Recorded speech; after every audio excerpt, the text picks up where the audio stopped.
Approaching about 30 meters and closing. Like that. Looks like you have good altitude lock.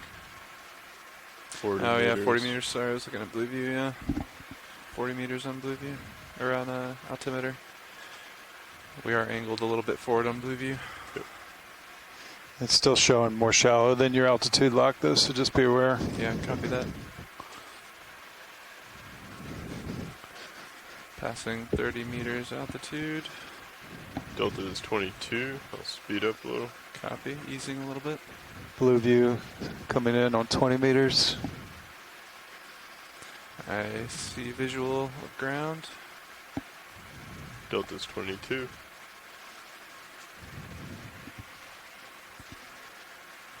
Slowing down just a bit. Understood.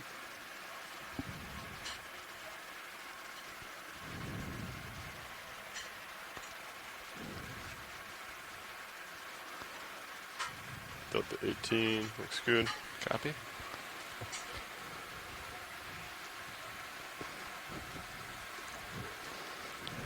Good morning, Deep Sea Explorers. So today we're on dive 14 of the NOAA Ocean Exploration Expedition North Atlantic Stepping Stones.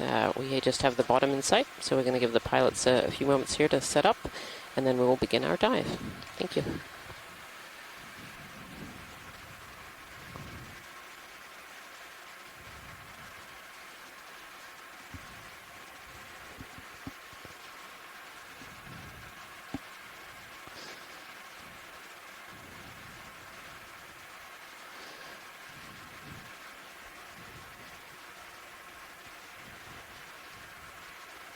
Delta looking good. You want to bring your mini blue View out a little? Yeah, copy that, Nav. Sounds good. Okay, I'm going to go ahead and pick the mini Zeus up. Forward. Sounds good. Copilot. There we go. Nice. Okay. Great. Mostly sandy here. Yep. Okay, go ahead and start doing your lights. Thank you. Delta Z looking good. I'm gonna keep coming down a little bit. Copy that. I have you at 45 right now. Good copy.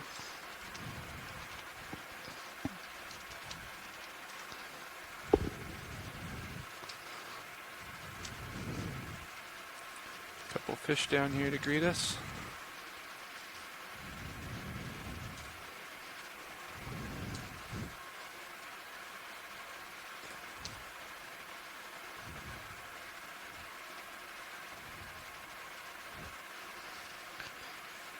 Bridge RB nav.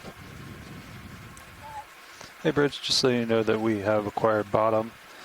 Could you please go ahead and change the center of rotation to the A-frame? And bailout for us today is going to be with current, so northwest at this time. Yeah, we could do a 325.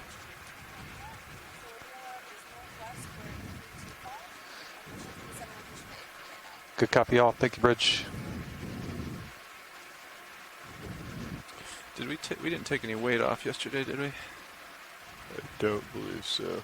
Copy that. All right, pilot, center of rotation is the A-frame. Copy that. Thanks, Nav.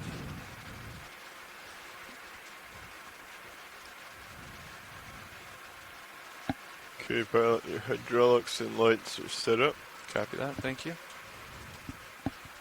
Dialing in the Z bias here. Stood. You're looking at a 168. That seems to be pretty much up the local slope. Copy that. Now, what is the bearing to waypoint 2? Stand by. When you get a chance. That looks like a 168. 165. We'll call it. Doesn't appear to be too much bottom current here at the moment. Would you like me to bring my head over to a 165? Yeah, I think 165 would be good to start. Copy that. Swing it over. Thank you. Moving to starboard.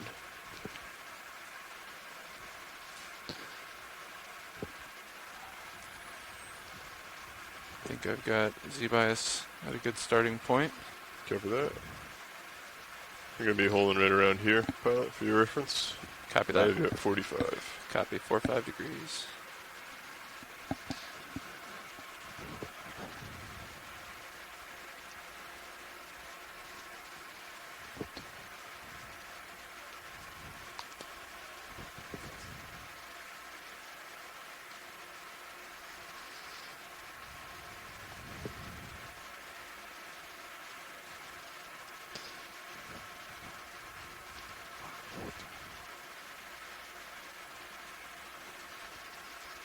So I have your blue view looking pretty much straight up, or close to straight up. Copy that. I'm going to do a little perimeter sweep here. Appears to be similar slope all around us. A few boulders in distance.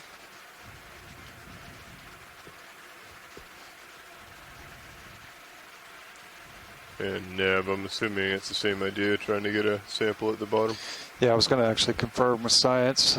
Did not get that on the pass down, so stand by. Looks like you might have a little rubble field over there. Yeah, to a your little boulder pile up there. report. Copy that. Watch lead, RV nav. This is watch lead.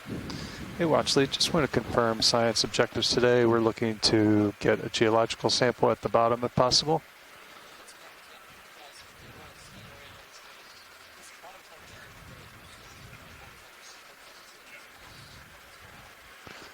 Good copy. Thank you, watch lead.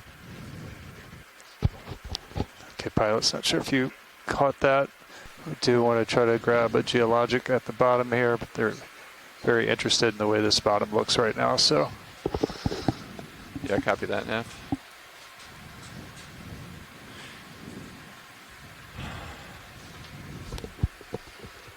We seem pretty stable here, co-pilot. How are you feeling on Sirius? Do you feel relatively settled? I think so, yeah. Copy that. If we are. Layback is still getting better. You're closing in inside of 50 now. Copy. Copy that. Yeah, so keep that in mind, pilot. That means I'll be sliding in upslope. So I'll Roger come that. down a little bit, but I'll keep an eye on it. Yeah, I wasn't too sure, but I think current is also pushing us upslope whenever I went off stick. I'm going to try to gauge that again real quick.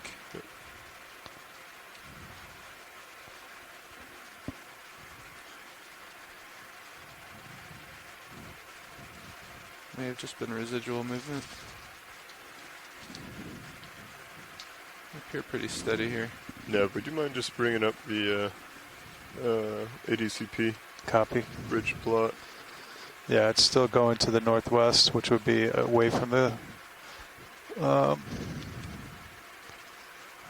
slope for you guys. Yep. Copy that.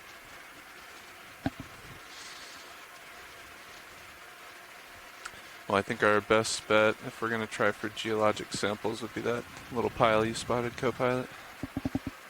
At least to start. Sounds good.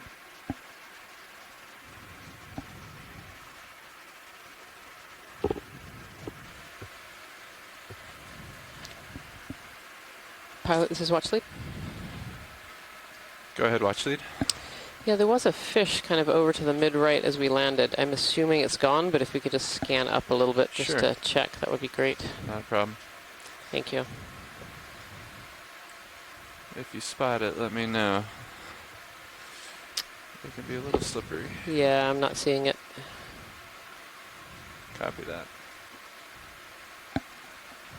With any luck, we'll find some more. Yeah, for sure.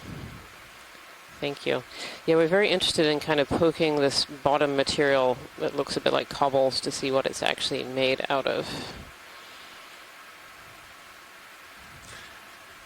Would you like me to sit down and try to give it a poke? I think that would be great. Thank you. Copy that. All right, co-pilot. Sounds like they want to see what the sediment's reaction is to a poke here. Understood. Just be advised, you're up to my port. Copy that. Do you feel stable? I think so. Yeah, we are swinging in a little bit, but I think you're fine to. Can we sit get the down. lasers on? Lasers are on. Is that still 50 meters now? Yeah. Okay. I'm going to do a periodic check. Thanks. How long has the ship been stationary? It has been stationary for about 30 minutes. Okay, well.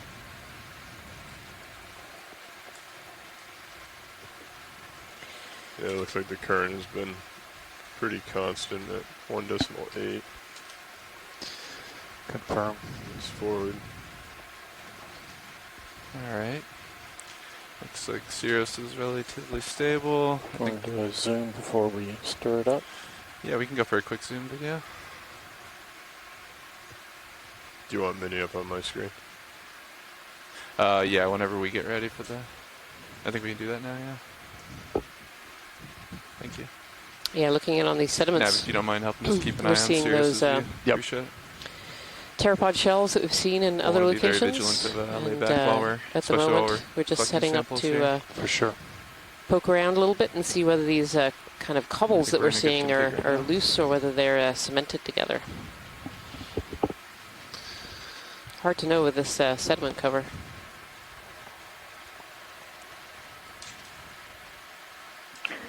Yes, it might be fooling us today, but we'll see. Thank you, video. They sure have a more nodular Actually, pilot. kind of appearance than the petroidal We're crust set up here. Are you that ready we for a poke have test? seen that kind of grape-like texture for the Turning on manganese crust. hydraulics. So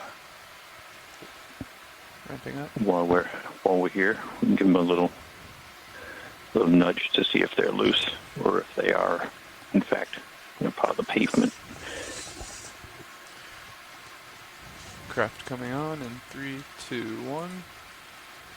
See, some of them are quite large, maybe 3 to 5 centimeters Well, you're in the across. center So as you move out. Copy that. Thank you.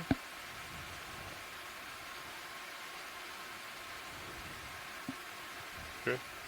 I'll hold there. Copy.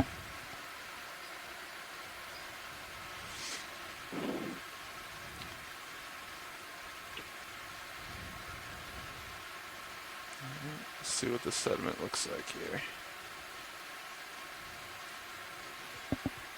I'll take lasers off. A little more rigid than I was expecting. Oh, look at that. Appears a bit more sedimented, watch lead. Or, sorry, cemented, rather.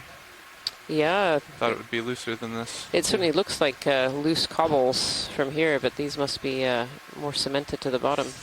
You want to blow some sediment off? Yeah, we do have the suction sampler. We could exhale and try and clear off a thin layer of... Yeah, I Make don't a see cl- many of those Maybe moving. make a cloud. Interesting. Yeah, there's a decent bit of current there, yeah, right? I mean, those are Profile? probably the largest of this Oh, sorry, pilot. I thought there was a little bit of current when we first set down. kind of fooling It us a appears to little be bit. kind of moving slightly to port, but it's not too strong. Okay. Yeah, then we probably don't want I to think kick up dust. that's great. Yeah, well, that was a good try. I'll try to give it Clear another up. few drags here. We'll keep Definitely our eyes feels open. pretty Maybe we'll rigid. see more loose ones somewhere. But, Yeah, I think they're just going to have another little poke here, Jason. Just There's a I little bit of understand. loose sediment there.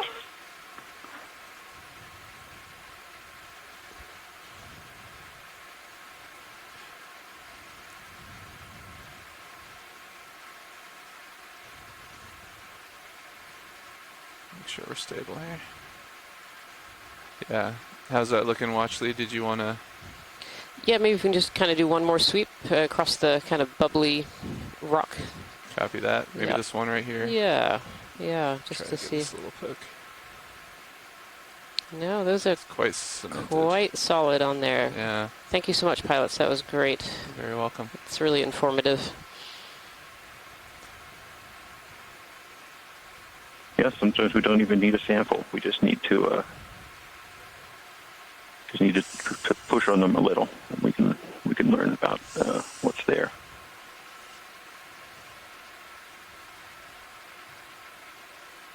Thank you, pilots. That was great. How's that look, co-pilot? Just bring your jaws in a little bit more, and then you can bring the whole shoulder in. There you go. Nice. Alright, securing hydraulics. Set the blue view back up. Thank you. Okay, switching back to my screen. Copy that. Nice initial test there. Yes, definitely. That was really, really interesting. Still holding steady So I at think the 50 goal meter is to kind of layback. continue on our track, Yeah. but keep an eye out for a loose, angular rock. Copy that, watch lead. Thank you. I'm looking down So at good morning, Deep Sea 235. Explorers. Thank If you, you are co-pilot. just joining us today, we are on Are dive we, do we have 14 enough tether to of the explore NOAA this little rubble pile Ocean here? Exploration Expedition Yeah, you North should be able Atlantic to. Stepping Stones. I And can always today come our down a stepping little bit stone more is too, if another you need. Sounds unnamed good. and unmapped seamount until the early hours of this morning. We have nicknamed 7. This is the 7th unnamed and unmapped seamount that we've explored so far in this expedition. And we are so Current far, now we are 1.9 knots. diving today on a kind of northeast that. facing ridge. And our dive today has started at 2,142 meters, and we're going to be working our way up this slope. Would you mind taking Sirius's track color and changing it to something a little bit darker? And Copy. here we have a fish. Don't Maybe mind. this is the Not elusive at all. Can we go fish for a zoom video? that, that head? escaped us on landing here. Angling up. Oh, really interesting head shape there. Beautiful. That's my rotators getting pretty far up there. How's that work, Lars? Very It looks rounded very snout. similar to D2's. Sorry to. Nope. Just anything that's not green or yellow or black. It was purple. Let me try I think blue. that's going to be my max rotational Got limit any there. elevation? Is that better? Yeah, Yeah. come on out, please. It's getting above us. Thank you.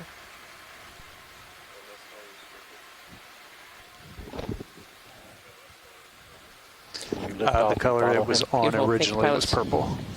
That was black, the last color, before this one. Say again, video. I missed you. I was wondering if you could lift off and follow him any. I think we're in a good enough configuration to do that. Let me get eyes on him and make sure that he's not too far away already. He might be drifting away too fast there. So from Peter Oster, this is this Yeah. fish here that we've just been imaging is a Okay. halosaur. Sorry. We've seen a few halosaurs so far in this expedition of varying different colors as well.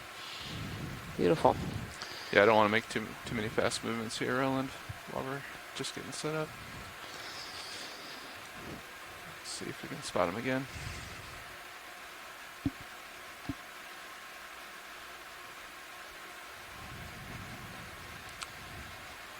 Don't see any loose rocks in the immediate vicinity, but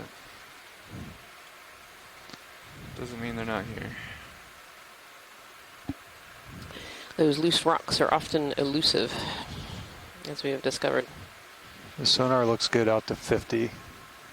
Do you guys feel comfortable putting in 10? Yeah, I think 10 is fine once he comes back to center. Copy. It looks Yeah. like Sirius is picking some things up around 30.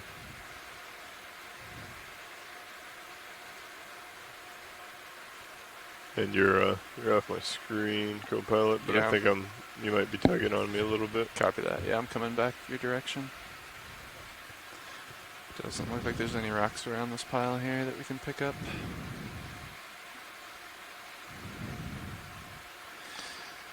Watch lead, I don't see anything that we're going to be able to grab here, so I think we're going to get a ship move in if you're okay with that. Yep, I think that's great. If we could have a snap zoom on the top of this rock right in front of us. I Sure. think there's a little coral sticking up, but yeah, we're Go for happy snap to boom. get moving. Thanks.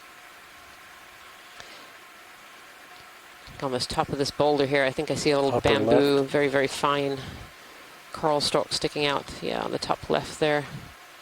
Come on in. Very small, just a few polyps. I think I see 1, 2, 3, 4, 5, 6, 7, 8, 9, 10, 11, 12 polyps on this little bamboo coral. Lars, you want decimal 1 today? So relatively juvenile to some of the other I think we bamboo can corals do that we've seen so decimal far too in if this we're only expedition, doing but it's 10 nice to meter see a moves. bamboo coral right from the start. That seems like a good auspicious start to the dive, a bamboo coral and a Once fish we start already. noticing some ledges, As well as these beautiful we may sponges on wanna the front slow face down, of but these rocks. For now, I think we have a pretty good idea of What's out there? what's in front of us. Yep.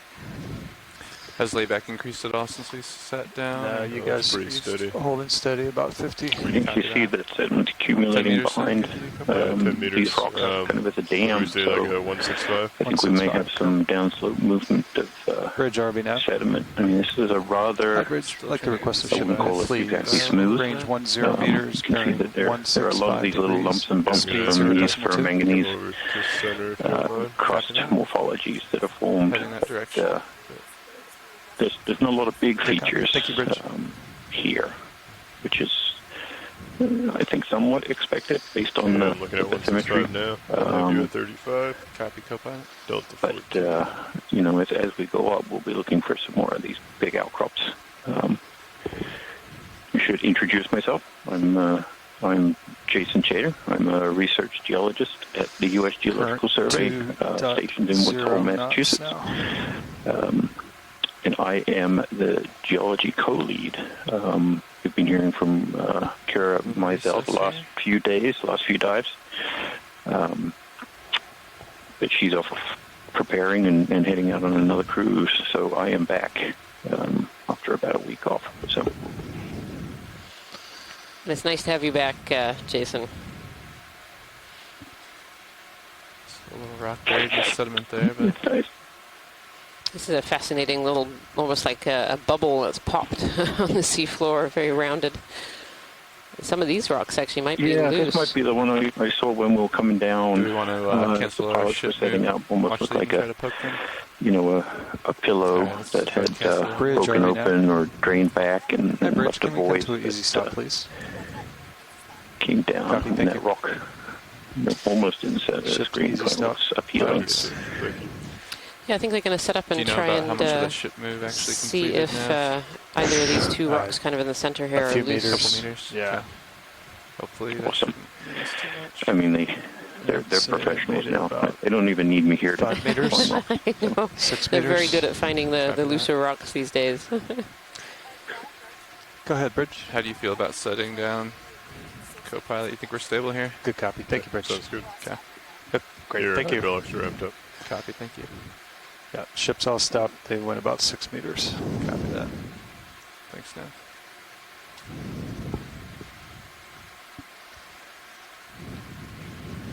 Once Alright. you're stable, I'll bring up Mini in my camera. Copy that.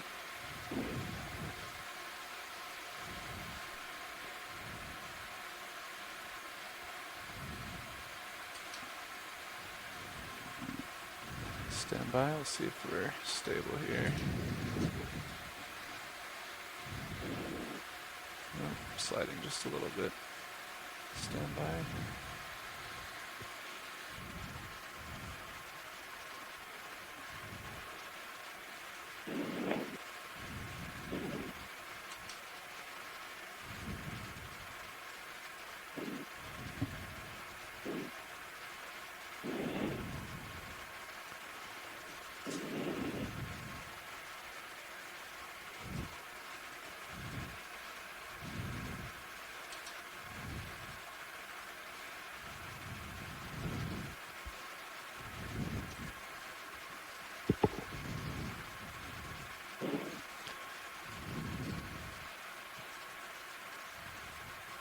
You doing some color adjustment video? Yeah, unfortunately, when I go from one joy control to the second, if I touch the control, it bumps it completely out. So then I have to roughly adjust it back. Copy that. Alright. I think this is relatively stable here. Copy that. Hydraulics are ramped up, you said? Hydraulics are up. Thank you for that. You have Mini online. I'll Copy bring that. it over and watch it as you come out. Thank you. Craft coming on in 3, 2, 1. I'll follow you to center. Copy, thank you.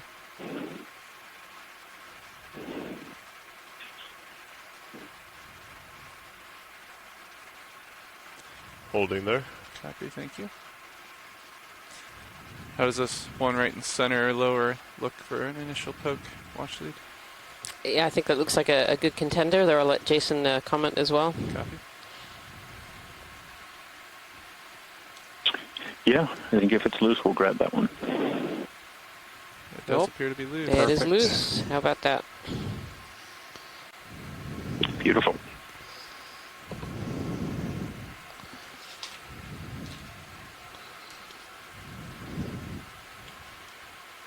Does this one sound like a good one to go for then, watch lead? Yes, that would be great. Thank you so Copy. much, pilots. Which box would you like to put her in? I don't think I have a preference. Do we typically want to start with the port one? Or is starboard okay? The idea is generally if it's smaller, put it in the port one, Copy. or it's covered, but How is this one? This one seems kind of medium for size. the lasers are on now. Copy, thank you. 10 centimeters. It is relatively small, I suppose. Yeah, I think it could go either way. Copy. We could probably put it in port. Understood. Let me get the drawer open real quick.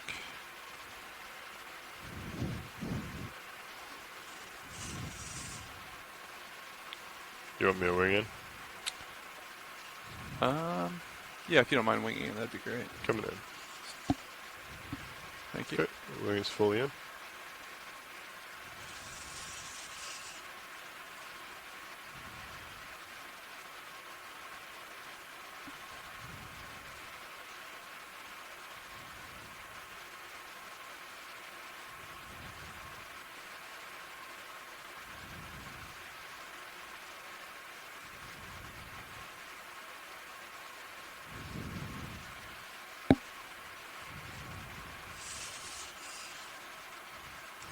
Video, please. Yeah, if you don't mind.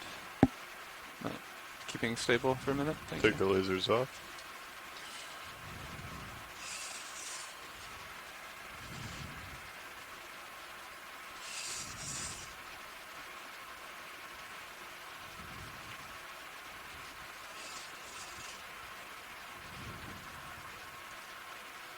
And it did look like there may be some that's still under the sand, so it might be a little bit larger than Yeah. what you see. Copy that.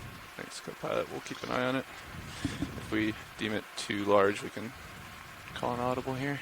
Yep.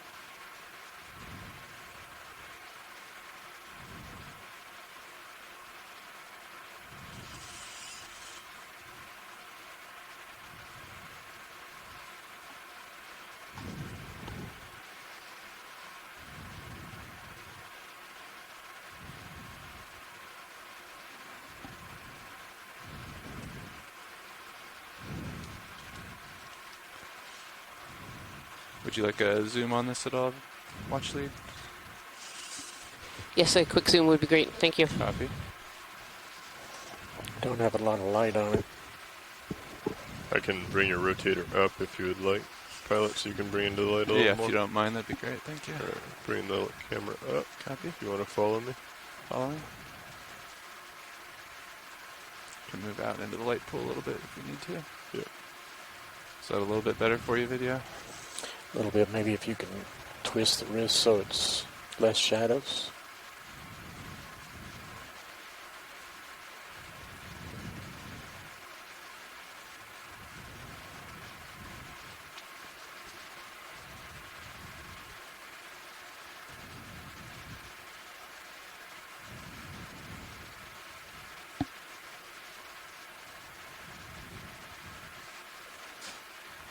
Looks good. We'll keep that one. That's great, pilots. Thank you so much. Copy that, watch lead. Thank you, video. Okay, coming down. Thank you. The sediment there was quite thick I'll too. bring minis That was over as interesting. well. Holding there. Yeah, you can really see the claw Thank you. marks That's perfect. in the sediment there, Jason.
All right, port's coming out. Copy.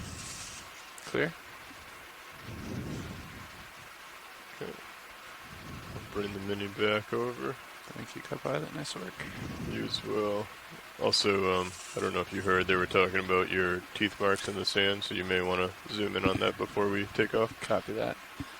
Secure the arm first, and then we'll go for a Yes. zoom. Copy that. It's full shoulder. Almost. There we go. And then your jaws as well. Yep, copy. And we'll rotate. Stand by.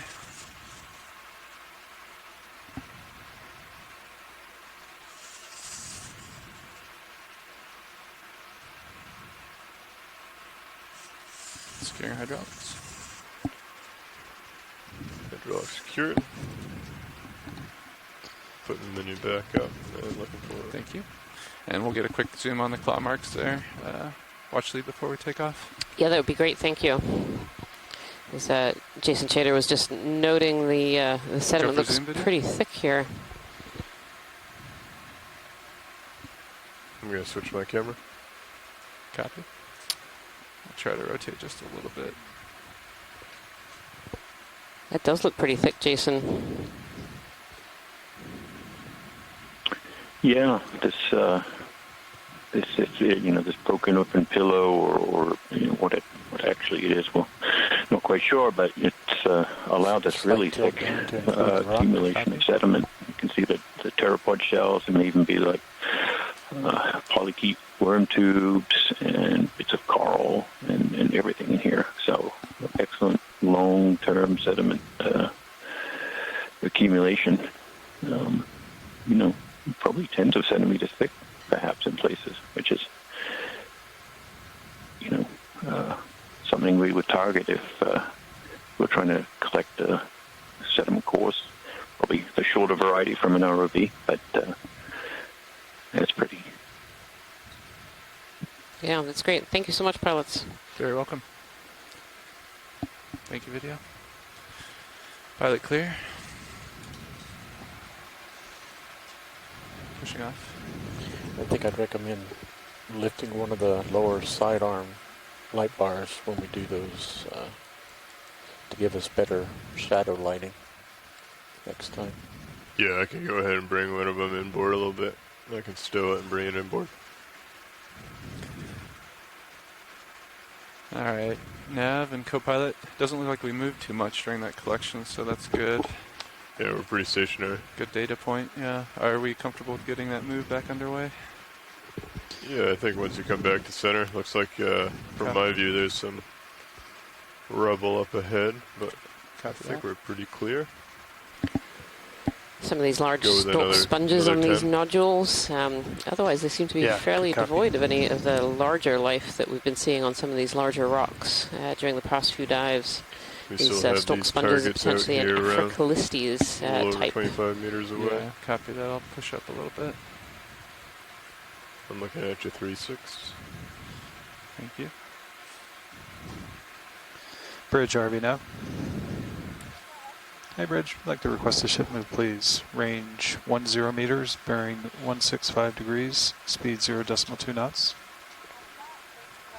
This is a really fascinating, almost cobble-like seafloor, copy, Jason. Bridge. This is a little bit different from any of the kind of seafloors that we've gone over before.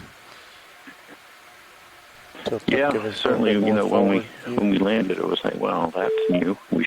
We should poke that and see what It's just about level there, Ron. whether this is a ferromanganese Right. coated pavement of rock or Snap zoom out. or something different.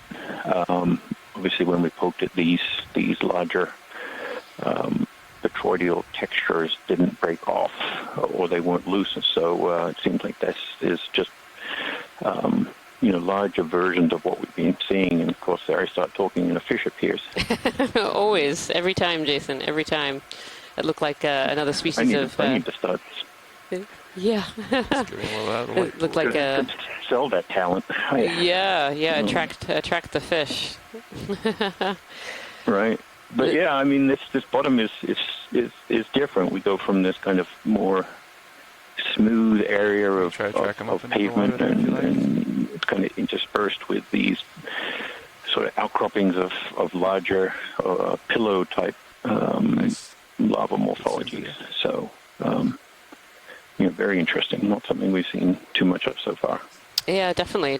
Kind of those smaller, Sorry. very nodular-like I thought I had features my on the gun. seafloor with sediment, and What when do we you see poked in them, that they were 35 absolutely meters on your solid sonar pavement. behind you? What is that target?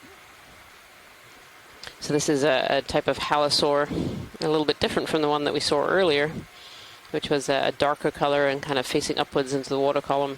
Not quite sure. That one that we can see saw if it earlier moves. Swim has off been video. identified on by it. Ken Sulek as an Alver Just wondering if there's an Downia. outcropping behind Sorry, us. I We didn't do butchered a that name. spin Olosa, in that direction which when we is came kind of a down. mid-water, a very dark color halosaur. This one is a very white color.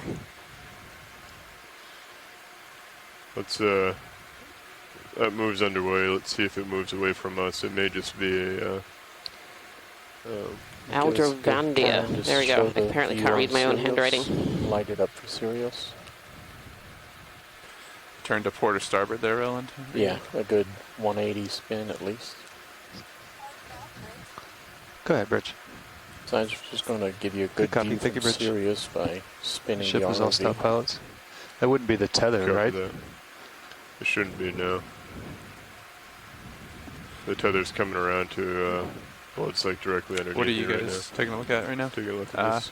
Would you like me to put eyes on it, or I don't think we're so. okay. I think we'll keep an eye on it as we continue to move. copy that?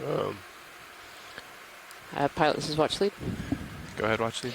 Yeah, so there's a bamboo whip coral. It's kind of in a line behind the sponge over to the left-hand top quadrant. You can just see it kind of sticking up. It'd Copy be that. great to get a quick zoom on that, just Yeah. to look at species. I'll get a little closer to it to get some light on it. Thank you. Yep, no problem.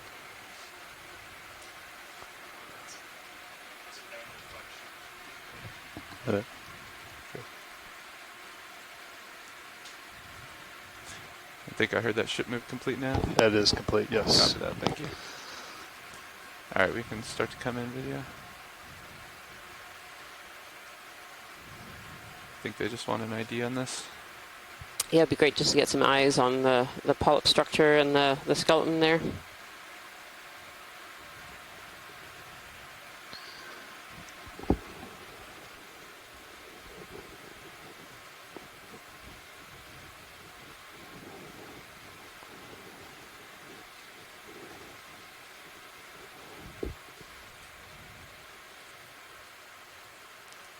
Stand by. So this coral that we're looking at today is this is a bamboo coral that we've just found as we begin our transit. We landed here not that long ago, about 30-ish minutes ago, on 7 Seamount, or nicknamed 7 Seamount, as the 7th unexplored and unmapped seamount that we've looked at during this research cruise. This is a bamboo coral. These bamboo corals get their names from these little black nodes that you'll see in their skeleton. So the primary skeleton is white and made out of a calcium carbonate. And in between sections, there are these little black or slightly brown discs that are made out of a proteinaceous material. And you can really see the distinct one right at the base there. And these are a type of octocorals. They have 8 tentacles. You'll see those 8 tentacles drifting in the current there, going from the right-hand side of the screen over to the left. And they have all these little, what we call Just be aware pinnules that wind make is those picking up. tentacles We're look at a little 6 knots now. feather-like. Copy that. Really beautiful. This one has a suspicious bend in the midway too, which makes you wonder if it was damaged there at some point and kind of grew off at a slightly different angle. You can just see those really fine little nodes, those little bamboo nodes, as we go further up the polyps here. And this type of coral is what we call a clonal Yeah, coral. did you So you adjust the see each sonar of at these all, or individual no? little polyps, these I did little not. animals. They're actually genetically identical to one another and growing That's together on this stalk as one large colony. Different. We do see corals in the deep ocean that are solitary corals, and those are corals that I are think his single heading is off polyps a little bit.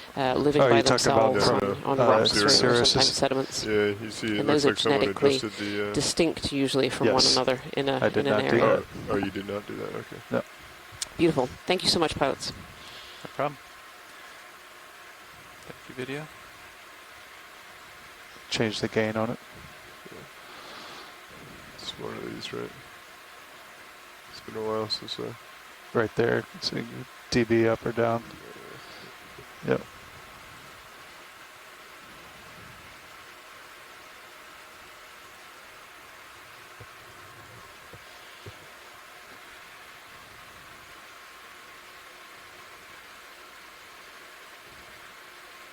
Yeah, because D2's is completely different now as well. Yeah. That's Did a setting change on the sonar? it shouldn't have. Kind of coming out of those small little nodular looking down below and kind of into more larger pillows here, Jason. This looks like a different morphology already in this dive. Yeah, it's hard to tell how extensive that sort of lower relief section was, but Do you mind it's taking a almost look like at No, these I can do pillars that. are Yeah, starting to make a absolutely. bit of a ridge. And there's another fish. Always. It's a little quicker than the other one. That one swam away pretty quick, though. I think you're But, safe. that one swam away. He's right there It again. knew better. Oh, no, here he is. Yeah. But Looks like a small little cusk eel of some kind. Very, very Should dark. keep an eye on that and see if it happens again. Not sure this one's going to let us Copy. have a good look at it. It's moving quite fast and it's quite small. Got quite a bit of energy. Yep, blend into the background really well. definitely. Yeah, I thought we definitely. didn't have enough light on it at first, but he's There we just go. quite dark. Thank I you, mean, pilots. in the chat room, it'd be great to hear, people say what fish they would like to see, and I'll try and say the name, and perhaps I can make it appear, or a particular favorite coral as well. We'll give that a try.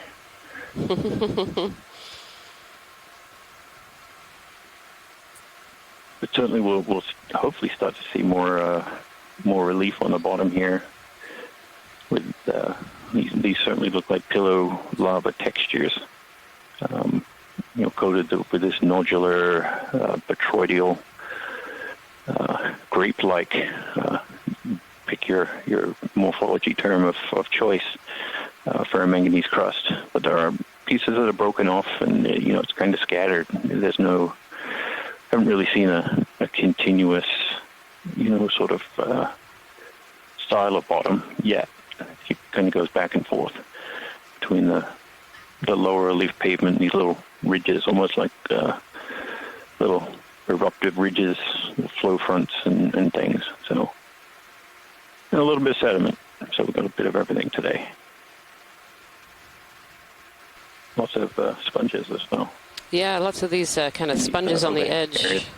Pilot, is it possible to get a quick snap zoom on kind of this edge that's almost directly in the center right now? Yeah, we can do that. Watch Thank you. it. Come on in, video.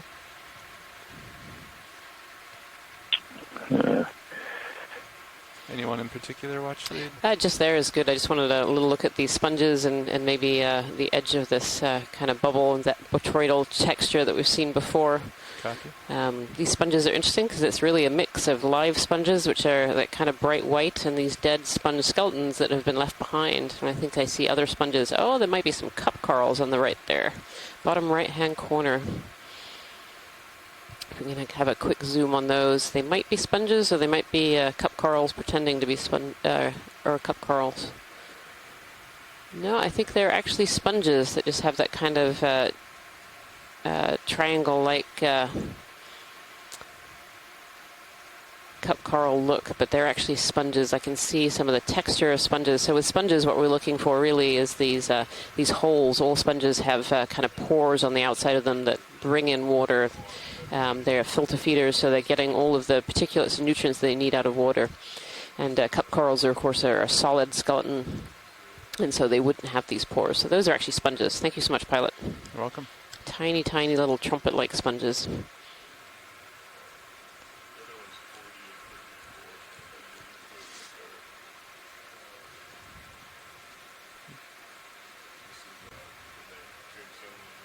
And again, quite a lot of sediment, Thank as you, Jason video. was saying earlier as well. There just seems to be quite a thick deposit of sediment in between all of these mounds.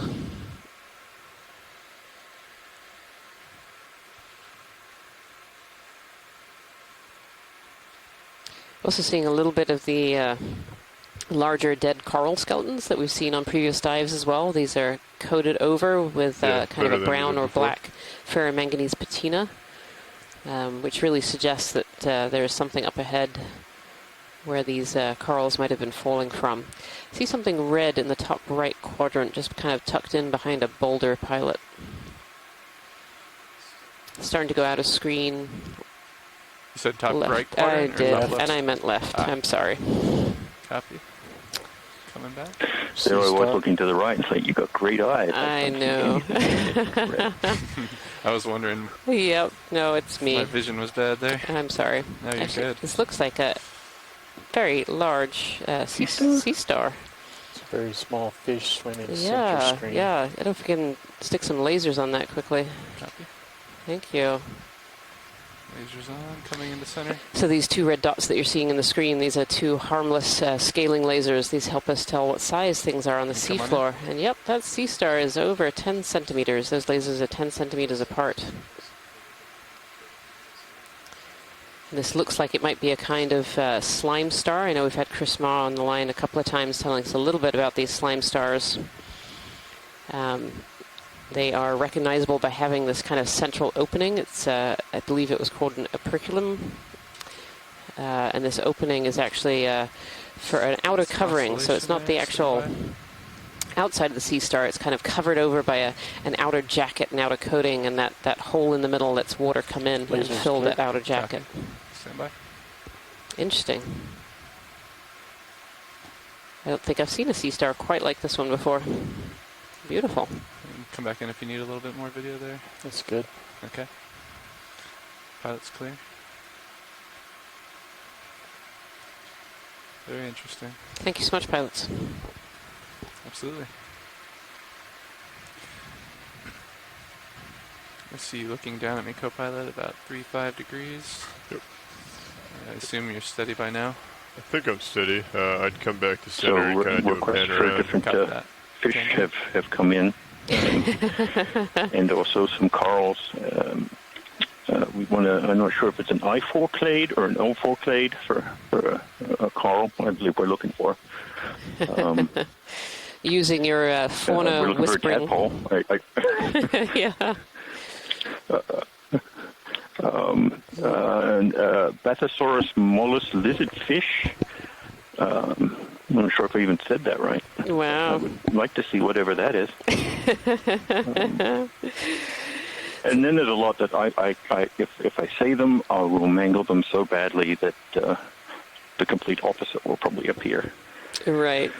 And this is a good moment to say that, you know, this research expedition from NOAA Ocean Exploration is a telepresence expedition, and so you're watching us at home, but there are also scientists all across the globe who are helping us with this dive today. So my name is Rian Waller, and I am an Associate Professor of Marine Science from the University of Maine, and I am the lead biologist actually on board the ship right now, and Jason Chater is the lead geologist, and he's from home on the telephone. But we also have this presence of other scientists from around the globe helping us with IDing seafloor features and also organisms as well. And we have this scientific chat room that we might refer to throughout this dive, where these scientists are helping us to identify what they're seeing on the screen and identifying new and unusual things that we should maybe take just a little bit of a closer look at. So a huge thank you to all of those scientists on shore who are helping with the dive today. Going to get a look to our starboard here. And part of the chat room today has been all about Jason's fish whispering tendencies and ability to find fish whenever he talks, and putting in their requests for what they want to see today. White sea star, Yeah. lower right.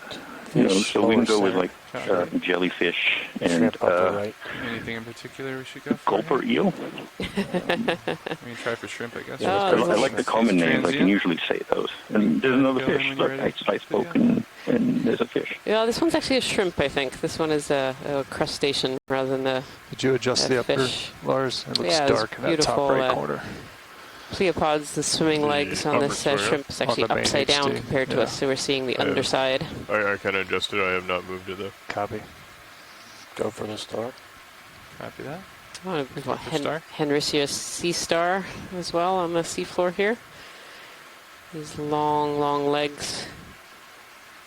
maybe darker where he's angled away. Yeah, I So think it's- that's what it was. Port side's closer right now. Yeah. These sea stars are echinoderms, so they're actually related to sea urchins and brittle stars and sea cucumbers. They have that pentaradial symmetry, so that's where they get their 5 legs from. Clear. Pilot clear. Beautiful. Thank you.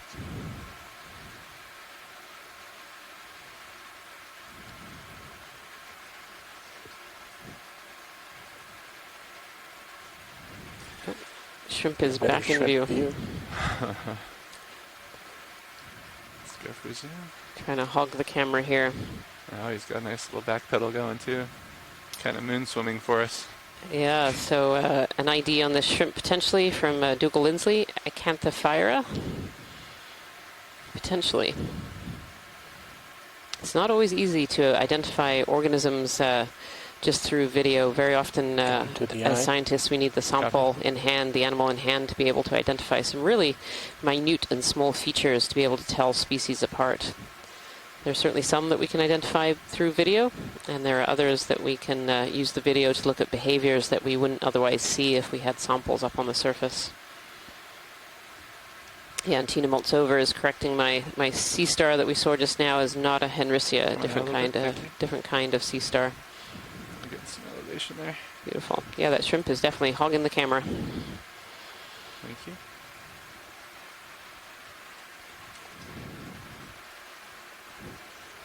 So one of the interests that we have in doing these exploration dives is trying to cross over into different what we call transition zones, so looking for different bottom morphology, different geology. And that's interesting not just from the geological perspective, but also from the biological perspective as well. As we start to transition into different geological features, we see different animals that live there too. We have organisms that really like living on sediments, and those are the kind of animals that we'd see in sediments. And then as we transition into rocks, we'd start to see more organisms that like to live on rocks.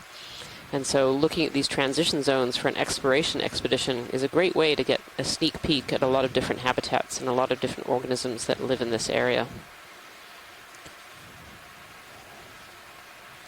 Yeah, and it's Pilot, is also there the anything water else itself. you wanted to Sometimes we look at will before cross we through do the different move? temperature and salinity boundaries I think so. as, Should be ready as for we it. move up to a dive. I'll take a quick look uphill with my And, main and see if we see using that As as a you come back to guidepost center, just scan up. for looking for different fauna. There's a Not so fish. much the geology, although different water masses can I'm going to say it, Jason, but here's a leave a fish. chemical trace. I don't know if that was on the list. I don't know if this was a list fish or not, but it's really beautiful, a little bit different. Lead it a little bit. Maybe a type of, I'm going to throw out cuskeel, but Yeah, I will he's admit I moving am too not a fast. fish biologist. Good zoom though.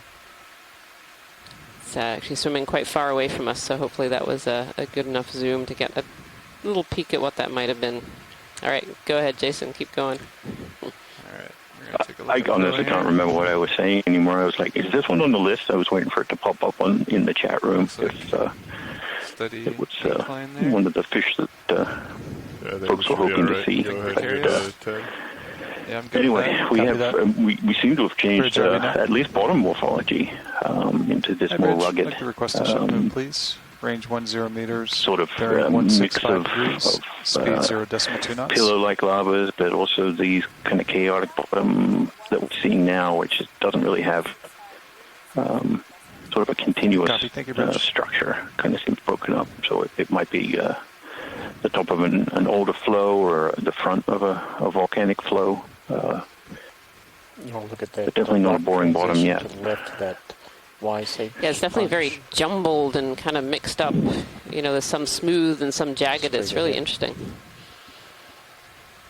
You're talking about the sponge itself or the transition The relevant? transition of the rock Ah, there, the sort of dark in the center with The all the dead sponges. sponge. yeah, we can come in.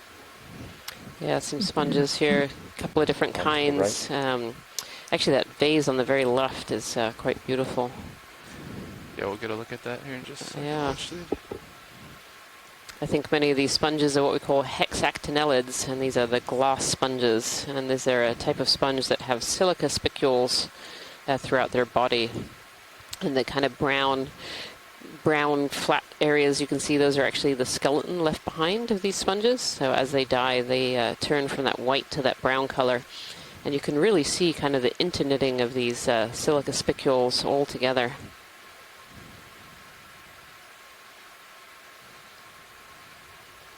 And on top of that skeleton there, you can see these are likely to be benthic forams, these kind of branching little organisms, utilizing the skeleton of the sponge to get them up into the water column and feeding. Some oscillation there. Sorry, video. Morning, Rian.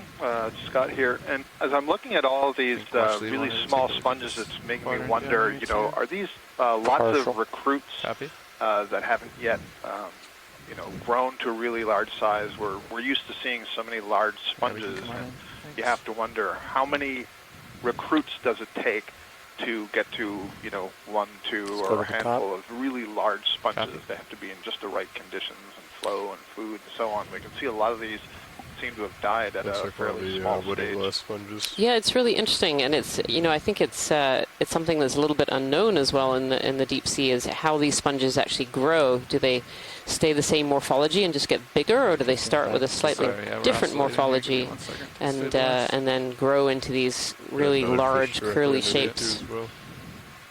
This is a really beautiful hexactinellid that we're zooming in on now. And it's actually sitting on a base of fossilized cup coral. Go ahead, Scott. So you can see that. I was just going to say you can see the top opening is somewhat occluded. It has these rays that go across, so it's solid. And these various large sponges have different degrees of closure at the top there. And I think there's, I guess, a little urchin on the rock face behind it. Yeah, on the top right there. I was going to have a peek at that top right corner. Oh, this might be one of these urchins that was actually of interest. Yeah, can we zoom in any closer than that, Pilot? This is max zoom at the moment. I can try to get closer, though. This could be potentially a collection target, so Copy. Thank you. Thank you, video. So there was some interest from a couple of dives ago. There were these really different urchins that were very, very flat. And they had their spines coming out around the outside and kind of a flattened top. And this actually looks really similar to what we had seen.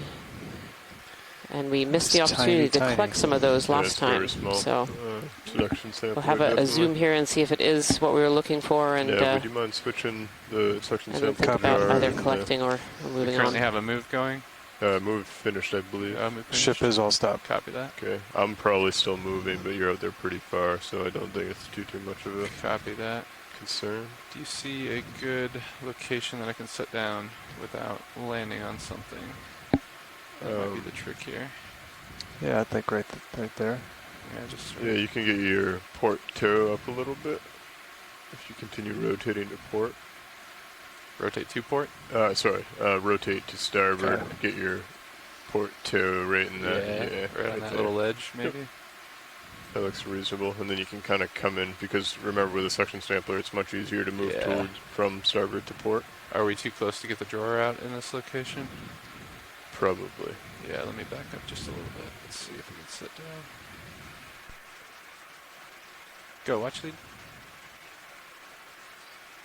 Roger that. Suction sampler. We can do that. Give it a go. I knew what you meant. No, you're fine. I like your terminology much better. Give us a minute to stabilize here. Are we still too close for drawer out, you think, or? We might be able to get it just enough to be able to grab onto the suction nozzle. I'll see if I can give us just a reminder they wanted a closer visual. Roger that. Yeah, watch lead. Would you like a quick zoom before we try to go collect it again? If we have time to do that, that would be great. Okay. Just confirm it is the what we are looking for. Thank you. Come on in, video. And keep an eye on my port swing arm if you guys could. Yep. Thank you. Yeah, you should be secure. Yeah, so this definitely looks very similar to the urchins. In a couple of dives ago on the corner rise, we saw some urchins that were a little bit different. They have spines around the outside and kind of this flattened top. And these are apparently very unusual. So this would definitely be a collection target, please, Pilot. Thank you. That.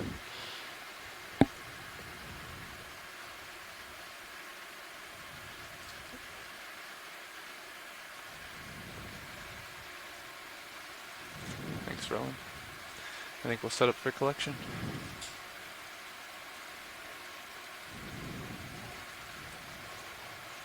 Crept up just a little bit there, so I'm going to go down the hill slightly.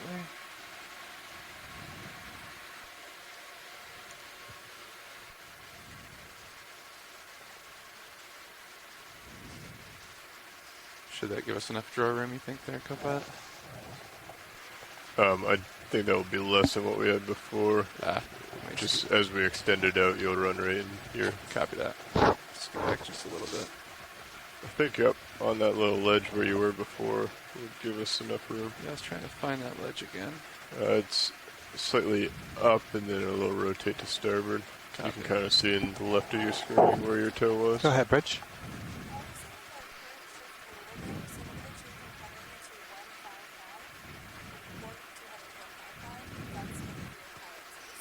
Yep, sounds good. Thank you, Bridge.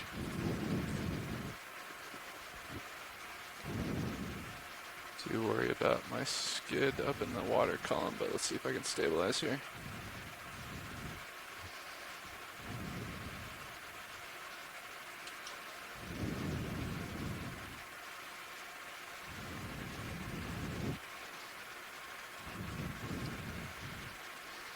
Appears relatively stable.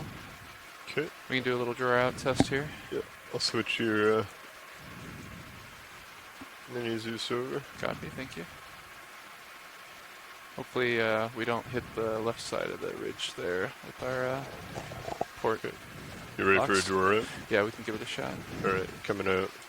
Might also want to raise the lower left swing arm for lighting. Yeah, copy, standby video. Coming out slow. Is that... Okay. Yeah, we're You're heading. pushing. Yeah, pushing just a little bit there. Okay, I think you might be able to reach in and grab it. Your toe has come out though. Copy that. Let's see if we can stabilize here. Standby. Yeah, we're drifting just a little bit. Let me try to reacquire.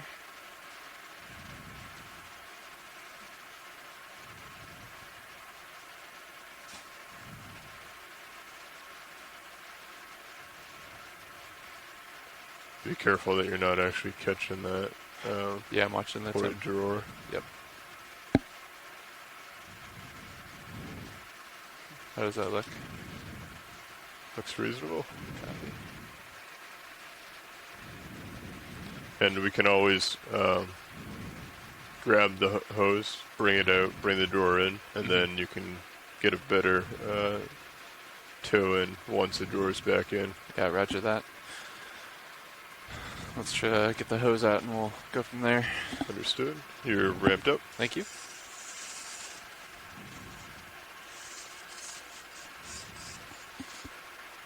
Arm coming on. 3, 2, 1. Bring Mini over a little bit. Thank you. And following you down. Thank you.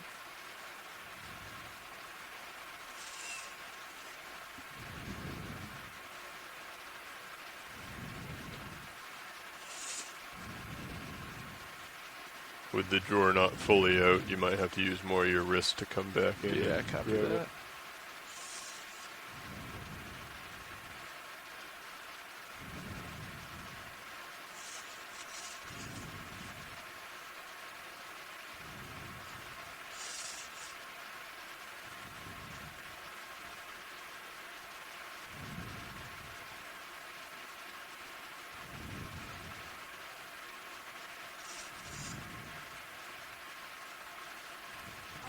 So look like a decent angle. Go ahead, Bridge.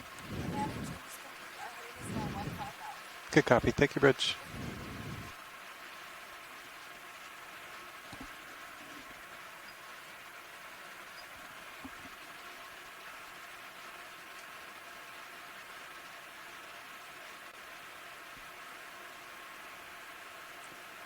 That should be enough of a grip on it, hopefully. You're going to want a little bit more. Yeah. You're just right at the very edge of Copy it. that. Your shadow may be a little deceiving where you're angled back. I see that. So I'm using a little bit more wrist here. How does that look? You might want to go forward a little bit. Copy, standby. There you go. And also, if you start feathering your jaw, you'll get a better sense of where they'll actually land. Yeah. Copy that. There you go. Yep. Yeah, so you're slightly to port. Nice. Excellent.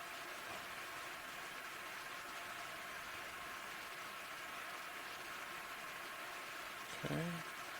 Let's start pulling out. Copy. Once you get out a little bit, I can bring the door in for you.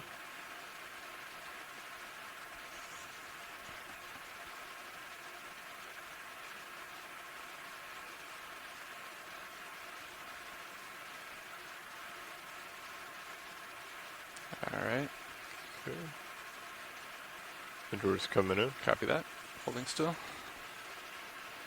Alright, the door's all the way in. Thank you. Now, can we reach this little urchin from where we're at? What I would do is bring the arm up a little bit while still holding on to the suction sampler, and then scooch in a little bit closer. Copy that. And then you can, yeah.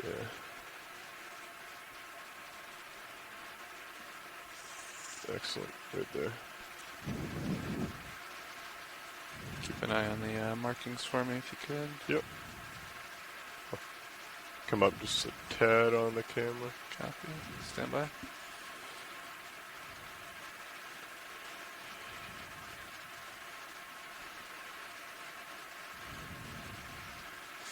All right. And you're pretty close. I don't know if you can reach it from there. Yeah. You don't want to.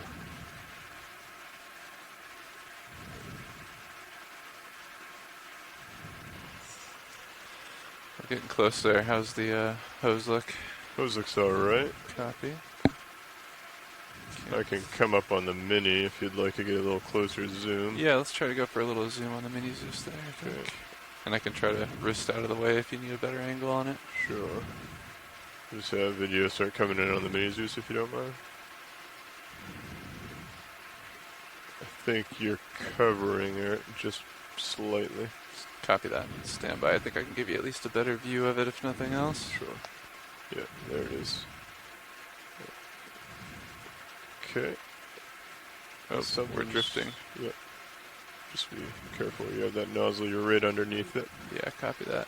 If you want, I can start giving you some suction. Yeah, let's try a little suction here.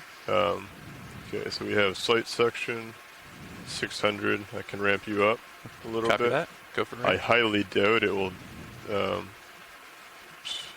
suction it right off the rock. Yeah, copy that. That's max suction at the moment. Max suction, okay. Well, let's keep that ramped up, and I will try to get a little closer. I think I'm a little above it, actually. Oh, yeah. Yeah, you're right below it, it looks like. There you go.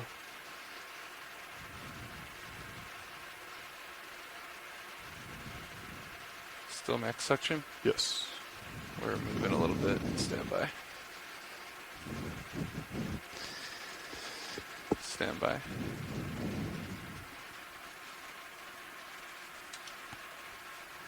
I got your arm. Copy. Thank you. Yep.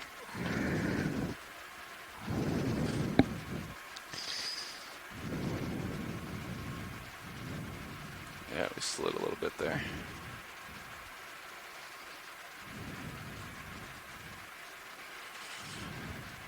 It looked like the nozzle was pretty much under it, but it wasn't getting it.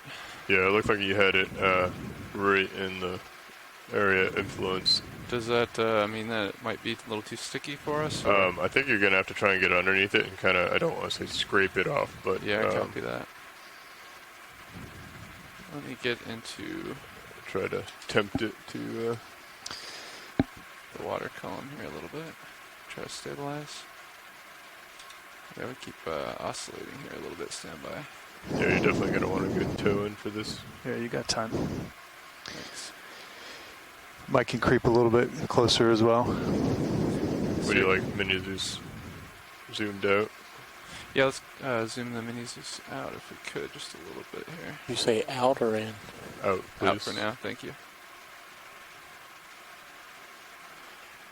Kind of want to move the hose out of the way before we go back in. So let me just stabilize here for a second.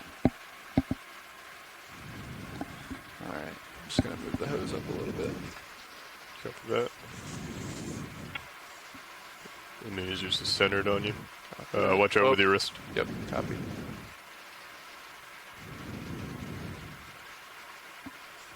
Here, just take it. Yep. Yep, thank you. There we go. Okay. You can leave the Just controller be here. careful with that angle where it enters the drawer. Yeah, copy that.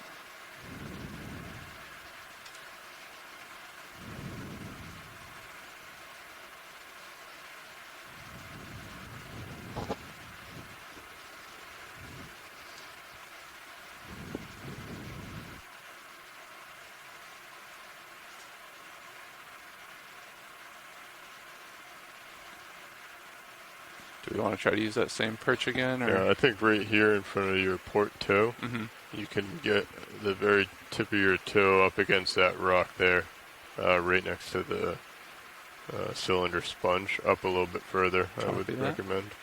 Up on that rock that we're about to pass over? Up on like the flat sandy part, so up a little bit to your left. Will we have a decent angle on it from there? I think so, because once you have your toe in there, you can rotate either port or starboard, and then you can come in from the side. So one of the biggest things with the suction sampler is, or at least the nozzle, is if you can get your arm coming in from the side, you have a very good view of the subject that you're trying to grab. If you come directly straight at it, then you have the arm in the way, you have the hose in the way, and you have the handle part of the nozzle that makes visibility a little more difficult. Copy that. It's also a little bit easier on the hose if you can come around kind of a wide angles. Copy. Give it just a second here to stabilize.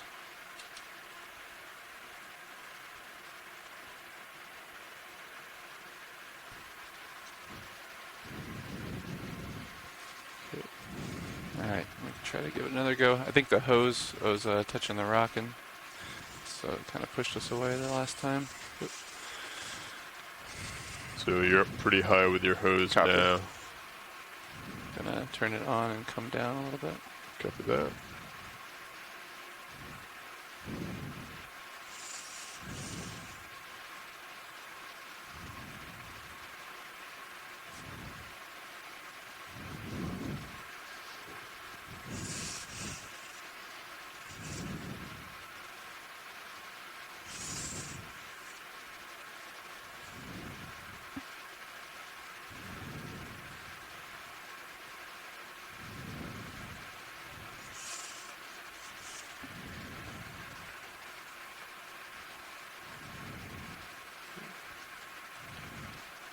Looks good. If you see how your wrist and your forearm are at a kind of concave angle, if you want to bend it so it's a little bit out, you'll have a little bit more down with your nozzle. Yeah, there you go. A little bit more. So lift your forearm up. Yep. Nice. And that will allow you to kind of come in down, and it'll allow you to lift it up and kind of not scrape it off the rock, but copy that. Persuade it to at least get a little, allow the suction to get underneath it to help it pull it the rest of the way off. Copy that. That looks good. There you go. And now see how you have a little bit more visual on copy that. the subject itself.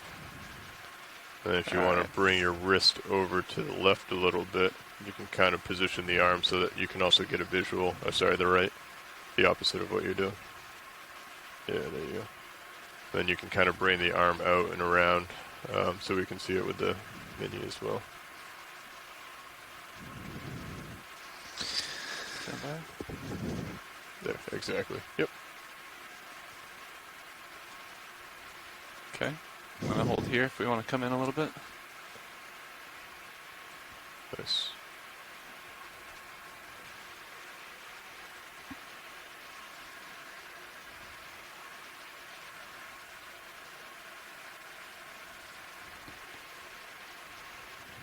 It's small. It is quite small. Very small. Alright. Stand by. Coming on.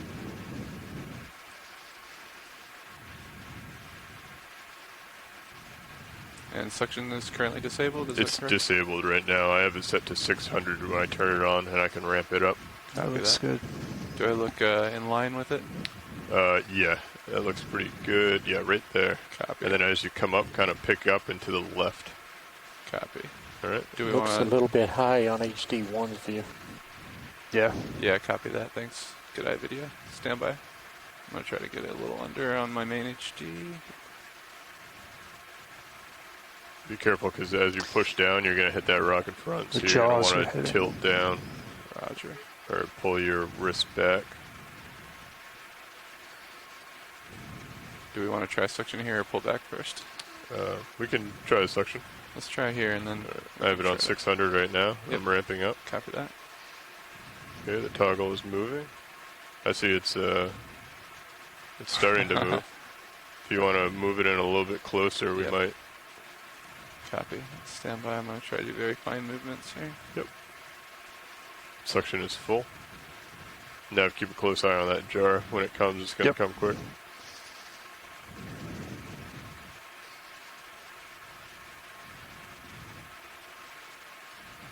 Okay, nice. Nice. Come down a little. Nice. Boom, got it. Slowing down. Suction. Nice. In the jar. All right. Copy. Oh, Excellent great job, job, pilot. pilots. Thank you.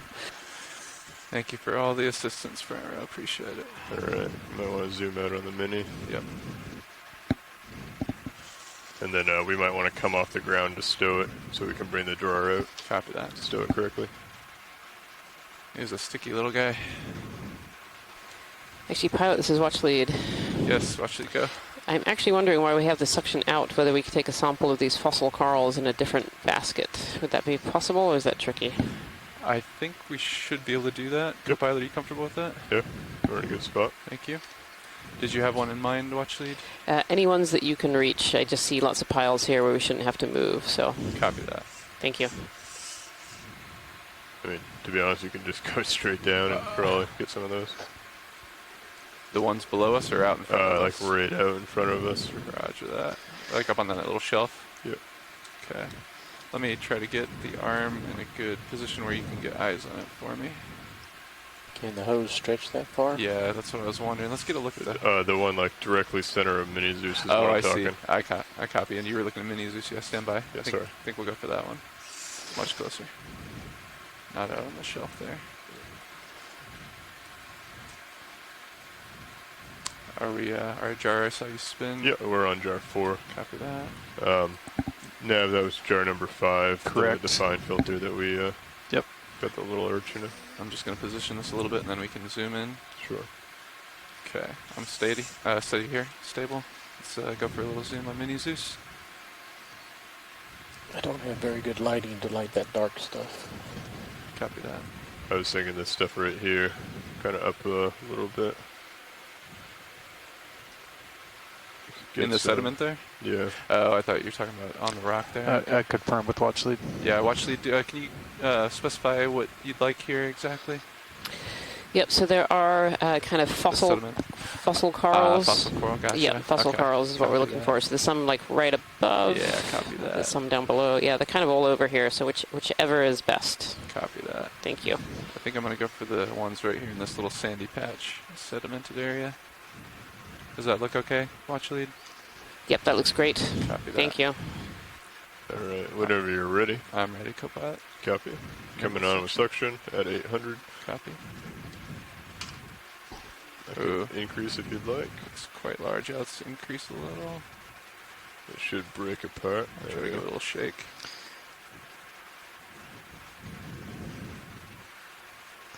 Okay, that's max right now. Copy. There you go. It's stuck in the front. Copy. I'll try to give it a little shake. Yep. Jiggle.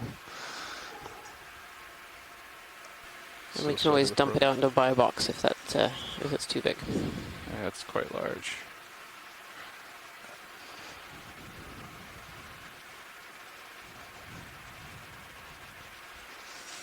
We're at max inhale, Yes. max suction.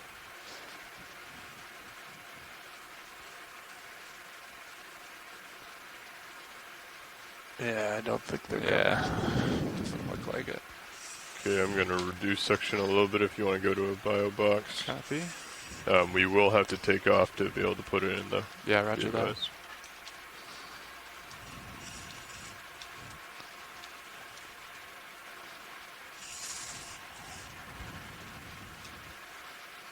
Okay, I'd leave it out there. We don't Copy mind like that. to stow it with the drawer out. Yep. Okay. Is this a comfortable distance for us to take off? Yeah, I think so. Copy. Should be fine to be able to come up a few meters. Good. Yep, thanks. Taking off.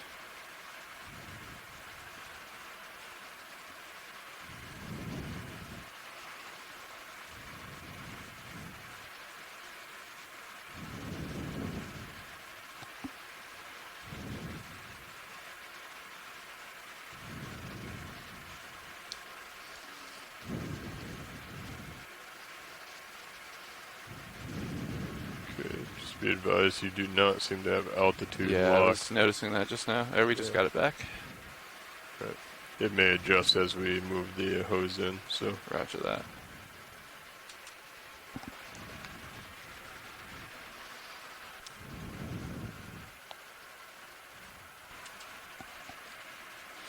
Try to stabilize here.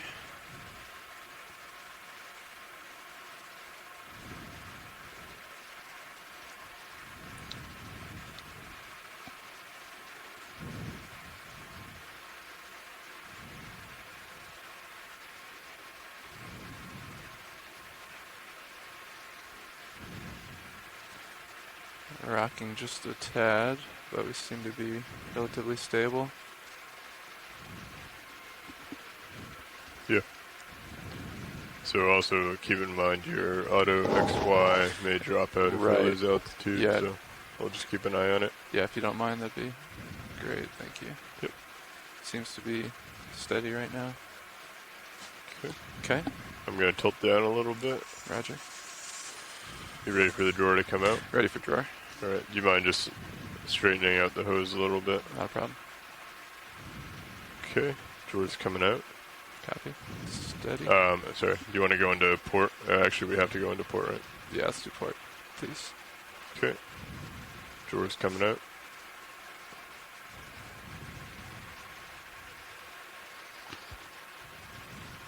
Okay. Looks good so far. Copy. Okay. Now, remember you're going to have to pull it out and then kind of come around and get it in. Roger Just that. be very mindful of sharp angles. And we'll try not to drop the specimen in the process. Yeah, I still have suction on. Thank you. I'll leave suction on high. Copy that. Sounds like a good plan.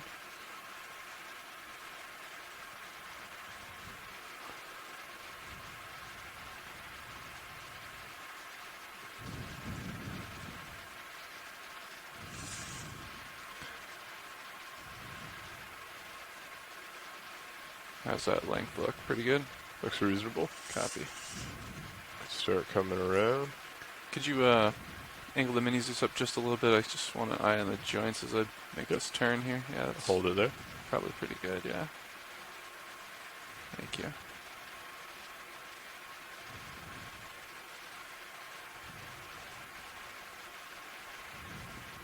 That's perfect, thank you. Follow you down as you come down. Yeah, I appreciate that.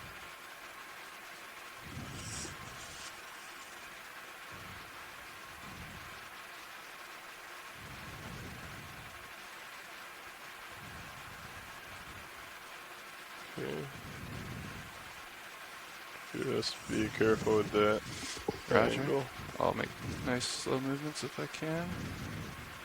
Altitude looks like it's holding well.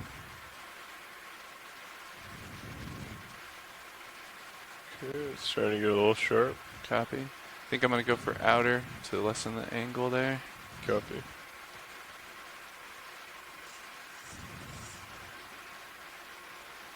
And now, just going to angle slightly down. Understood. We got a good view in the minute there. Yep.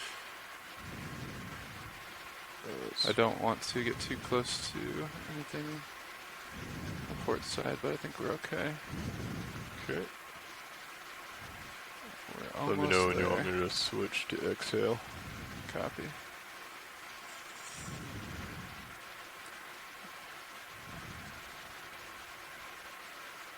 Stand by, I'm hitting a limit. Yep.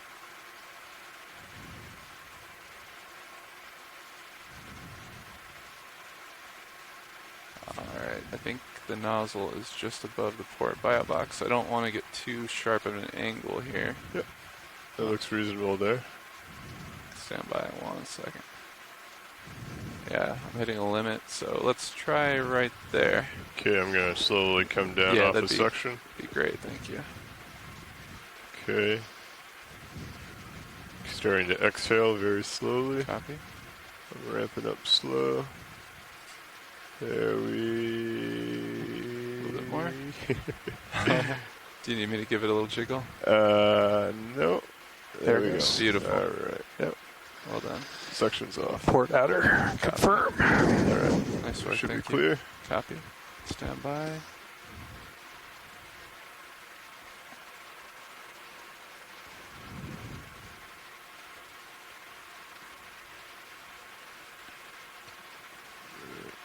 As you come back around, I can go ahead and clear the rest of the hose. Copy that.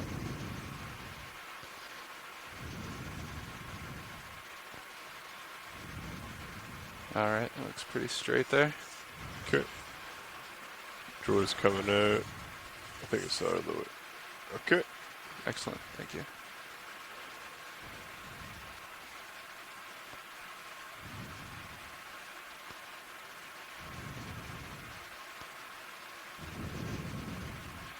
So pretty level? Yep, that looks good. Copy. Stand by, gonna release it. Nice. Drawer's coming in. Copy that. Clear. Go ahead, Rich. Thank you very much.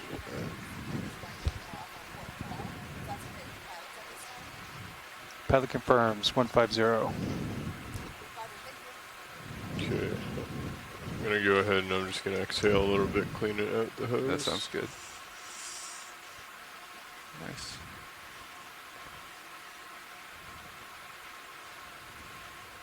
Alright. Hose is cleaned.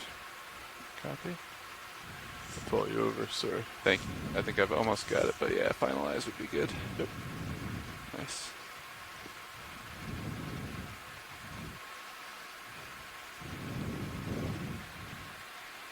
Looks like, there we are. Oop. Hitting the limit, stand by. There we are.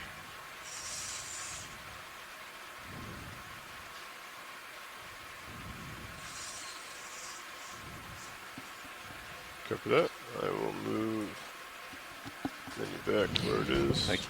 Coming up. Excellent. Thank you so much, pilots, for that very tricky set of collections. We really appreciate it. Absolutely. Thank you for your patience, Watch Lead. Alright.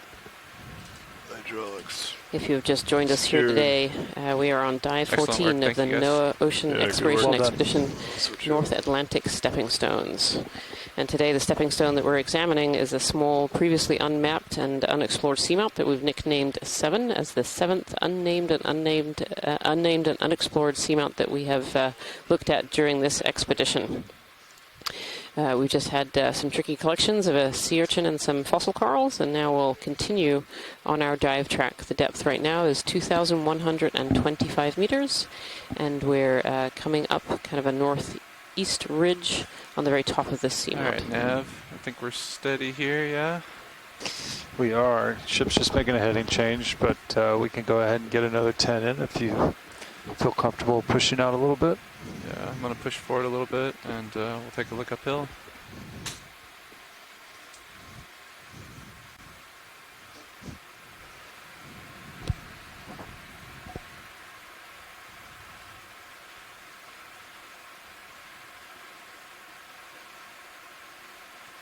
Coming up just a little bit, co-pilot. Go for that. So I'm going to just take... Are we aligned with the next heading Or the next Ship is coming around to a 150 now, so they're creeping around a little bit further to copy that. their starboard away from the wall or the slope. Go ahead, Bridge. Good copy. Thank you, Bridge.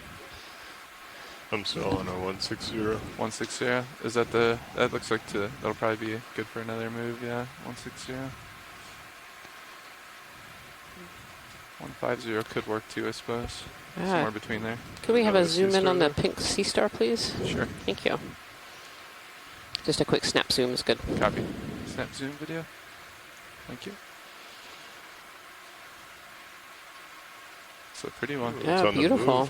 Really beautiful. So this looks like another one of those slime stars. It has that central opening to let fluid in and out of kind of a coating on top of the actual surface of the sea star. Looks like he's taking a run for it. It does look like he's taking a run for it. Folks always run faster when they go down. The sea star is working its way down the botryoidal surface of the seafloor here. Beautiful. It's our second slime star today, but I think slightly different from the one that we saw earlier. Wonder if it's headed for that coral. Maybe it's heading for that coral there. Yeah. It's figured out where its next snack is. There's a little bamboo coral right in front of that sea star, and these a number of sea stars are actually predators of deep sea corals, so they will feed on them.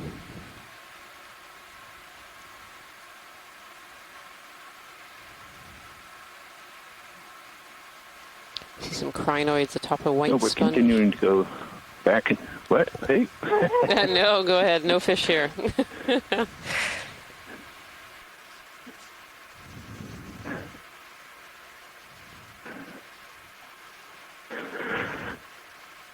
So I was saying, we're going back and forth between these more pillow lava type textures with ferromanganese crust. We're getting a lot of overhangs in places where these sponges and other fauna are kind of congregating, perhaps from some upwelling or the way the currents sweep around. And then we go into more pavement-like bottoms, still ferromanganese crusts, but just not as many larger outcrops. But we're starting to creep up on a slightly steeper section. So I imagine we'll start to see more, more exposed rock as we go up. Probably less sediment. And I think we might be able to. Sediment isn't too thick here, Copy. so we are seeing lots of coral debris, sponge skeletons, coral skeletons. So I'm expecting we'll start to see some bigger corals as we go up. And one quick peek up. Another shrimp. How's layback looking now? Yeah, there's definitely a lot of those coral skeletons that are quite old, covered over in that ferromanganese patina, and where we've seen these piles of corals before, as we've kind of gone up our track, we've found larger walls where these corals might have lived and fallen down. Yeah, let's do 155. Very red on that Bridge, are we now? sponge. Hi, Bridge. I'd like to request a ship move, please. Range 10 meters, bearing 155 degrees, speed 0. Yeah, so lots of larger branches I can actually see here, as well as those small little cup corals that we collected earlier. So the last little collection that we did was of some of these fossilized cup corals called Desmophyllum dianthus, this species that was really abundant on these seamounts in the New England seamount chain and also on the corner rise. Going back in time. Some dating work that's been done on those fossils suggests that there was a big boom of them around 20,000 years ago, the last glacial maxima. But some of them have dated all the way back 100 to 200,000 years.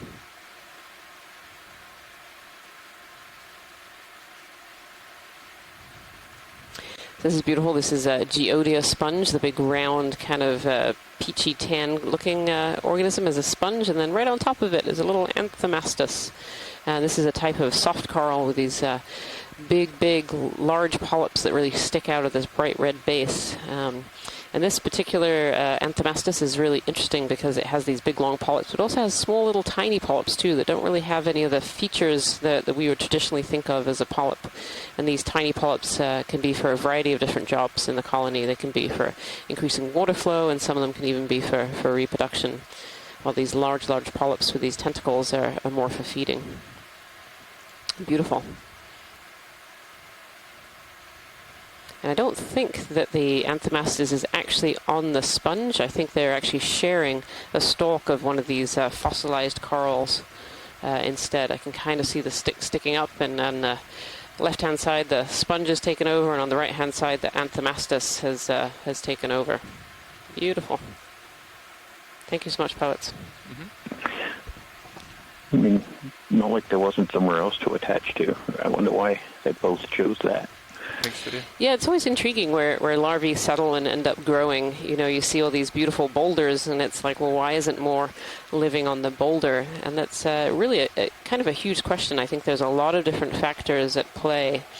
You know, these filter and suspension feeders really need at least a little bit of a current, and some species need quite a large current. And so they're looking for areas that are a bit more swept, so no sediment is accumulating on top of those really fragile larvae as they grow. And not suffocating or taking out food sources. And then also the current just coming in and bringing them food in the water column to be able to pick out. On top of that too, we also have to think about things like predation. So if larvae land in an area, say, where there's lots of these predatory sea stars, those larvae are probably not going to grow into the large colonies that we see in certain places. So there's lots and lots of different factors as to why they grow in a certain location, like that one little stick. Making my way to it. It's a beautiful large bamboo coral right in front of us. If we could have a snap zoom on that just to ID species, that would be great. Thank you. Come on in, video. Coming in. Are we going to the top first? Copy that. Lots of those drippy, almost sponges down below as well that we had a little bit of a look at earlier. Lots of displaced rocks too. I think we're starting to get steeper, so we're starting to see some rock debris from above. So fun stuff to come. Yeah, it definitely looks a little looser. Yeah. Drifting back, losing light. Yeah, I'm oscillating in altitude as well. Stand by. It looks like this one has a branching point at the base, so it's not actually a whip, which is what I thought it was when we were approaching it. But a relatively thick skeleton and pretty good-sized fleshy polyps. All right. This may be similar to the one that we imaged earlier on that we thought was B1 clade, perhaps. You can see the spikes really well. Thank you, Scott. Top. Yeah. The Z-bias has been tricky. You can see some of these polyps are all sucked up, all the tentacles are all inside, and others are hanging out in the water flow. And the polyps hang out like this looking for food particles to bring in. You can just see their little red mouths right in the middle there. They're also relatively large polyps. They are. Thick and fleshy. And somewhat densely grouped together on this stalk. Just a few minutes ago, we passed a different colony that was really thin and very sparsely presented with polyps. You can nicely see those needle-like sclerites between the tentacles, intertentacular sclerites, and that is really helpful for IDing these things, or at least getting them into groups. Wonderful. If you wouldn't mind, just a brief, quick look at the base before we go, if it's not too late. Yep, I think the pilots are scrolling down to the base now to see if we can take a look at that base point with that branch. Yep. There we are. Yeah, definitely two extra little branches there with two little solitary polyps, potentially three on that actually tertiary branch, I guess. A little current here, I think. Yeah, so it's hard to tell if that's real branching or if that's, a larva has settled on an older skeleton. I'm going to predict that it's real. A little bit hard to tell, though, to tell you the truth. All right, thank you for that. Thank you so much, pilots. That was great. No problem. Pilot clear. Video swapping out. Copy. Thanks, video.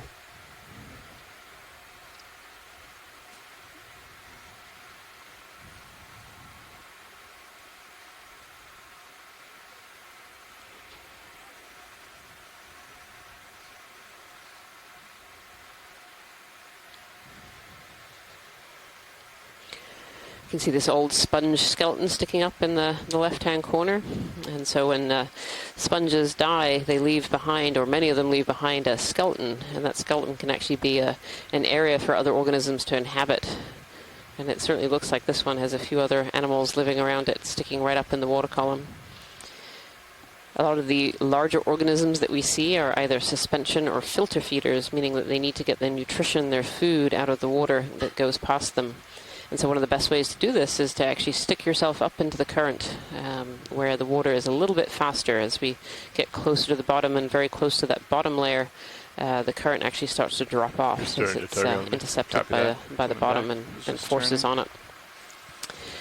And so by sticking up into the water column, you get that little bit faster of a current.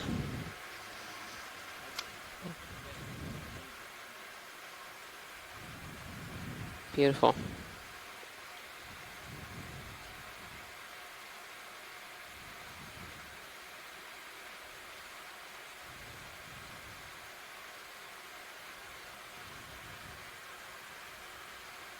As we go up, we can see all this loose rock here, probably influencing the sort of density of animals living here. The slope increases up there a It little becomes bit. more unstable. Certainly harder to make it a long-term home. Either Looks pretty uniform. the rock you're living on moves, or the rocks from above come down and sort of tumble through. The different parts of this slope. Settings, or no? I did. Okay. I finally got it back to where We're moving now. We're at 2,120 meters. We started at 2,146. I noted down. So we're almost 25 meters. Actually, we're at 25 meters now. We've gone up the side of this seamount. But we're starting to see some different environments now. It's getting a little bit steeper. So the bottom type is changing in response to that change in bathymetry. But still seeing, a variety of sponges, especially where these little overhangs and little protected areas from stuff coming down slope. Maybe that's helping. Of course, where sediment isn't accumulating too thickly. Bottom right. Usually that occurs on more vertical faces or in these overhangs. So another big coral, maybe a bamboo. Yeah, this one's a little bit unusual. It's got a long stalk and then it's kind of branched at the very top here. This is really interesting. I'm not sure if Scott Francis is still in the areas. Oh, I'm here. Yeah. Jason, you're not going to believe this. This might be I-4. I-4? Wow, you are the whisperer. There you go. This is the first one we've seen in the expedition. So we need to get a look at where all the branches are originating and see if it's coming from like a trident-type point, but I'm pretty certain it's going to be. You can see that the branches are arising from the nodes, and what happens with this coral is it continues to put out on the edges more branches, and so what begins as a trident becomes essentially a candelabrum-type coral. So this is a new species that Les Watling and I are working on that we first found in the New England seamounts on, I believe it was Bowness Seamount. And so really exciting. We've now found it in the North Pacific. So it's relatively common in a narrow band of latitudes and depths. But it's very distinctive because of its growth form. It always has the same pattern where 3 branches arise from that single point in the center, and then new branches are added on to the side. Yeah, it's a really, really different forms from the bamboos that we've seen so far in this expedition. This is really exciting to see that. It looks like it's almost forked at that point. Yeah. Again, we're not seeing the right face. That center point is really important. It's got to be a trident. So where you see the main stalk coming up, you would basically have one continuing up the center and then 2 going off to the left and the right. Interesting. Okay. The critical point, because there are other corals that grow in a kind of quasi-candelabrum-like format, but none that have that branching pattern. Nice pirouette. Yeah, this one might just be a fork. It's hard to tell. We're at quite a different angle. It's laying relatively flat against the seafloor a little bit. Beautiful. Yeah, the thing is, it's branching from the nodes. That's what's a clue to me that, in fact, it is this trident.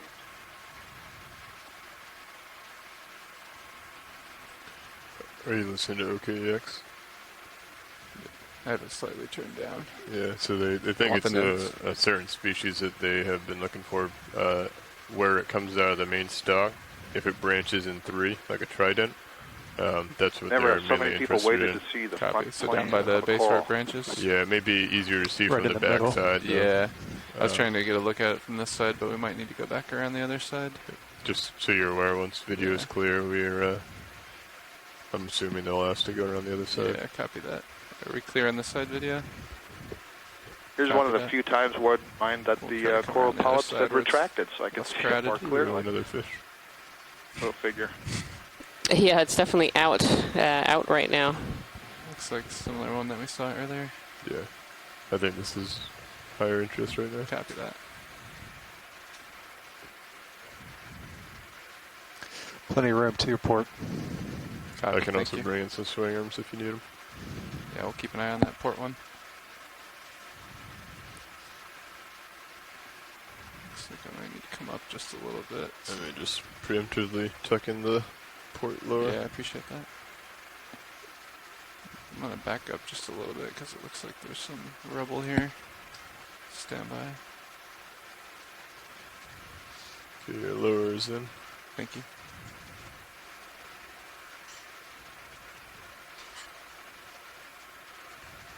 Starting to get a better view on the branching here. I agree with what you meant earlier there, Rian, that it looks like it's forked at the base there.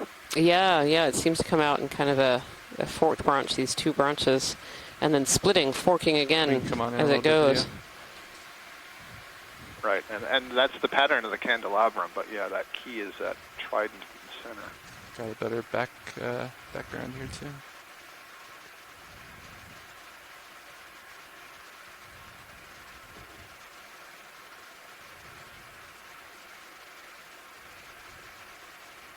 Yeah, I don't see A little bit more. the middle piece, which is very curious. Now I'm really confused about this coral.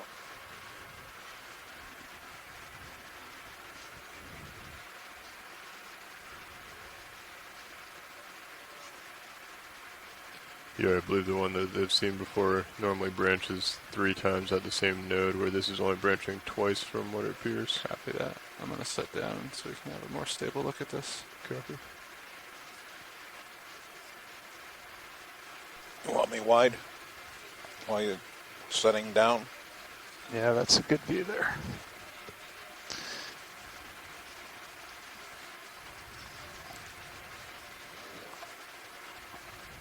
I'm feeling a little bit of heave. Stand by. Yeah, this is interesting. Yeah, I need to readjust here. Beautiful work Stand by. on the Come out a video. little bit, Thank you, and thank you to the ROV pilot for Thanks. really nicely getting around that thing. We're going to have to study those images and that video, but I did not see a central branch there. So either a branch is broken off, or this is something completely different. I think that rock off to our port side Cool. is giving me some grief. Yeah, that's really great. There's even like that little node think at you're near the good, pilot. base of Copy. that main stem. That looks a bit odd as well. So really intriguing. Watch lead, did we need any more imagery of this, or? Sorry, pilot, I didn't catch that. Oh. Stand by. Yeah, I was just asking if we needed any more imagery of this coral. No, I think we're good. Copy that.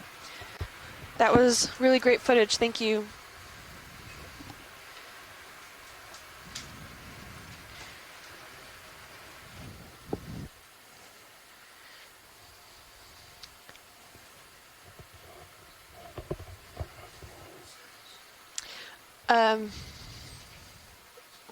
Oh, quick pilot change. Hold on 1 second.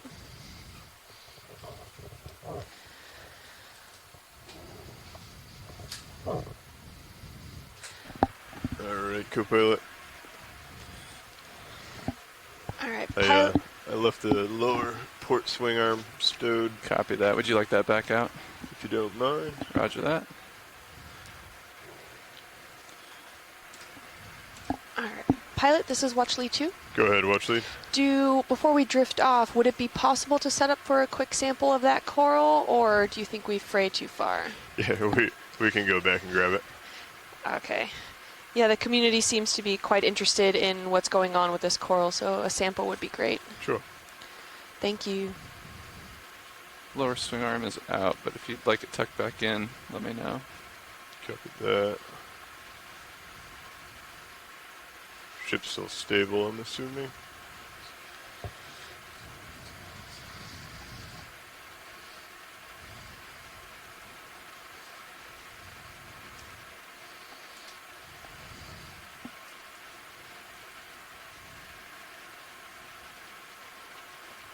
Pointing 165 here. Looking down at you 40 degrees. Copy that. Thank you. Nice and stable. Scott or anyone in the chat room, is there a preference as to what kind of sample that you would like? Should we take off the tip, or is there something with the nodal branching that maybe, or internodal? I didn't get a good look. Yeah, it's Kim. The nodal branching is absolutely critical on this one, and so what I would suggest is I'm looking at it right now on the left side. If you could try to get the fingers in so that you're getting at least 2 of those branch points, even 3 would be good. Ooh. Copy Okay, that, thank you, Scott. You cut out a little bit there. Yeah, It sounded a bit weird. Sounds like left side here. He needs at least 2 branches. Okay, do you want me to repeat what I said? No, we were able to hear you. Thank you. Pilot, did you catch that? I believe so. That's left side below the node, at least 2 branches.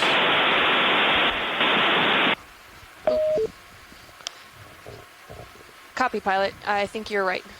Copy.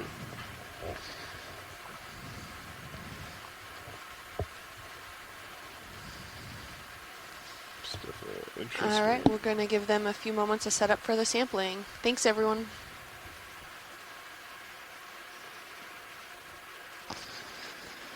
Layback is increasing. Current is now 2.2 knots. Copy, Nav. Thank you.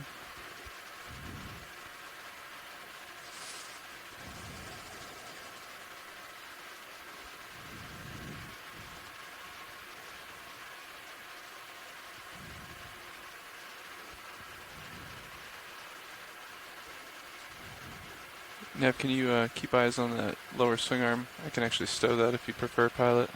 I've got eyes. Copy, thanks.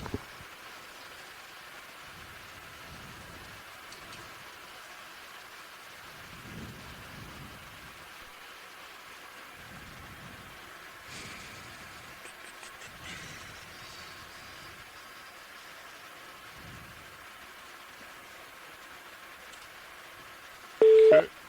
You wouldn't mind pulling up Mini for me? Copy that.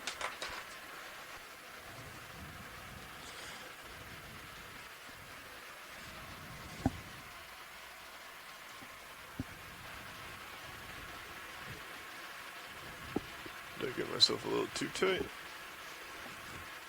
Yeah, actually that looks good. I think that'll be okay. If you're comfortable with it. I think so. Got eyes on. It's going to be craft. kind of up. Hydraulics are spun up. Thank you. I'll prep the boxes. Do you have a preference for which bio box to go into?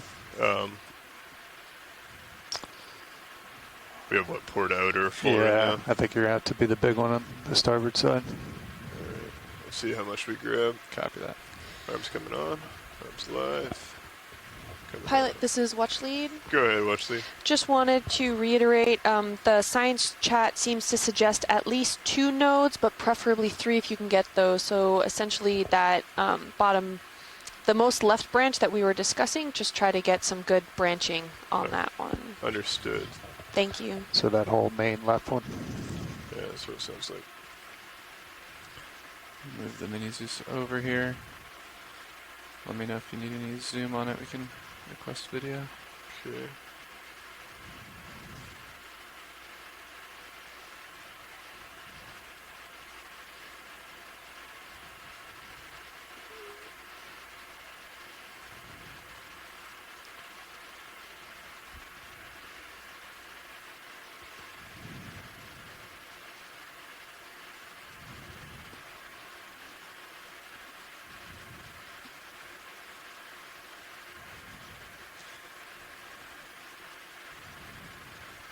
Alright, watch lead. I don't know if you can see where I am.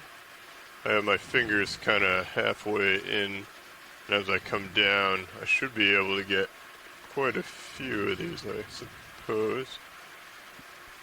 Copy. Is that what you're looking for? Yeah, so at that base, if you run the manipulator fingers down, yep, at that base should be perfect. Thank you. Yeah, so kind of. Oh, that's quite a chunk. Is that too much? You want less? I think it should be fine. Okay. Thank you. So this will get us, what's that, 1, 2, 3 branching most likely if I go all the way down? Is that too much or? It should be fine. Understood.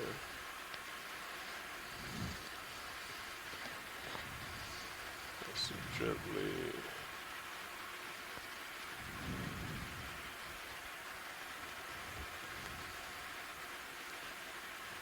Would you like me to bring your main rotator down just a tad, or are you okay?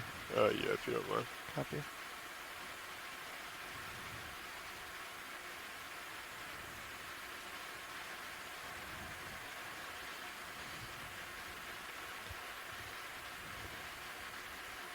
Okay, so right around here, I think is as low as I can go without. That looks perfect. Thank you. Right. 4, so closing.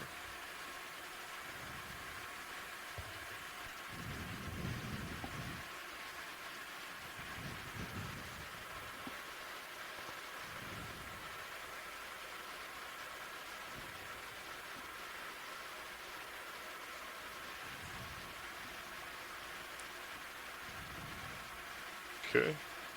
How's that? Looks like we have a couple branches. Will that work, Watchley? Looks perfect. Thank you. Understood. Let me know when you're ready for drawer out. Yeah. Go ahead and start bringing the door out. We'll go to the starboard side. We'll keep an eye on the left toe and make sure we don't move too much. Yeah, I'll bring the rotator. I have mine back. Copy that. Drawer coming out. Pin extended. Understood.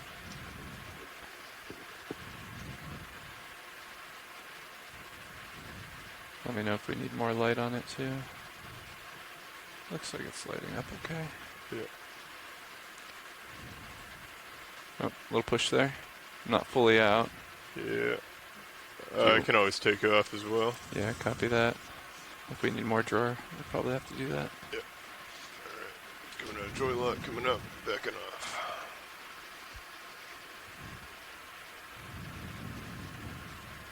Stay with me. Thank you, dear. Alright. Looks good. XY altitude. Don't have XY altitude.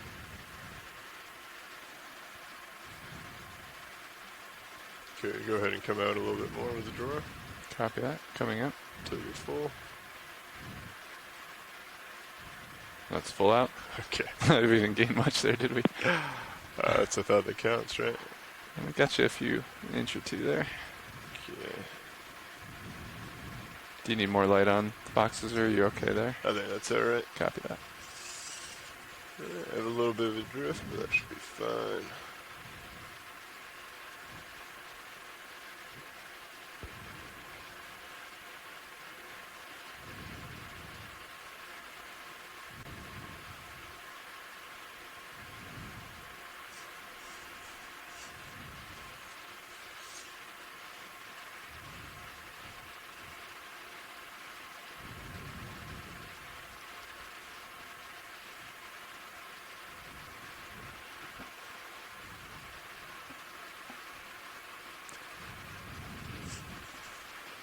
Look nice and steady in the Sirius cam.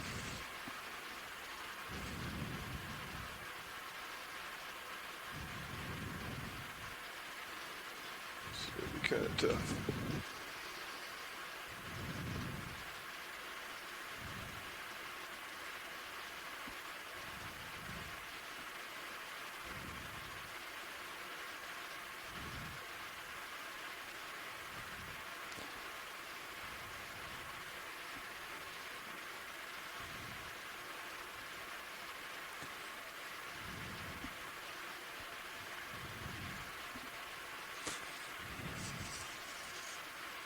quite long. Yeah. That should go. Yeah, if you can get the tips in and kind of.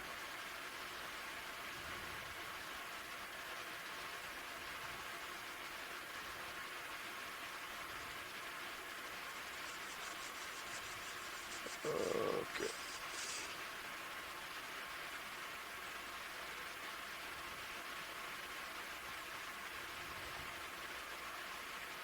It's looking good.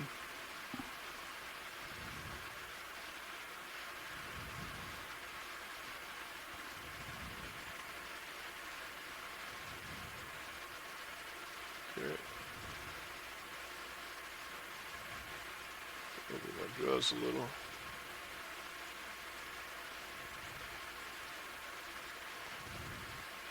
There they go. Nice job. Gravity.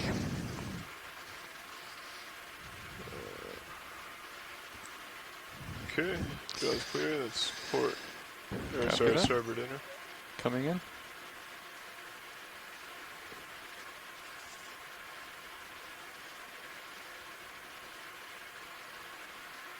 Nice collection. Thanks, pilot. That was a great job. No problem. Arm stood, coming off. Nev, did you get the point? Excellent, thank you. Alright. Going back to main HD on Sirius. Cover that, coming back to bottom. And we will continue.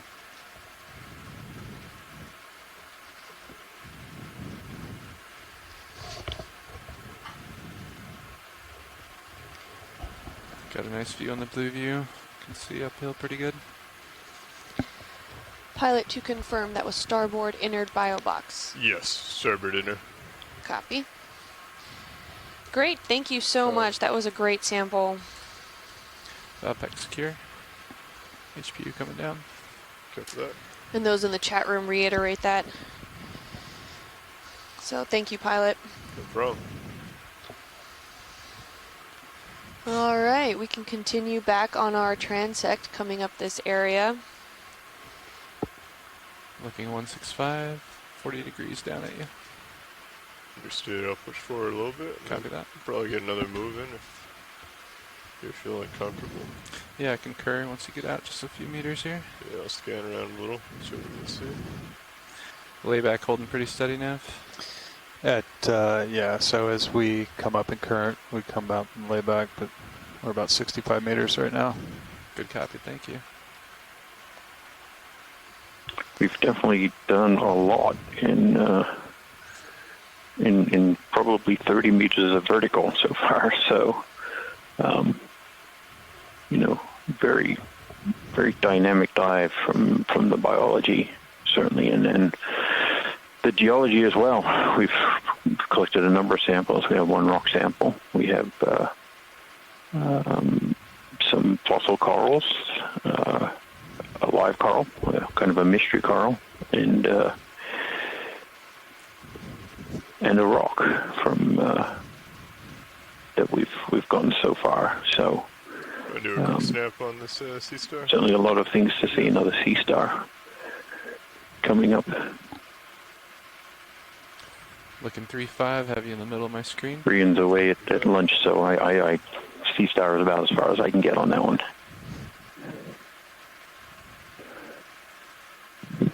Okay. Pilot's clear on video is.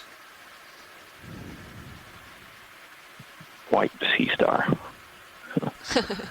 That's as far as I can get too. The only known facts that I know about certain sea stars are that because of their pentagonal morphology, that each from one Bridge, arm to the next one is about 37.5 hey, Bridge, degrees, like request to ship and move, that's please. pretty consistent Range across all the 10 different meters, arms. So bearing that's my extent of 155 knowledge. degrees, speed 0.2 knots.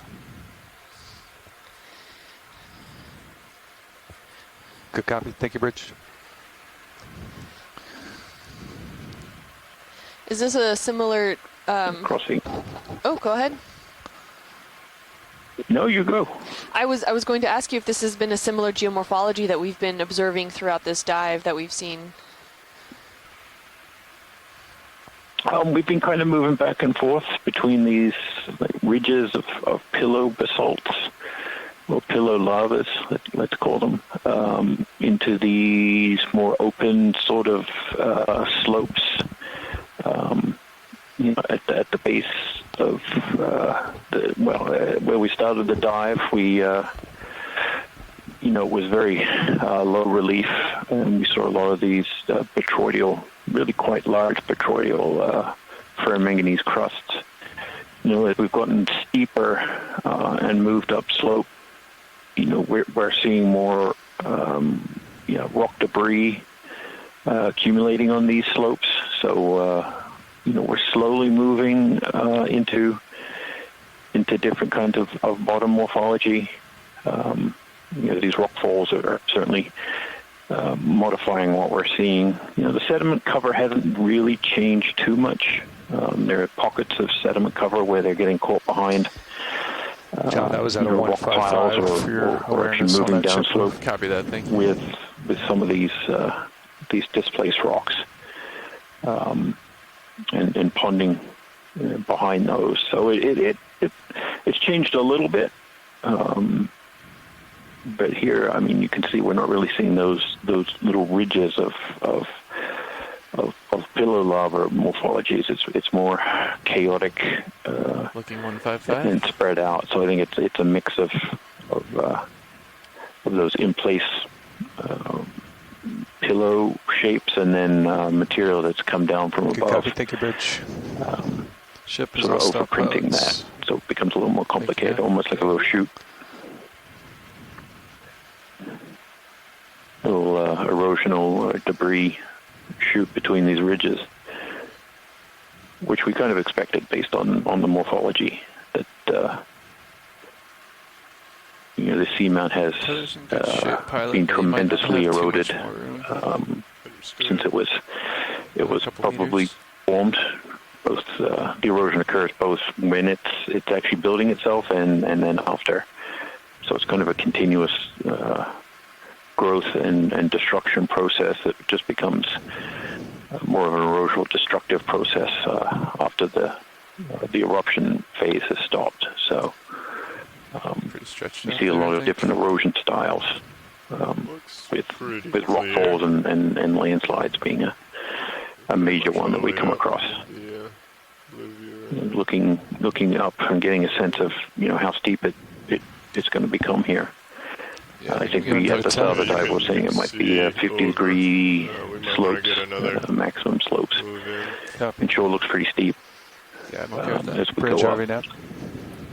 You see the sponges are taking advantage of the undersides of these outcrops where they're both protected from above. There's lower sediment cover, so certainly a better place to attach. Good copy. Thank you, Bridge. And maybe sort of upwelling, spiraling currents that can bring food. Thank you, Nav. My pleasure.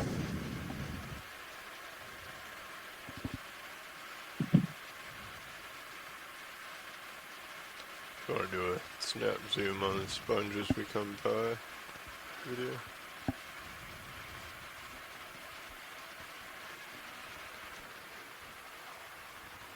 If you'd like to do a snap zoom on the sponge as we come by. Yes, please. Thank you. Oh, it looks like this is either a dead or dying sponge, and it looks like it potentially took on the stock of a coral, of a former coral that was there. You can see at the bottom there's some ferromanganese encrusting already, so that means the coral has potentially been there for quite a while, whereas the sponge may have taken advantage of the height in the water column, but it doesn't look as great, and there seems to see some zoanthids also taking an opportunity of being in the upper water column area rather than right on the seafloor. Thanks, pilot.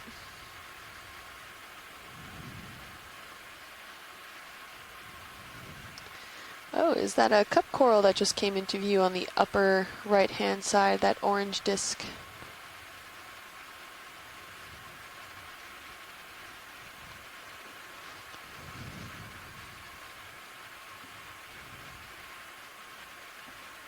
I don't really have a ton to the right. Copilot? You got a little bit. All right. If you want to do a snap zoom on this circular. Yep. Ooh, or is that an anemone? Likely an anemone. Beautiful coloration on that. Does anyone on the chat room want to confirm that?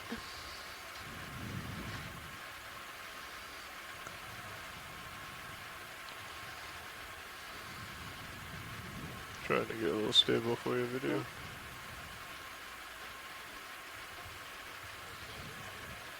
Good copy. Thank you, Bridge. Ship's all stop, pilots. Thank you, Nav. Yeah, I can't see really the side of it, so I can't make it out for certain, but looks pretty, this Come around to the orangish side when we get tan more color. tether.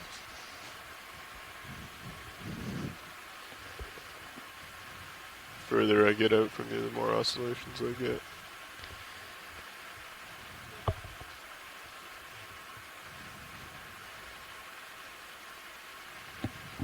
I'll agree with you that it's an anemone. It might not be right, but Yeah, you have a little bit of tether to work with here. sure looks like one. Probably. Full wide video? Some fossil cup corals in the back there too. Thanks, Jason. Yeah, I wasn't sure. I'm having trouble connecting to the chat room currently, so thanks for anyone that was able to chime in.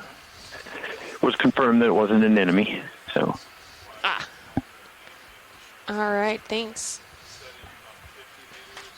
Here's another one of these little pillar lava ridges that were, I think, you know, as we've been moving side to side as we go up the slope here, we probably keep crossing back and forward over this one, and seems to keep continuing up, covered with sponges. Pushing everything up into the water column where they can, Coming up a little bit. suspension feed. There's more food up higher, and probably a lot of coral and sponge debris here at the base. Looking down 3-5 degrees. Copy that.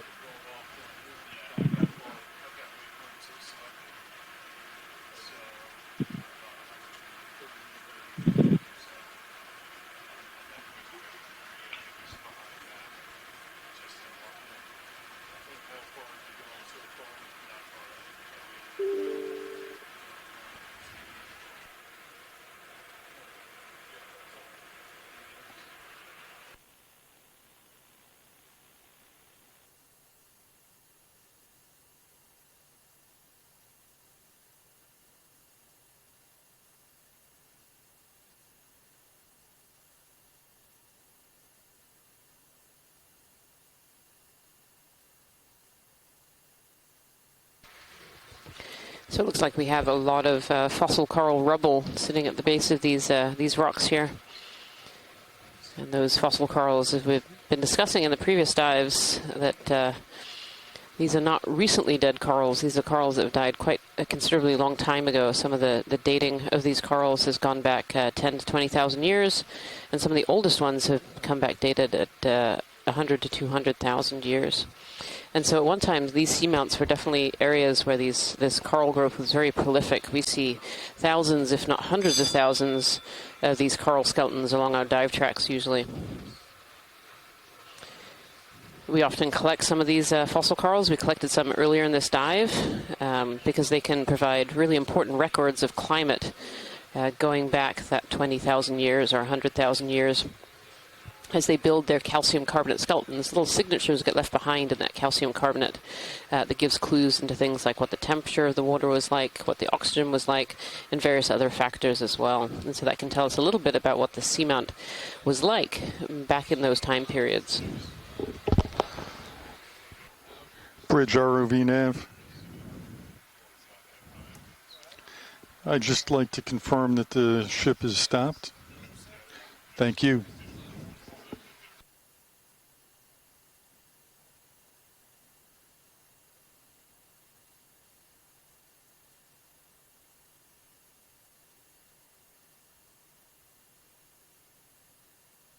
And it's interesting really looking up this channel a little bit too. You can see these little deposits of fossil corals in amongst these larger pillows too, and kind of looking up on our dive track.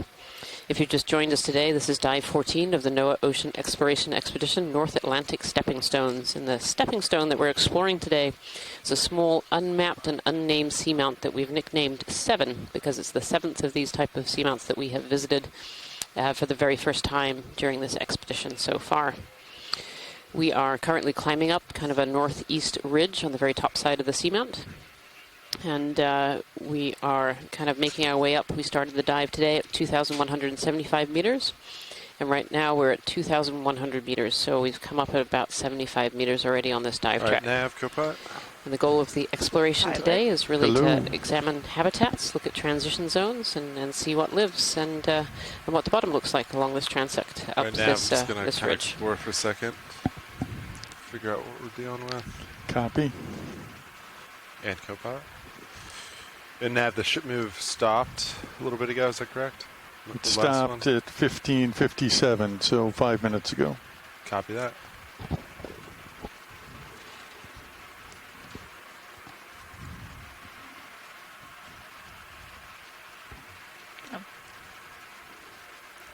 Keep a delta around 10, if that makes sense. Yeah, sounds good. I might fluctuate a little bit. Yeah, no. As I look no around, but worries. whatever you need to stay safe. Oh, nothing too close to me in my sonar. You can see on the face of these kind of pillows as we look up slope as well, there's lots of sponges, many alive, but also a lot of dead sponge skeletons too. And these sponge skeletons can form habitat for other organisms as well. They kind of create those little nooks and crannies for other larvae to be able to live.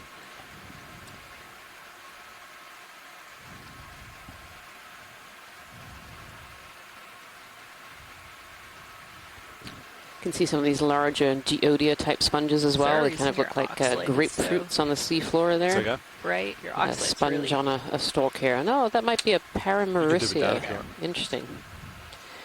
Pilot, this is watch lead. Hey, watch lead, yeah. There's a yellow coral just to the right of the stalk sponge. I wonder if we can have a quick zoom on that just to identify.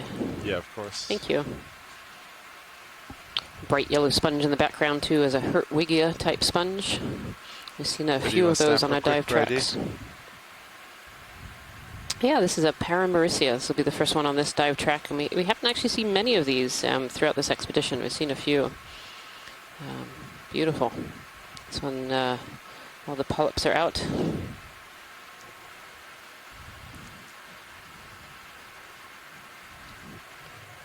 Come back center. It's quite a small little one. So those two red dots that you can see on the screen right now, those are harmless lasers. We use those to scale things on the seafloor. They're actually 10 centimeters apart. And they help to give us an idea of sizes of both morphological features and also organisms that are on the seafloor. Was that enough? That's perfect. Yeah. Far. No, that's great. We have a good positive ID on that coral. Thank you very much. So what direction have we been moving now? 155. 155. Up. So let's see, we have something 10 meters out. You can see behind that. Looks good. All right, how do you guys feel about a 10-meter move? Good with me. Yeah. Let's see. Yeah, 15. You say 155? Correct. Okay. Yeah, sounds good. Ready for that, Copet? Yeah, I'm pulling up slightly right now too, so make it. Beautiful big Hertwiggia sponge, this yellow sponge, and then more of Bridge these ROV nav. very fine vase sponges that we've been seeing. I'd like to request a move. As well as the rounded range geodias that look a 10 little like meters, grapefruits. bearing 155 degrees. And these brown structures, speed it's really decimal curious 2 that so knots. many of these kind of more plate-like morphology sponges have died on the side of these boulders. We see a few alive, but there's an awful lot of skeletons there, which is curious as to why we would be seeing that. But we've been seeing that throughout the dive track on the edges of these boulders and pillows. Pilot, this is watch lead. Watch it go. Yeah, so there's a coral kind of on the large boulder slightly north of center. It sticks out a little bit orange. There's a vase sponge at the base of that boulder. Yes, on top of that one. Yeah. It's like to the kind of right. yellowy and pink. If we could have a quick snap zoom on that one. Keep going a little Thank more you. right. Is that right there? That's the one. Yep. Roughly there. Thank you. Video, you want to snap real quick?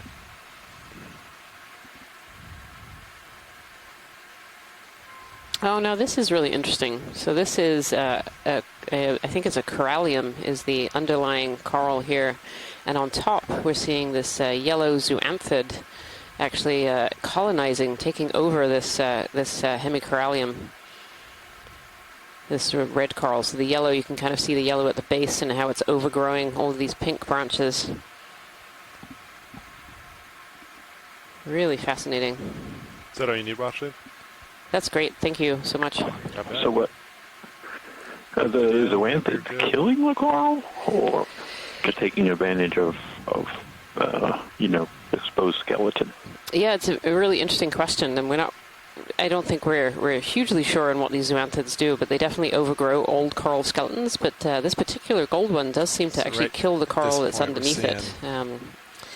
So definitely slope, but we're seeing above everything, so that's good. We see this this golden zoanthid overgrowing coral skeletons actually in quite a few locations. It's not an uncommon sight to see this.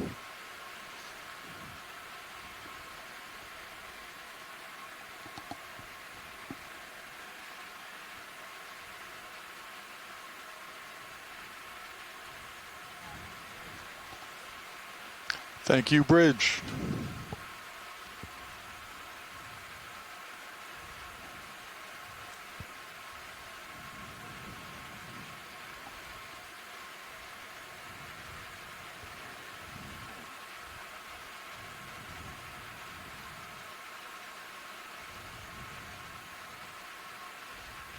You can see all those sponge skeletons that I was talking about a little earlier, kind of the brown, kind of plate-like morphology on the edges of these pillows.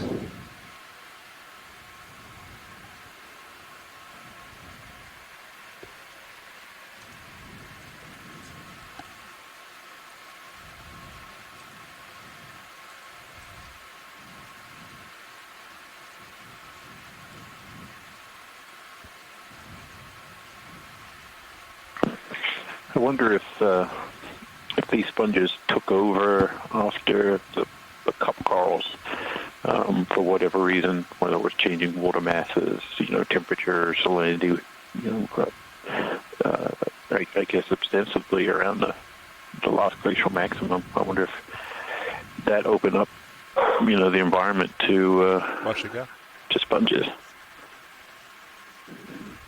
Yeah, copy that. Is a Iridogorgia? So this is actually a Metallogorgia, this one. Kind of looks a bit like an umbrella. It's really, really beautiful. It's actually one of my favorites. I know I have a lot of favorites, but this is definitely one of them.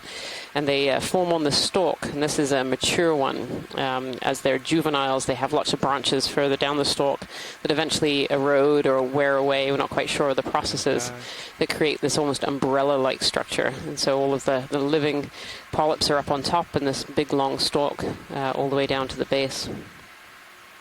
Beautiful.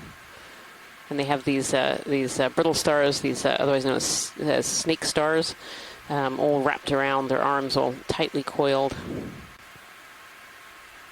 Beautiful. Thank you so much, pilots. Yeah, no worries.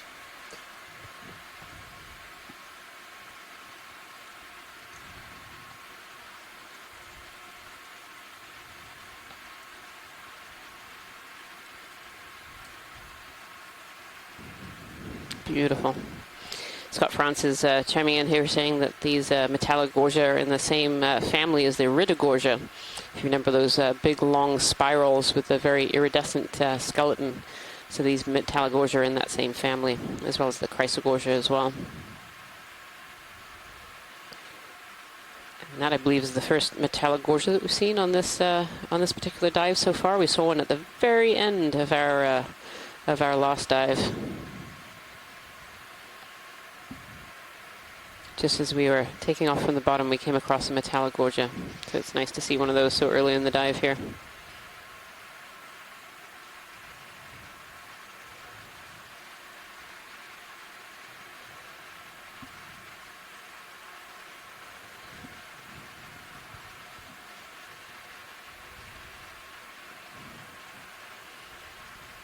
More of these piles of these fossil coral rubble you can kind of see in between the boulders.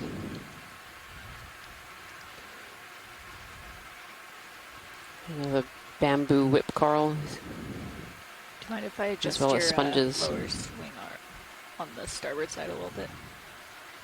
Definitely sure. What do you want to do? entered a slightly different zone Sure.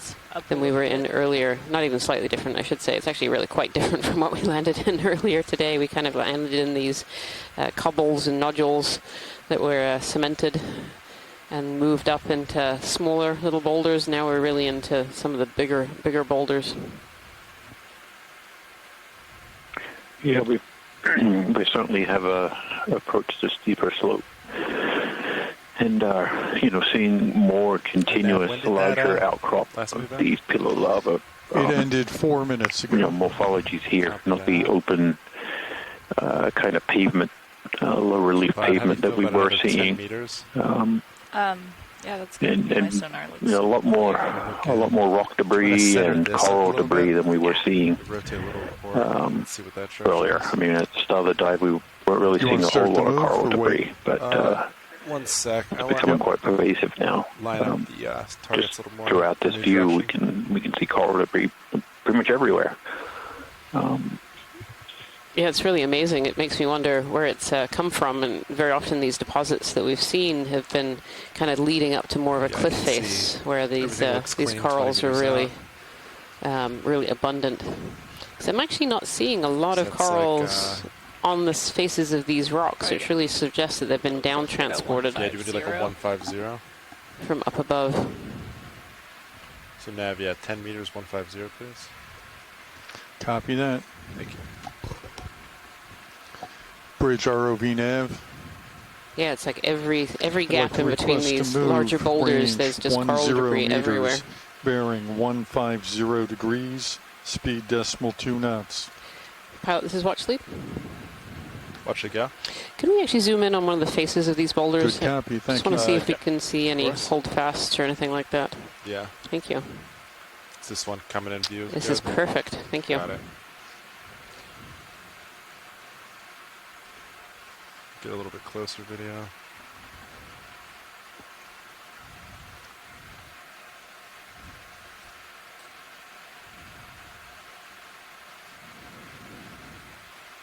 All right, video must start to come in.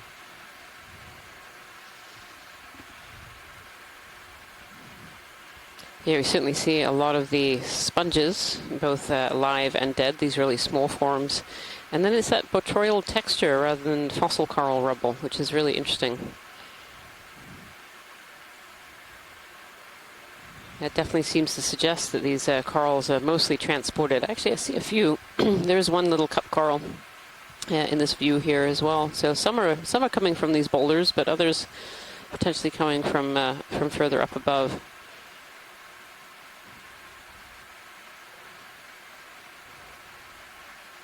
Thank you so much, pilot. There was a red coral kind of on the top left of this boulder. If we could take a peek at that before we move on here, that would be great.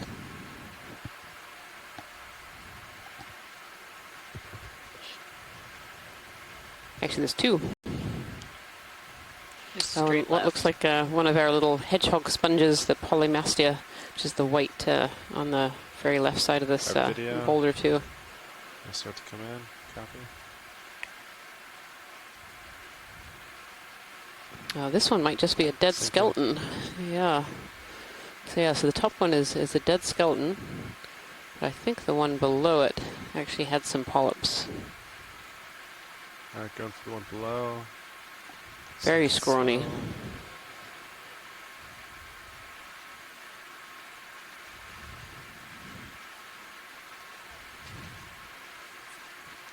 Yeah, and Tina Moltsover had pointed out earlier there was a potential Paragorgia, a bubblegum coral.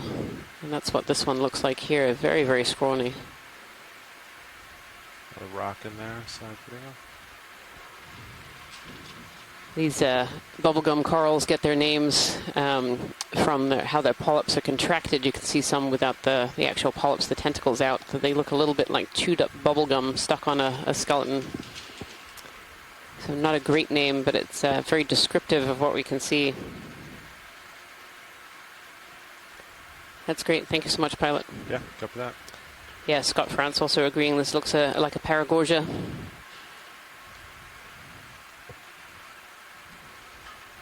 So there's potential that colony up above it was one as well, though there's no polyps left on there to really tell.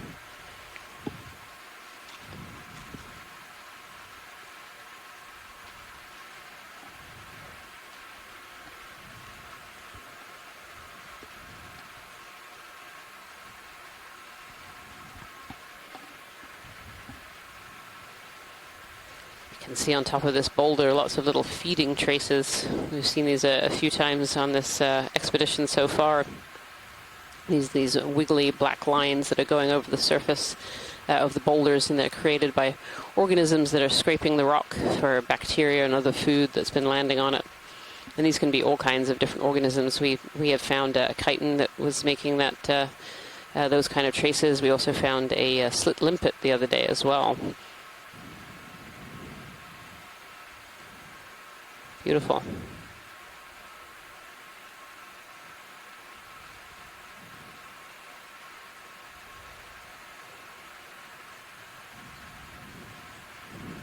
So organisms that live on these seamounts in the deep sea are really being fed by the upper water column. So these seamounts stop the flow of nutrient-rich deep water. It hits the side of the seamount and then kind of spirals around the seamount and very often comes as far up as to the surface. And those extra nutrients from that cold, deep water allow plankton in the upper ocean to feed and then bloom and then eventually die. And as that plankton dies and falls back through the water column, it accumulates other things that have died in the water column, sediments and all kinds of other material. We call that material marine snow. And it's really that marine snow that you can both see in the pictures, these little particles. There's a fish dead center. Video on Snapfish. And that marine snow falls down to the seafloor and feeds the organisms down below. So it lands on these rocks, and then those organisms are creating those feeding traces on these rocks. Or it's caught midway by these corals and sponges.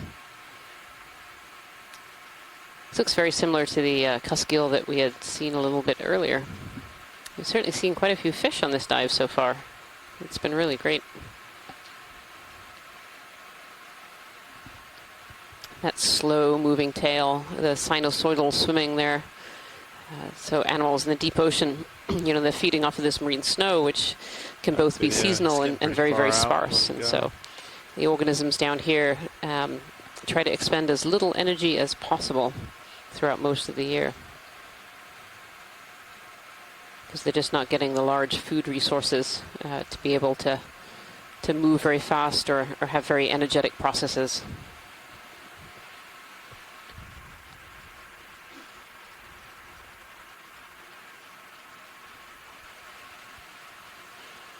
And indeed, the corals and sponges and other organisms that live down here as well often have very, very slow growth rates compared to organisms that we find in the upper ocean, on the seashore, or in shallow coral reef areas. The organisms down here, getting so little food, they'll grow just barely millimeters per year compared to growth rates up on the surface of some things like tropical corals, which will grow into the tens of centimeters per year.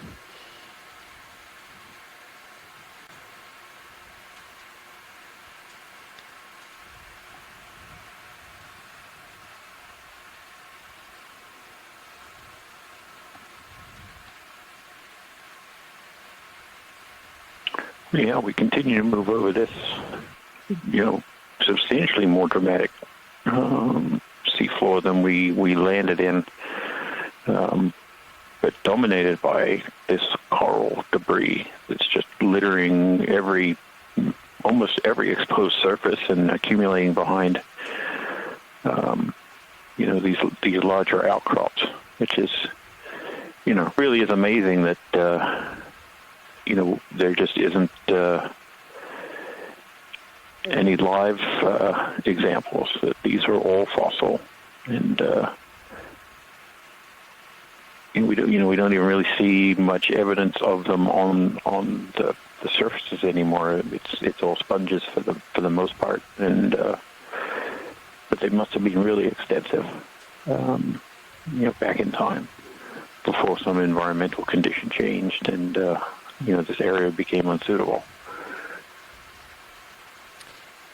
Yeah, scenes like we're looking at right now always make me want to go back in time and take a look and see what this area looked like back in those 20,000, 30,000, whatever years ago. This must have been quite a beautiful coral reef area. And like you say, environmental conditions have just changed. Those environmental conditions have changed over the last 10 to 20,000 years. 6 minutes ago. Go, bud. How do you feel about another 10 meters? Yeah. And we're really only just Again, starting at to scratch the 150. surface of That knowing still seems pretty good. what Yeah. the right conditions for certain species of coral growth to be in the deep sea. Bridge ROV nav. I'd like to request to move range 10 meters, bearing 150 degrees, speed decimal 2 knots.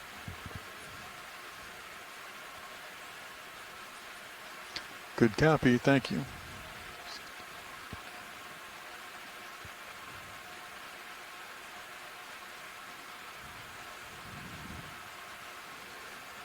Quite an impressive little cliff or high relief feature here. If you switch over to your live stream number 3 and look in the bottom right hand corner, you'll see this this little chart here. It's called Blue View. It's got Blue View at the top, and that is a forward-looking sonar, and the pilots use that sonar to help them navigate. It shows them kind of what features are coming up ahead. And when you see those bright lights and kind of a very dark shadow behind it, that's high relief. And so you can kind of see this pretty impressive cliff that we have just on our right-hand side here.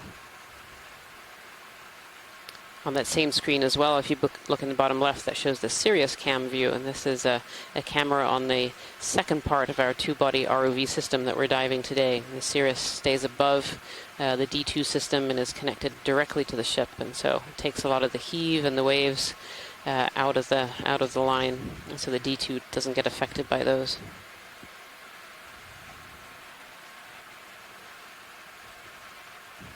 I like to look in the Sirius cam because I feel it gives you quite a bit of scale. You can kind of see these large features that are in front of you and how they're related to the to D2. You know, D2 is about 11 foot or so high, and so here we are looking at these boulders that are just towering above us. It really helps to bring a sense of scale to the dive. A pilot watch lead? Sure, watch it. Could you zoom in on the bright white sponge dead center? Yeah, copy that. Thank you. Did you want to snap? It'll just be a snap zoom. I think this is a Polymastia sponge. We saw a few of these out on the corner rise on our first couple of dives. And I like these sponges. They look like little mini hedgehogs. And this one is quite large. Those lasers were about 10 centimeters apart. Use them for scaling organisms and features on the seafloor. You see this very fun and funky looking sponge here. Come out a little bit. Yeah, hold that. Beautiful. Is that all you need, watch lead? Yeah, actually, could we pan up a little bit? There's a red Anthomastus too, just above it. Kind of poking out from the debris there.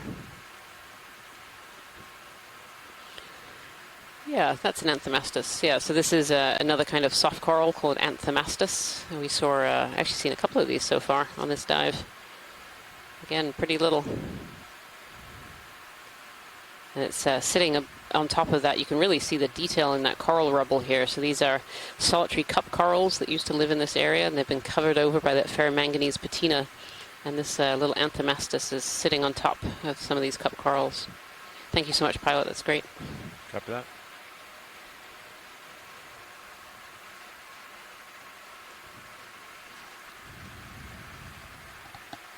Oh, I think I see a larger one of those red Anthomastus on the boulder behind the one that we've just been looking at. It's kind of peeking out of the top there. If you see that, pilot. Where is it relative on screen? So go north and then left at the lasers. Thank you, bridge. Yeah. Kind of looks like a little bright red fan sticking out. So go left right now. Your lasers. And it Right just up there? just below the lasers. Yep. Okay, copy that. Video, let me get closer first. second turn to keep my These head on Anthemastus it. soft corals, they're true soft coral. Okay now. Thanks, though. They kind of look like a little Medusa head with all these giant polyps sticking out of this round body. I think this is actually a large one and a small one sitting on top of this rock.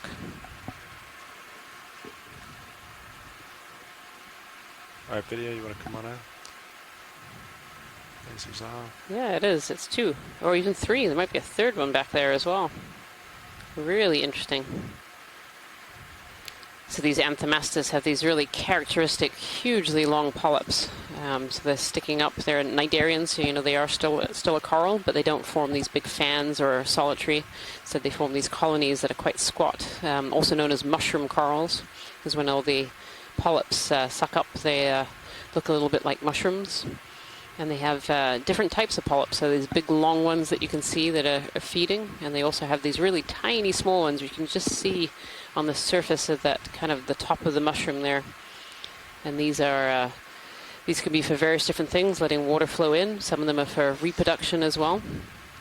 And this is really fun because you can see these little mysids, these type of crustacean up in the tentacles there. And mysids are often associated with corals.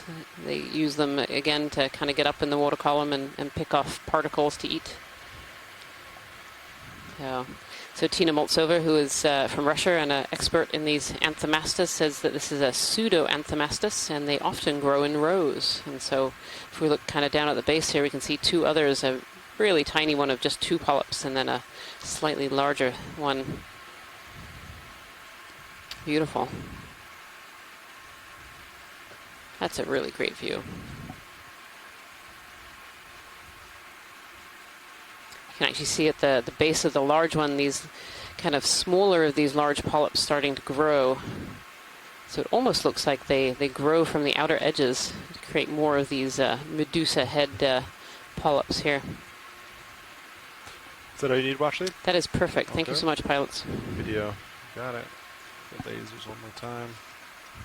Yeah, those lasers are 10 centimeters apart. So you can see that colony is about 5 centimeters or so.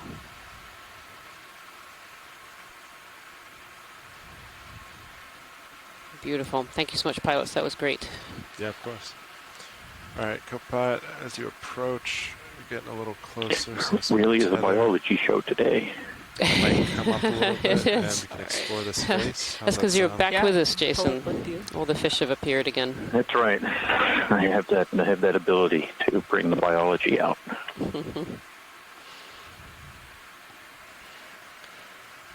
As well as the Not biology. that the geology isn't impressive. I mean, look at that pile of coral debris there. I was just going to say the same. It's a really impressive pile of coral debris.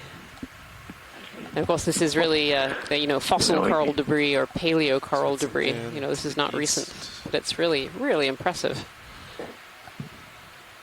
Yeah, I mean, even if they weren't all living at the same time, they all seem to have similar, amounts of this ferromanganese, patina on them. They're not covered by sediments. They're, so they weren't living that far apart from each other, and just those environmental conditions changed, and they just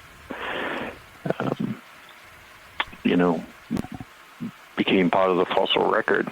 And it's just interesting that there are few, if any. I mean, we've seen a couple as we've gone along, but where they used to live on these vertical faces and other exposed substrate, they're just not retained there. There's not a lot of bases left behind. It's almost like they were scraped off and just dropped down onto the sediment. So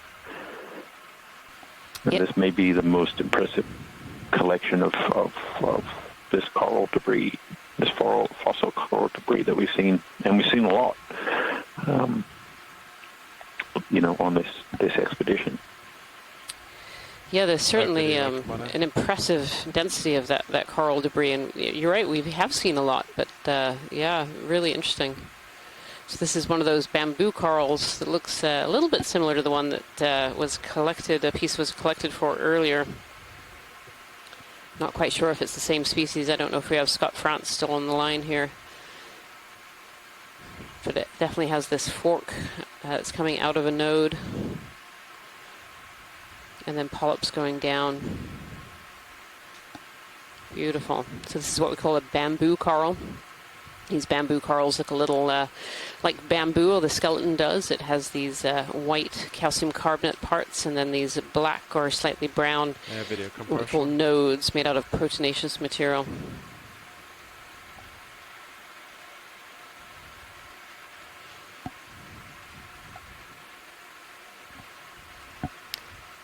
If we could get a zoom kind of on the point that it branches, that would be great. It's just a little bit further down. Yeah. Thank you.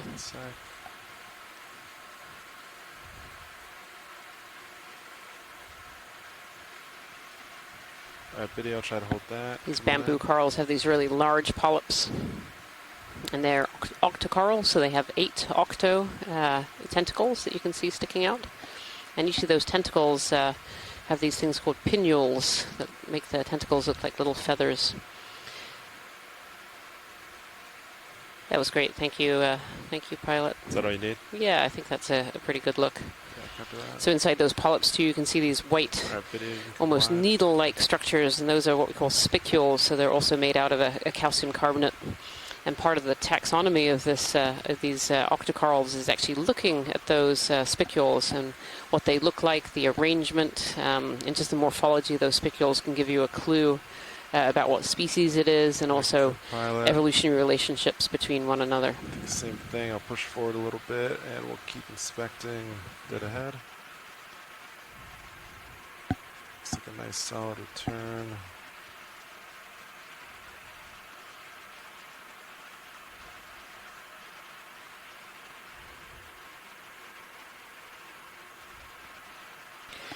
And like Jason, I'm also incredibly curious as to where all this fossil coral rubble is coming from. You know, it's obviously come from up above us somewhere, but it's just such an impressive amount.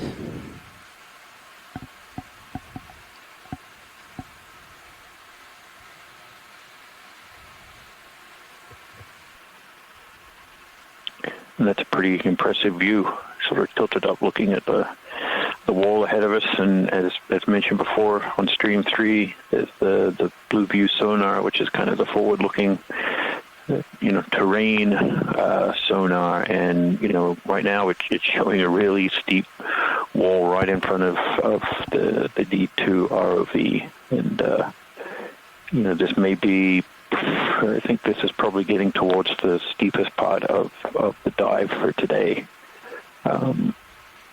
And we have, very much transitioned out of that lower relief, lower slope, harder substrate pavement area that we looked at the start with those large electroids, the kind of nodular material that we kind of poked to see if it was loose or not. And now we're getting into these, almost continuous exposures of pillar lavas, for the most part, just with a dusting of sediment on them. I'd like to request to move accentuates the top surfaces here. 150 degrees. And then these vertical sections just covered with, sponges and fossil sponges. Good copy. Just everywhere. But at the base are these little pockets of sediment, which are, when we zoomed, we saw pteropods and other things. So it's mainly a biogenic sediment, I think, for the most part. Material that is that marine snow, the shells or tests of the marine organisms accumulate in the sediment, and then just fossil coral debris. Just everywhere it can accumulate, it's accumulating. But, these vertical walls are, that's a big sea star up there. I don't know. That's a different one than what we've seen so far. There's a lot of legs on it. I can shift over.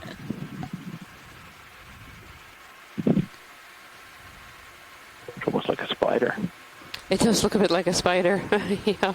The pilot's just coming around to take a quick look at it. This is a Persingid sea star. Don't say that too fast.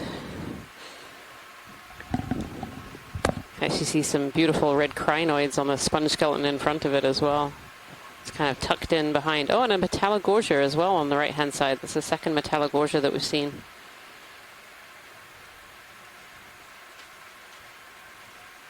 And I think that's a record for our dives so far, seeing 2 of those. I think our other dives, we've only seen 1. Thank you, Bridge. Oh, fish too. You've definitely brought out the fish today, Jason. Yeah, there's actually a couple of smaller percentage sea stars, I think, sitting on the old sponge skeleton there. Yeah, I think those might be crinoids, which are, you know, in the same group as the kind of looking up at it right here. as the in the same family, in the same phylum, sorry, as the Brasyngids. They're all echinoderms, so that pentaradial symmetry. Beautiful. That looks a lot different to the ones I've seen before. Yeah, these Brasyngids. They're different forms of these. They do, yeah. They come in many, many different species, many different forms, and but they all have these really long spines, which are very hard, very solid, going down each arm. Beautiful. If we could pan up just to the crinoids on the top there too. I'm not sure we'll get a good view of those. Those might be a little high, but okay. We can see. I mean, yeah, they're definitely crinoids. So there we go. Do you want to do a quick pan? Yep, you got it. Yeah. So these crinoids are stalkless. We've seen a number on this expedition so far of stalked crinoids. These ones don't have stalks. Instead, they have almost like little legs underneath that help them grasp onto, in this case, this dead sponge skeleton here. There's actually some white crinoids and some red crinoids on here. The white ones are quite small in the top right corner. That's perfect. Thank you so much, Pilot. Yep.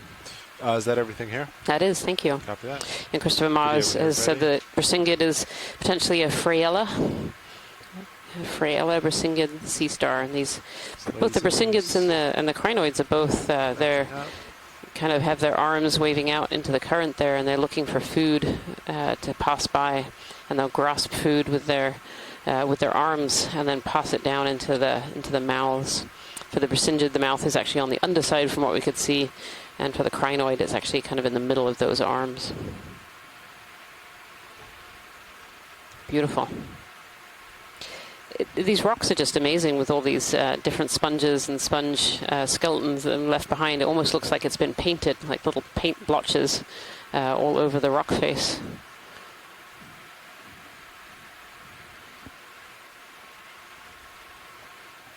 Yeah, I mean, every vertical surface, you know, so the tops and the back sides where this ferromanganese crust has made them kind of very rough, and they are able to accumulate, you know, sediment. Not a lot of sediment, but it's really those vertical faces where things are attaching to, and the rest is somewhat free of animals hanging on there. It looks here, we see some of these stalk sponges and things. They seem to be okay. They can push themselves out into the water to get that food, that marine snow you can see now with the lights kind of panned up. The stalk ones are don't seem to be as sensitive to where they attach. They can just push themselves up and get the food. Space there. Looks good. 5 more meters, please. One of these long bamboo corals, but it's actually missing a lot of its top there. I'd like to request a move. It's been either eaten away or died away. Bearing 150 Another one of these large degrees, Brasyngid sea stars as well. knots. Maybe slightly different from the one that we saw earlier. It kind of Good wrapped copy, around thank you. what looks like one of these old coral stalks here. Oh, another one of these little hedgehog sponges that I love. The polymastia.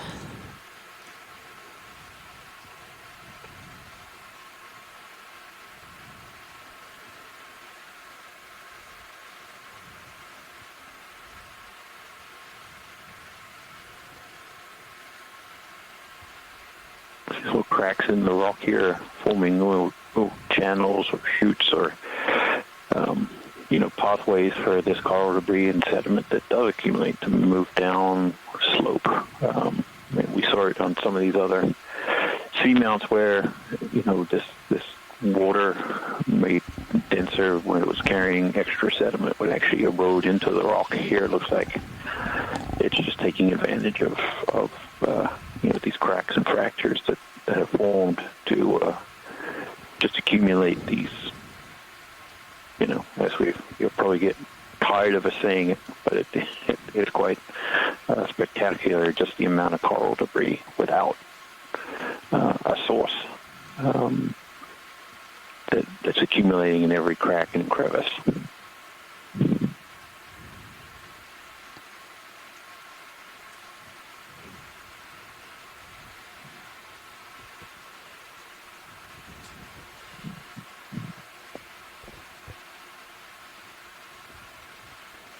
Is that a little cave coming up? Yeah, it usually has an octopus or a fish or something in there. Oh, now you're trying. I'm just going to say it because maybe it'll happen. Maybe it'll appear.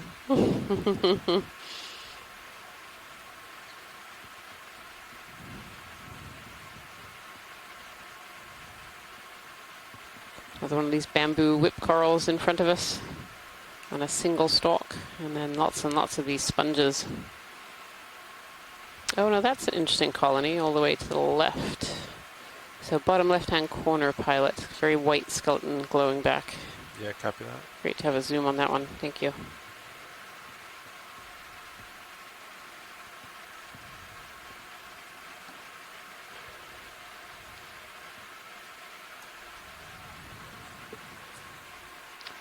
Thank you, Bridge.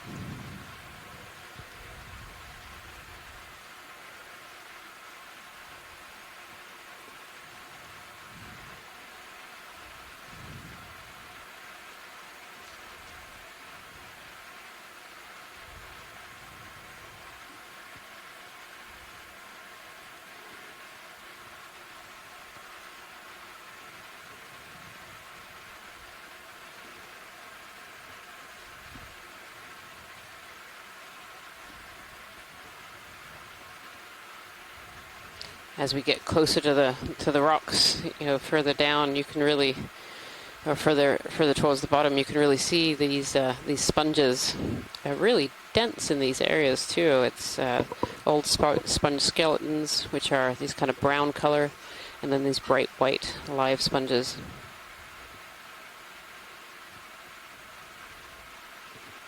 And we're just creeping up to take a quick look at this this white coral that's here sticking off of the boulder. All right, video, do you want to come in? Like there's a couple of skeletons here. I'm not sure if this one. Yeah, I see some polyps there.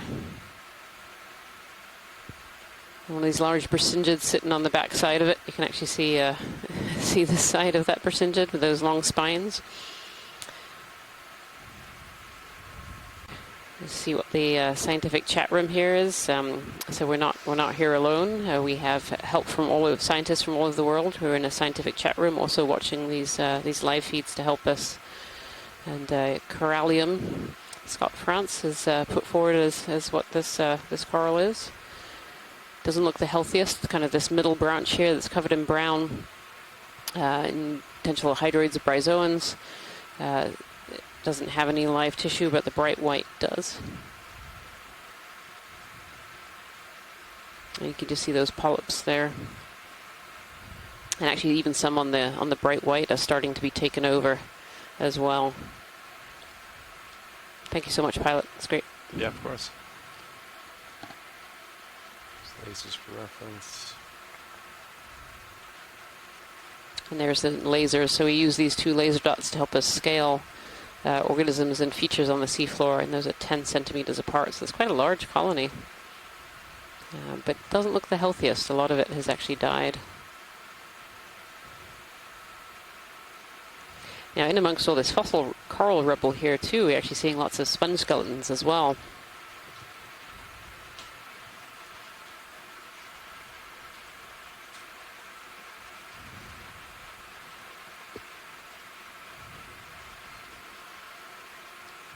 This large bamboo whip coral, and then kind of looking up this cliff face. So if you look on that live screen number 3 and look in the bottom right hand corner, you'll see a screen that's labeled Blue View. And this is a forward-looking sonar that helps the pilots to kind of see what's coming, and they help this to drive the vehicle. And you can see that bright return means there's something hard in front of us, and then a big shadow shows that it's we can't actually see behind it. So this is a really large feature. These more little caves and cracks and crevices. Oh, and all kinds of corals on this rock face here. It'd be great to zoom in on some of these colonies, if that's possible, pilot. Yeah, of course. Is center okay, or do you want something? Center is good. I'd also like one on the top right too. Once we've had a quick look at the center. Video, you want to snap center real quick? This looks like just a skeleton here, and then this bright, beautiful sponge down below, with these bright red crinoids on it. Beautiful. And so this sponge, you can see the really bright white lobes, and then that kind of darker brown lobe. And that darker brown lobe is where the sponges actually died away and left the skeleton behind. Is that all you need there? That's great, thank you. Copy that. That video. And then to the top, is that right? And yeah, on the top there's kind of a, there's one that's kind of pink but with kind of a yellowy center. I'm wondering if it's one of these ones that's been colonized over.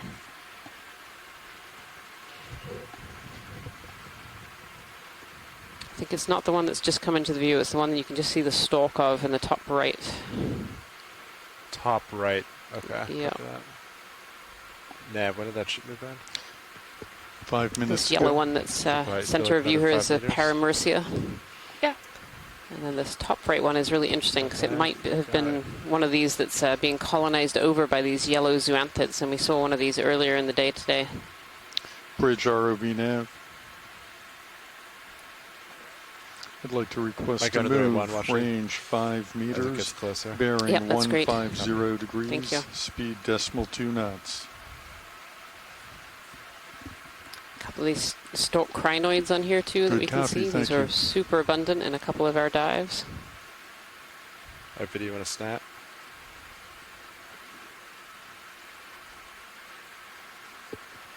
Oh, looks like a Metallogorgia over the side too, but the one that I'm looking at is kind of in the background there. Oh, is this not the one? That's just a stalk, so yeah, so the one right in the top right-hand corner with the red and the yellow would be great. Thank you, that one. Yeah, so this is one of those colonies that's been colonized over by this yellow zoanthid. You can see it taking over this coral. Looks fluffy.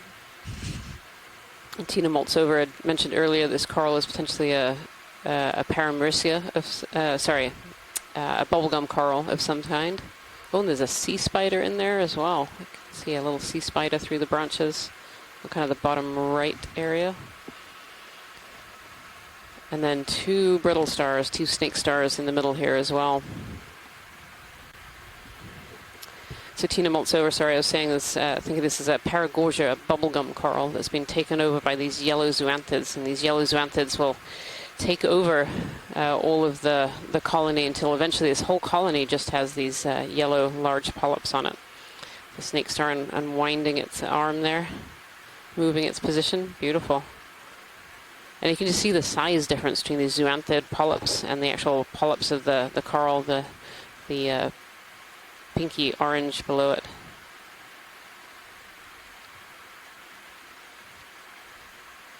Uncoiling their arms. These snake stars are suspension feeders, so they're also looking for particles or organisms that are attracted to the coral to be able to feed.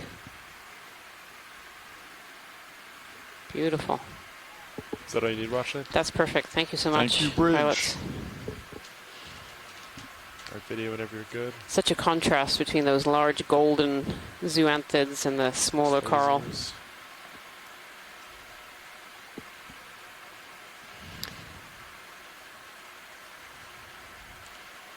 Actually, could we zoom in right next to it, just to the right of the lasers? A very, very fine colony there. I think it's a juvenile Metallogorgia.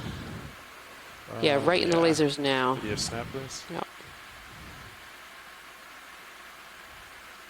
That's interesting. Sinking. Yeah, can we scroll down just a touch?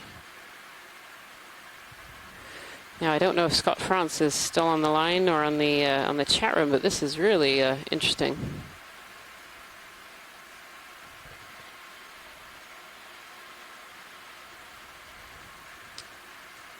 You can see the snake star has got its arms wrapped all around this, and it certainly looks a little bit like a Metallogorgia.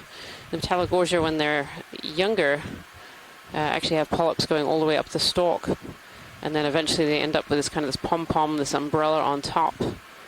But as we went up this this coral colony, it has this larger patch in the middle, and then just a few polyps on top. So it's a really curious form. Again, that snake star sticking its arms out into the current, potentially looking for food in amongst the branches of this coral.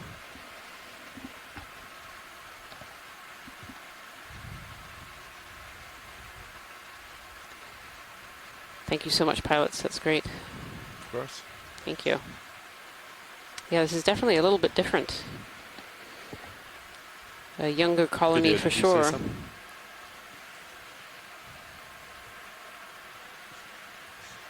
Copy. All right, whenever you're set, we can come wide. Hi, Rian. You know, there are 3 different species of Metallogorgia that have been described around the world. But I'm pretty certain there's only one known from the North so we Atlantic. have 5 more meters in, right? I don't have any reason to believe that this is anything other than Metallogorgia melanotrichos. Just still pretty steep. As we've noted a couple times, as you've noted, that it's a much earlier growth stage. Definitely, yeah. Have that umbrella at the top. Yeah, it hasn't quite developed its umbrella, and the sea star, the snake star, has not yet made its way up into those topmost branches. It's really, I don't think I've seen one quite like that before. Yeah, I would say that's in its gangly teenage years. Yes. It developed its adult form. That's a great way to put it. Gangly teenage years. I like that. And I stepped away just briefly there, but I noticed to its right was that Paragorgia with the zoanthid overgrowth. And that's something we saw quite commonly in the western. How do you feel about another 5 meters? And as far as I know, that may be the first time we've encountered it so far in this expedition. Is that correct? We actually saw one just a little bit earlier. Yeah, not 10, 15 or so minutes ago, but today, yes. Yep. So, and I think we've seen a few of them go by. That's interesting. Yeah. Oh, and here we are while you're on the line. Here's another one of your candelabra bamboo corals that's coming into view. Yeah. This one looking a lot more bushy. Saw one earlier that looked like it was just half. Yes, yeah, just kind of one fork off to the side. Good copy. This one looks a lot more healthy. The critical thing here is that the initial branching point, and then are most of the branches arising from the nodes or not. So I noted in the chat room that many years ago, about 2005, I guess, maybe even 2004, we do have an image and a collection of half candelabrum, but it was an internodal branching, and so it was very clearly different. Oh, interesting. The clade I4 thing that we're looking for. Yeah, this one definitely has that distinct candelabra shape. Beautiful. This one's looking more promising. Yeah. But still, it looks like fork at the base there. Maybe not. Maybe that's a trident. Yeah, I think that has the trident view. Perfect. Yeah. There's certainly been some interesting bamboo corals so far on this dive. Well, we're getting up into this somewhat shallower range where we would expect to see a higher diversity of corals. You know, it's when you get deeper, the pressures are higher, the temperatures are colder, and the food input is lower, and so it's a tougher place to live, and so it reduces the diversity somewhat. And as we get up into these, I won't call them shallow depths, but shallower than we would work in. we do tend to see more diversity. So. Yeah, absolutely. And our depth right now is 2,060 meters. We started today's dive at 2,175 meters. So we've come up a couple hundred meters already on this dive track.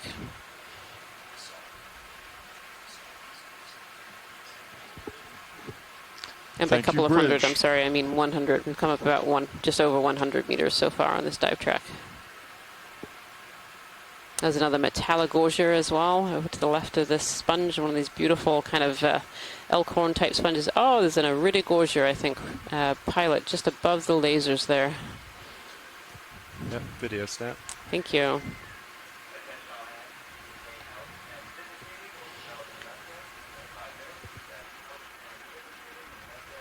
Lasers off. This is an iridogorgia octocoral. It has this very, very distinct kind of spiral shape. This one is not one of the large ones, but it does have a shrimp up in the upper branches there. You can see that single shrimp that sticks out really red in amongst the branches here. Beautiful. And there are species of this iridogorgia that can get very, very tall, up to 3 to even 5 meters high. And this one is quite small comparatively, but a really good find. Thank you so much, pilots. Yeah, of course.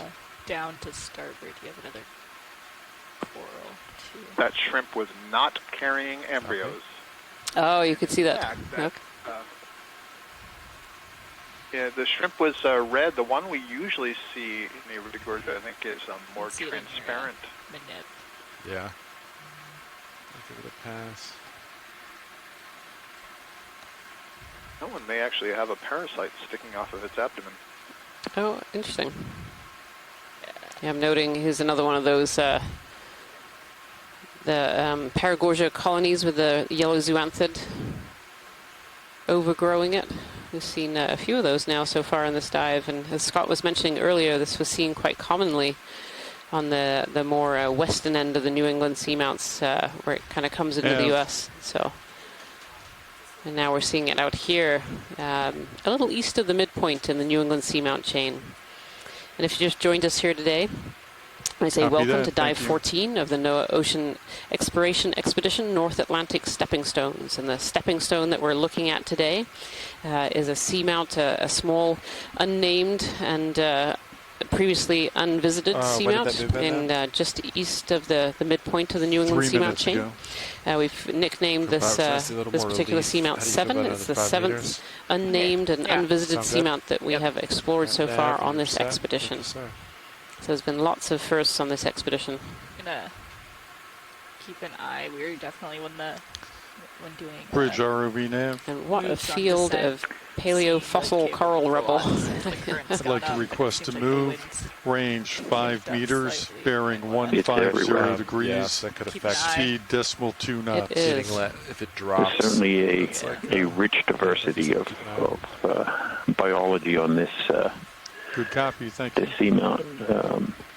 We did see a lot of fish earlier on. We haven't seen as many as we progressed up. I don't know if that is a change in the water or... Oh. There we go. I'm going to laugh from this end. It's another fish. Always. This is another halosaur here.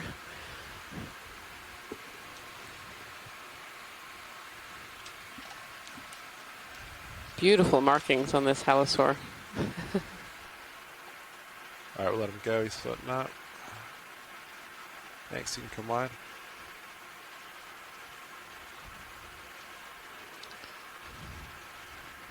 I believe that was one of the Alivarandia that we had seen earlier, which is kind of a more benthic form that's turning into a midwater form, Ken Sulek was telling us, and has kind of that dark markings of a more midwater fish, and they're often found off of the seafloor here, kind of in that direction, kind of facing upwards. So I would keep going, Jason. Maybe more fish will come your way. Looks like it's increasing more. Oh, I may have to just start talking about fish, and then we'll get some really interesting geology showing up. Not that there isn't interesting geology, but something spectacular. I don't know. I've done pretty well with corals and fish today. Any trend is good to keep track of? Well, I think the bottom morphology has been really quite fascinating today. It's been a little bit different from what we've seen so far on previous dives. It's like lay back and start to like serious in. This beautiful Metallogorgia colony sticking up off this rock. Yeah, I mean, it is, those who were with us at the start of the dive, it was, it's a lot more sediment, less rugged terrain, and we've kind of progressed up into, across some debris, rock debris and sediment in between larger ridges, but now we're quite steep here with these pillow lava morphologies and just abundant fossil coral debris everywhere.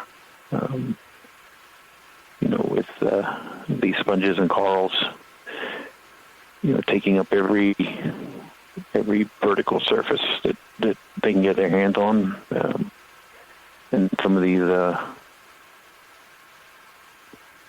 bamboo corals and others that are able to hang out on top of the rocks like this one coming up. Les Watling had noted earlier that at some point a collection of a whip would be interesting. I'm not saying this one, just for this interesting observation. And that is because that candelabrum type coral that we've been seeing, you see that it has to grow as a whip for some period of time before it then starts to branch, because they branch from the ends, not the base, or they grow from the ends and not the base. And so that means for some period of its life, it's a whip. And then later on, it becomes this more elaborate branched candelabrum. And so it's a lot like the Metallogorgia in that sense, in that it goes through growth phases, and so it's easily misidentified depending when you see it. Yeah, that's really interesting, Scott, and it kind of brings to light, how little we often know about the early life history of a number of these corals. There's many species where we just haven't observed juvenile forms or what we think are juvenile forms, and so we don't truly understand how a lot of these corals, and sponges can really be thrown in here too, we don't really understand how a lot of these sponges grow through different phases of their life, when they go from larvae to real juveniles and then into their adult forms, whether they change shape, whether there are other changes that are going on that we just don't truly understand. Yeah, I think that's a good point about these sponges. We're seeing a lot of these small, sort of roughly plate-like sponges today, and the question is, are those the quote-unquote adult form? Is that a large version of that sponge, or is that just a small version of a sponge that we might otherwise recognize? And, without more data on the genetics and long-term observations, these are just things that we can't answer right now. Like so many aspects of deep sea biology, there's just so many unknowns and so many things to explore and discover. Exactly, and it's the value of this these expert expeditions that we're doing. We're still collecting observational data, and the more observational data that we can get, the better we can phrase the questions. What are the hypotheses that we need to test? And then the challenge is, how can we test those hypotheses? What are the experiments that we can set up? What is the technology that we can use? But all science starts with basic observation, and so that's why this is so valuable. Absolutely, Scott. These exploration dives really do provide that first look. We're looking for organisms and resources in the deep sea that we didn't know were there. And so to do that, we have to have these eyes on the ground, the ability to look at the bottom and see what things look like in situ. Yeah. Looks like there's a little more items. Go ahead and set it up now if you want. As we were saying a little bit earlier in the dive, one of the great things about planning these exploration dives is trying to go across what we call these transition zones, where we're looking for zones of different habitat, where the bottom morphology is changing. Like earlier in this dive, we're seeing kind of this flat nodule-like surface down at the base, and then we kind of moved into boulders, and now we're kind of going up this semi-cliff face here. And these different areas, not only are really interesting geologically and how they formed, but also really interesting for the number of organisms that live on them and the organisms that live in these different places. And it gives us a really good look at several different habitats on this seamount.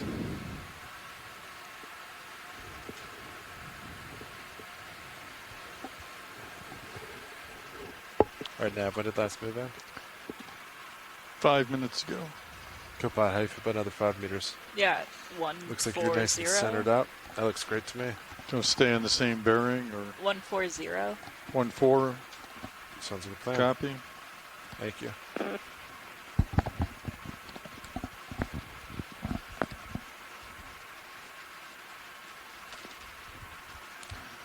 Bridge ROV nav. I'd like to request to move range 5 meters, bearing 140 degrees, speed decimal 2 knots.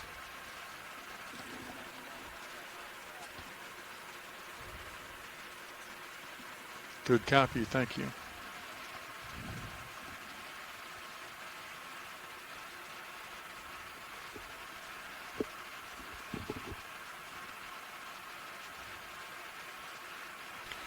I think just peeking into view here is another one of these bubblegum corals that's been overgrown by this yellow zoanthid.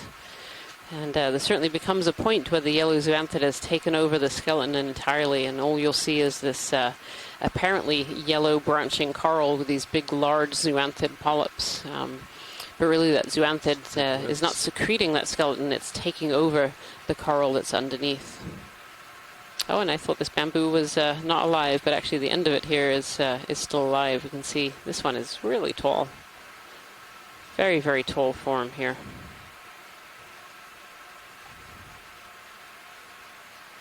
Still going. There's the top. Beautiful. You can even see in the background there's several other of these large forms as well.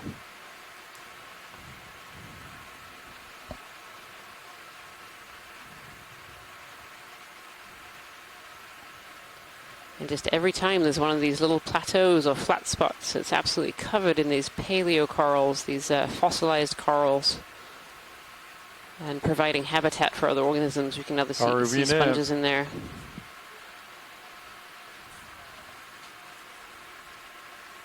Another Metallogorgia, one of these kind of umbrella form corals.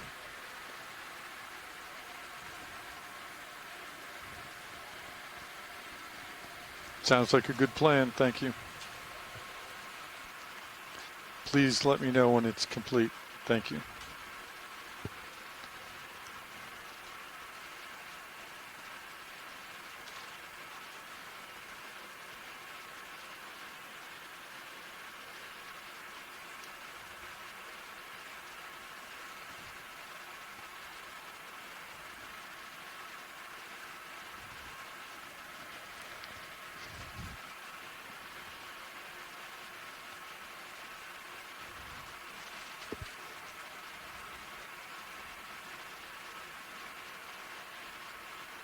One of these large Brisingid sea stars on the side of this rock here.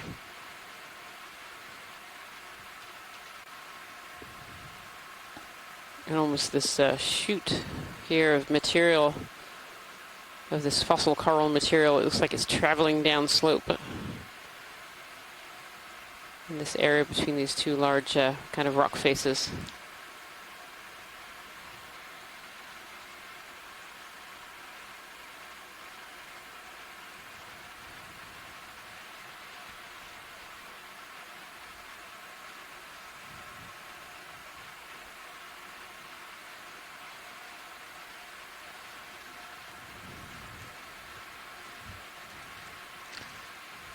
ROV nav.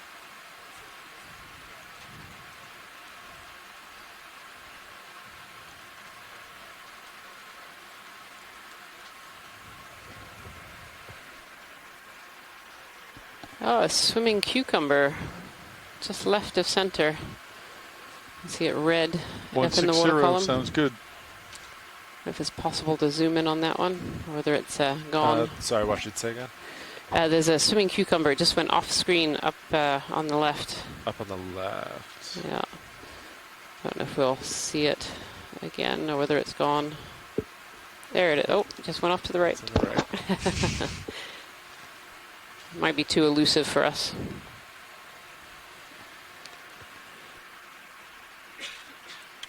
That's it there, huh?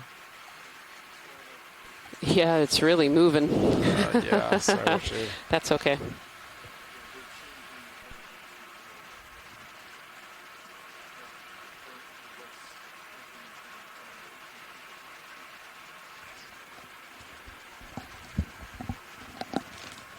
Watch it go.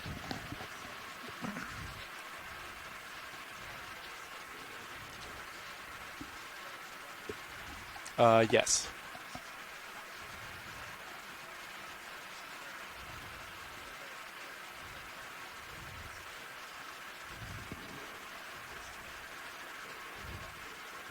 Understood. Does it have to be on a rock There's a lot of face, or those could it be- coral skeleton twigs mixed in with some running. Okay, good to know.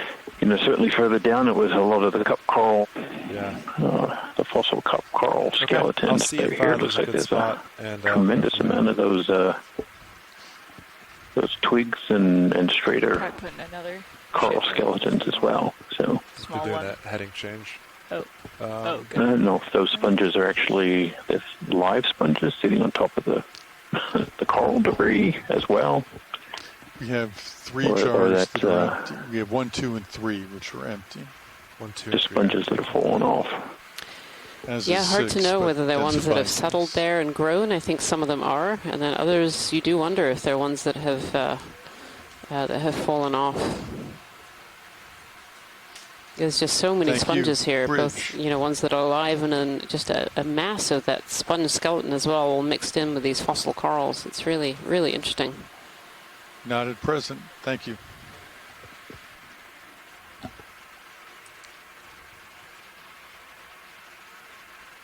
I think then, yeah, let me center up real quick with you, Copot.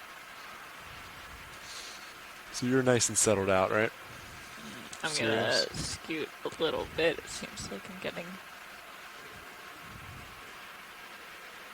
Down below we're seeing a lot of rocks and other things that had appeared to have tumbled down, and expected it was from an area like this. But seeing any loose rocks, anything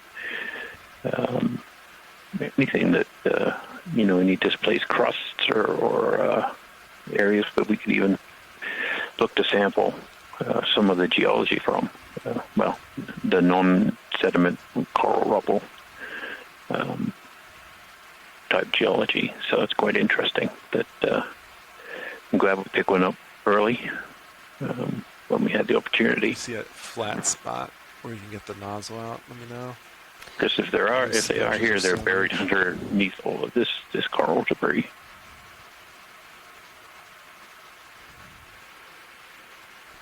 Yeah, I agree, Jason. I haven't seen anything that even looked vaguely like a loose rock for a long time now on this dive so far. I mean, who knows? Maybe there are tons under there, under all of those fossil corals, but I certainly haven't seen any either.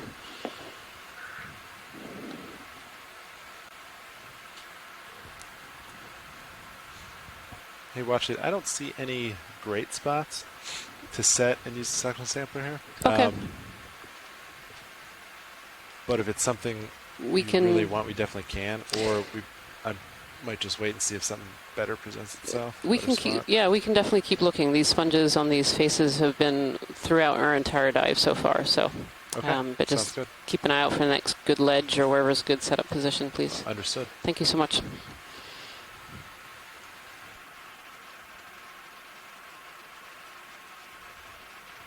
I might just center this up and rise a little bit. See these sponges all on the edges of these rock faces really remind me a little bit of painting splotches. You have the brown paint and the white paint. And looks like these little splotches. And these have been throughout our dive so far. We've seen so many of these sponges just almost covering every face of the rocks. But always the faces and not the tops. Another one of these metallogorgias. We've seen, actually there's two in this frame here. We've seen quite a few of those on this dive so far, and that's a first for this expedition so far. We've only ever seen one before on a dive, and I believe just two of our dives before this we've seen metallogorgia. So it's not been very common so far. And yet here on this dive we've seen quite a number of them. Right, co-pilot, so we see a little bit of relief around here. How do you feel about 5 meters? Yeah, my sonar is pretty clear in front of me for Like that. a little bit. And yeah, you're looking 140. Yeah, Yep. nav 5 meters, 140, please.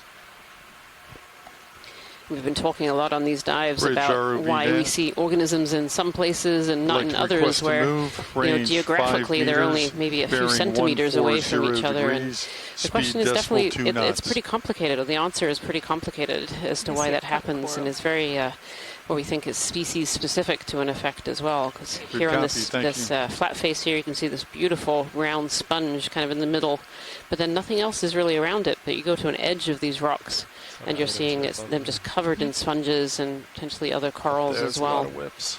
Oh, well. Coming up. And it's all about where larvae can really find the place to settle and a place to grow. And each different species has slightly different requirements. But for the most part, a lot of these larvae don't like to settle in places where a lot of sediment could float down. So they're not looking for the tops of places. They're kind of looking for those edges. And those edges, too, can increase that water flow, keeps the sediment away, brings in food and nutrients. And then the other factor to consider as well when we're thinking about where larvae can settle is trying to find somewhere with a lack or a low density of predators as well. So obviously if a predator comes along and munches on the larvae, then they're not going to grow into those adult corals and sponges. Oh, in the background here is another beautiful iridogorgia, this one a bit bigger than that small one that we saw earlier. And one of these metallogorgias in the foreground here.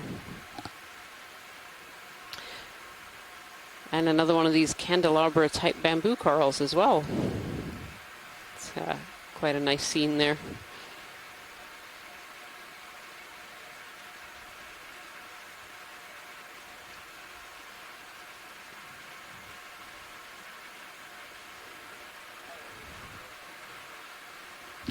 Copy. Thank you, Bridge.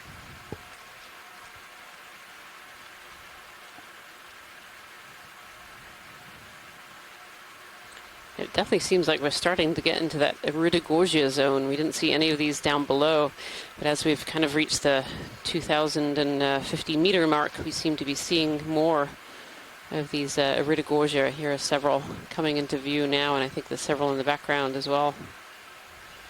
And these are beautiful spiraling corals. Look at these. There we go. Wonderful. Just beautiful. They form these big long spirals, and they get their iridogorgia name from their skeleton, which has a little bit of iridescence to it. And they can be really quite tall. I believe the tallest has been measured in at about 5 meters high.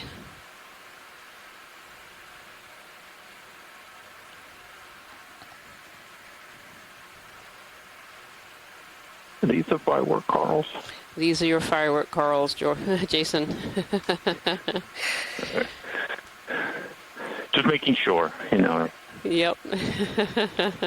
So these iridogorgia don't have a common name, and on a previous dive when Jason found out they didn't have a common name, he's proposed firework coral, which I think is really, really descriptive of these corals, because if you look at them, they really do look like like fireworks. And here you go, Jason. Here's your fish. So cuskeel going by.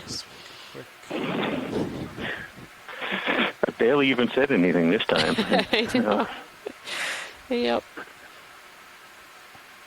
We've certainly seen a lot of these fish so far. This one has got very interesting fins. Let him go. Thanks. Thank you, pilots. Not a lot of parasites on any of the fish that we've seen. Not compared to some of the other dives, yeah. Dives in the canyons and stuff. Yeah. Yeah.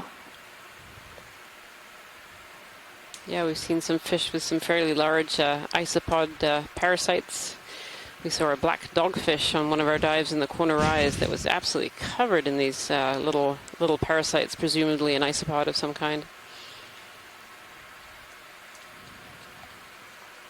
There's more of these plate-like sponges on these walls that have been so common throughout the dive today. Paramercia on a little rock. Definitely kind of entered that zone of seeing a lot of different species of coral that we just don't get at the slightly deeper depths. Bright yellow Hertwiggia sponge.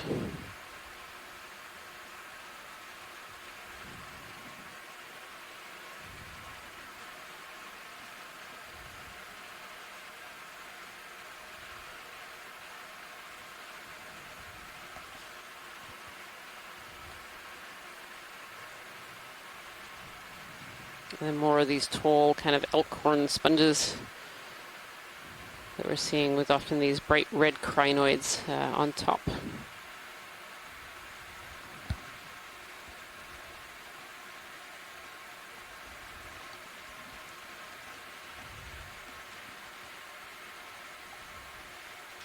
Megan Putz in the scientific chat room is saying that fish that we just saw, if I don't butcher this name, Eremicthus, and she says that the males often have long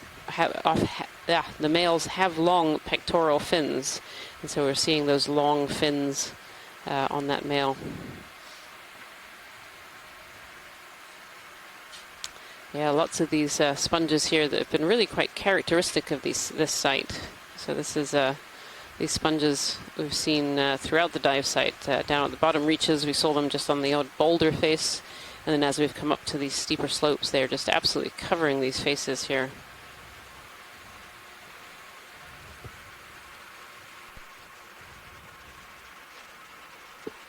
Watch it go.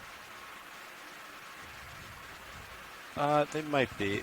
There's one over, going back to it, it might be a pretty good spot.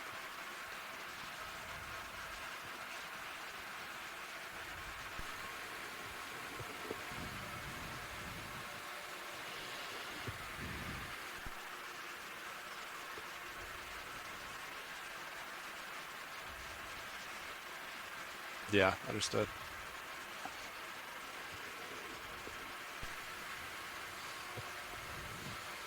Yeah, I can see all these boulders in the background here, absolutely covered still in these sponges. And then with the odd different species of sponge or coral poking out.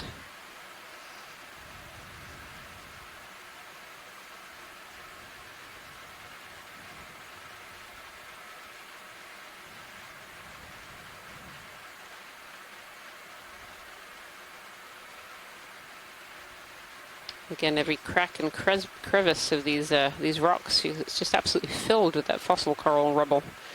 And these corals, this is not recent corals, these are much older corals. They're covered over in that slightly brown to black ferromanganese patina that has precipitated out very, very slowly. We heard earlier in these dives that precipitates out at a very slow rate of about 1 millimeter per million years. And so those corals are really quite old. These are not recent at all by any means.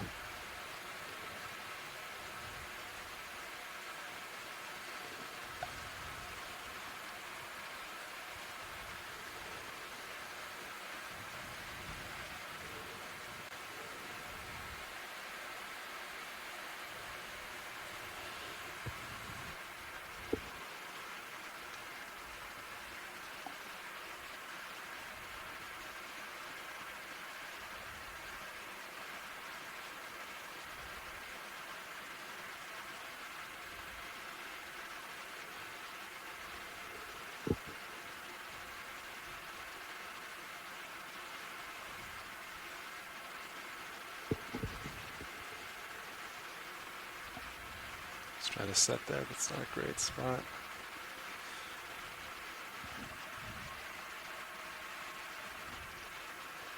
I think the ship's trying to fit. Jason, looking at those boulders closely, it looks almost like these faces are much more, almost a matte black compared to the top. Is that just the sediment cover, or is there something else going on there? I think it is. I think just a very thin blanket of sediment,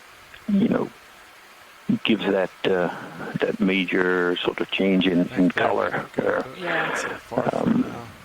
And it's not a lot of sediment. You can see certainly in views like this where we do have this ferromanganese crust. With the great bubbly-like texture on there. There just isn't that much sediment there, but it changes the color enough and perhaps changes the suitability of the surface to the point where range 5 a lot of these sessile organisms just don't attach. And what level of sediment kind of drives that? I'm not sure. It's clearly not much. But it seems like unless you're a coral or a stalk sponge, they seem to be a little more successful at living, on these not near vertical faces that are free of sediment. It's really quite fascinating, just the change in, it's nice exposed hard substrate, and it looks pretty stable. Certainly as stable as the vertical faces, but it isn't as colonized. And here we're not even really seeing much in the way of that ferromanganese crust texture on some of these boulders. It's just this really thin coat of sediment. And I can't think of any other reason for those not to be sites for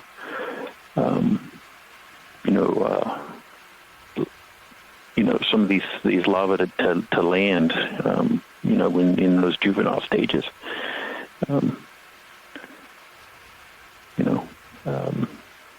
Watch it. This might be an okay spot up really here. Interesting how particular some of this can be. Still the same when you think about, these things are just floating around in the water column, moving from site, trying to find a place to attach to, and yeah, you got it. The success or failure of that kind of recruitment and growth, might be microns of sediment. Yeah, it doesn't seem like it will take much. So the pilots are just going to set up here to try and collect some of this white sponge. This white sponge is an unknown species and has been really prolific on this particular dive track. So I think it's very characteristic of the site, and it would be valuable to take a small sample for scientists across the world to take a look at and see if we can identify. So we're going to give the pilots a little time here to concentrate and set up for this collection. Mini Zeus up? Yeah, if you don't mind.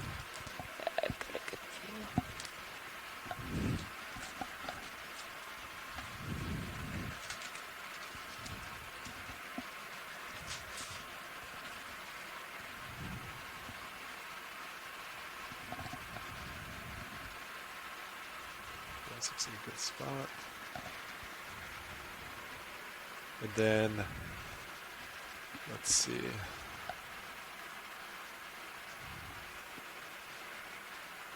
you want to put us on suction jar? You said 1, 2, and 3 are open? Yes. We'll put it on 3, co-pilot. All right, got it. 3.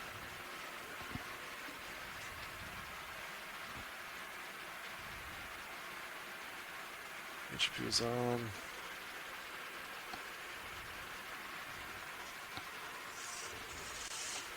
Alright. Arms alive, 3, 2, 1. Arms hot.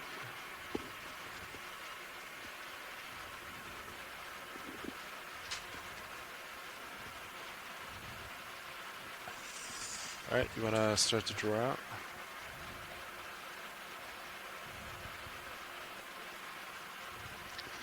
ROV nav.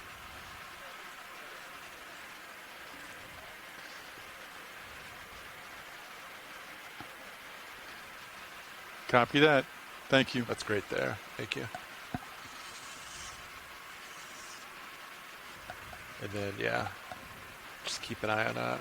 Make sure you stay happy there. I'll focus on this.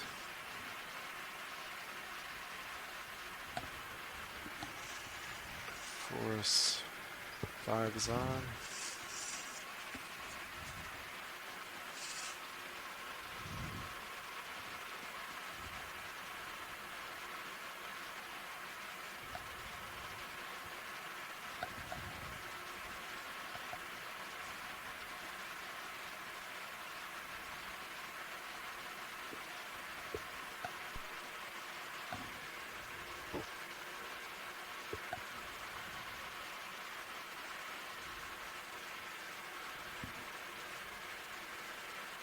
All right, I'm going to close the drawer. I'll hold there. Looks good.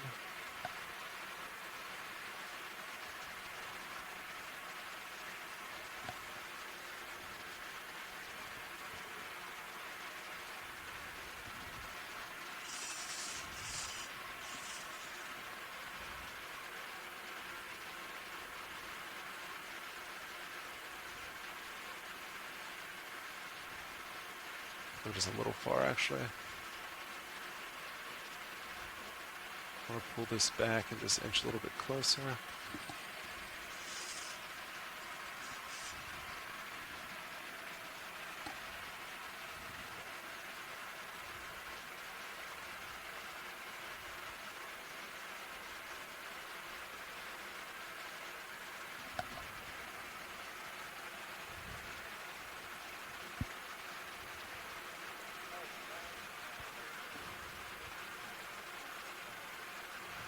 Copy. Thank you, Bridge.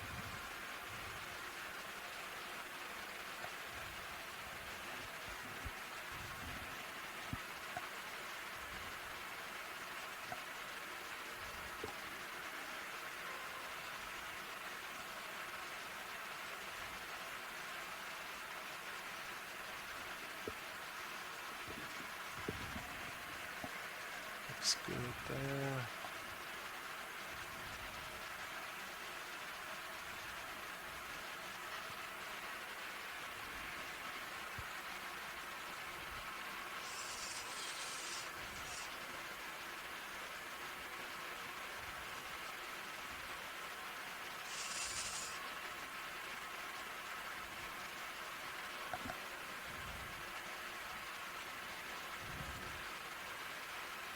Is that looking pretty good there, Watchley? Yep, that's the one. Okay. Thank you. When you're ready, please initiate suction. Initiated. Coming up.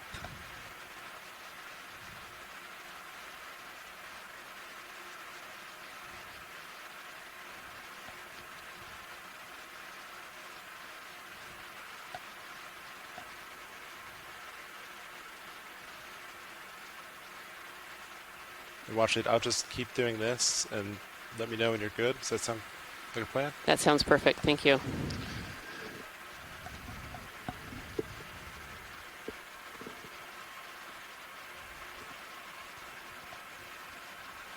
Let me give that a little more juice there.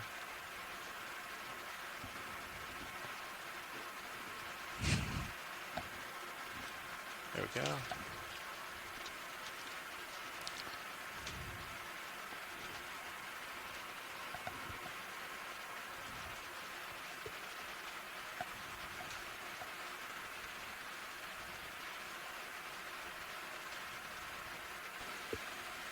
Some other items in there. Is that okay? You do. That's a different sponge. Yep. Two for one. I think that looks like a great sample. The jar looks pretty full. It looks perfect. Right. Thank you. After this is away, it would be great to have a good zoom on that wall and some of these live ones whenever you're ready. Thank you so much for that.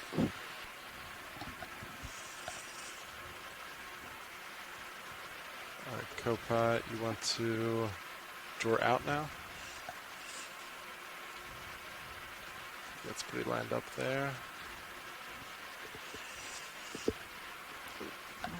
It's like a coral right under a port skid. You'll clear it.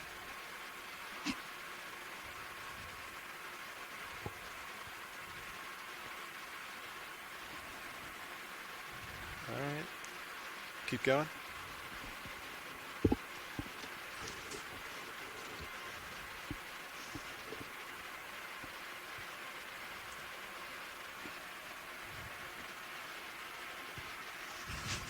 Just hold that. I'll back up a hair.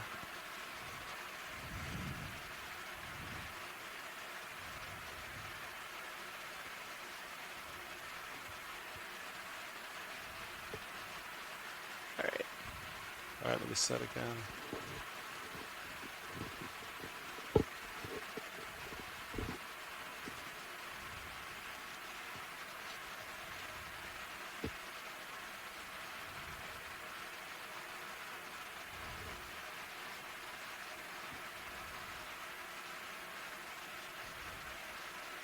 slide over here a little bit.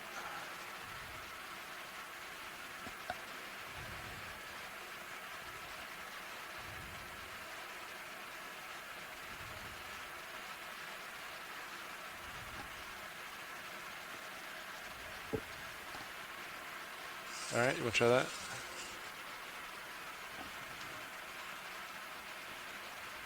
That's good there. You can hold that.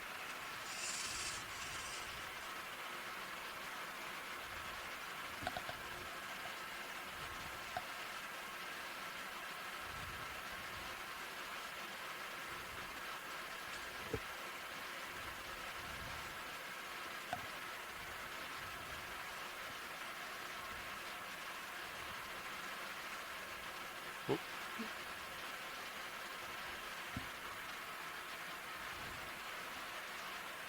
All right, you can draw in.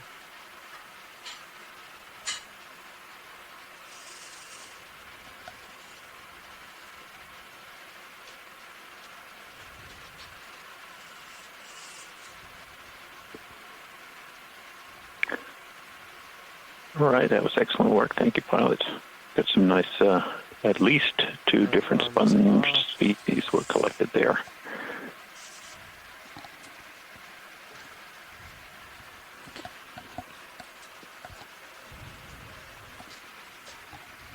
We take a quick look at the wall before we leave, and then we'll continue moving up the slope. We're at a depth of about 2,042 meters.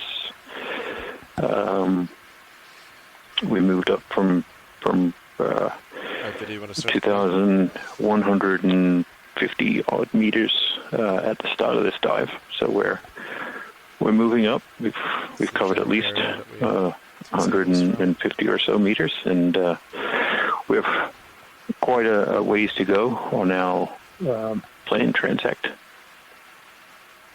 Anywhere specific to this wall, actually? Crinoid and... Or just general area that we sampled from? Another one of those, is that one of those urchins, or is it just... I think it's a sponge.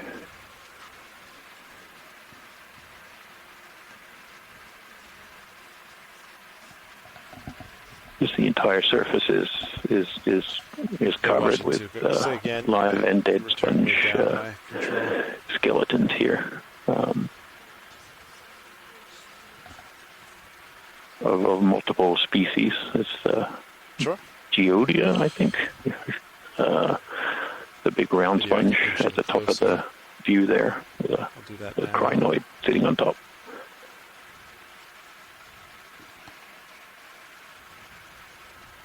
And underneath is this ferromanganese crust, likely covering volcanic rocks, basalt in most cases. With a petroidal, grape-like, bumpy, lumpy texture. It's a stalk sponge there. So there's a range of different species of sponge just on this single outcrop. All right, video. You want to come on in? It's pretty much what we sampled from. No problem.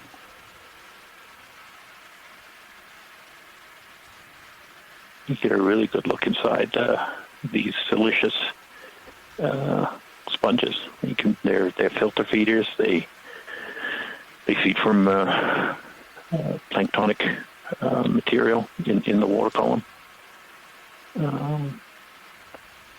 and you have these really delicate structures to allow them to filter that water right through and capture all that food. And we've been seeing these small white, almost plate-like sponges now for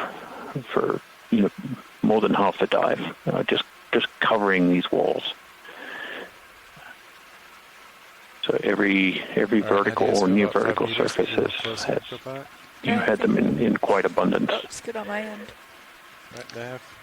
We've been mentioning a number of times throughout the dive this really thick accumulations of coral skeleton debris that's forming filling every crack and crevice, fracture. Like to request to move range 5 meters on the seafloor, bearing 140 degrees. A lot of it speed decimal 2 knots. Species we're not actually seeing. These desmophyllum cup corals. Good we concept. haven't seen any live yeah, we'll keep going up. examples of those on the walls. There is a lot of debris from the what we call twigs, the straighter skeleton pieces of other I didn't hear that coral species mixed in with the sediment, which is pteropods and other planktonic material. So it's a very dynamic, and there's no empty space on this slope.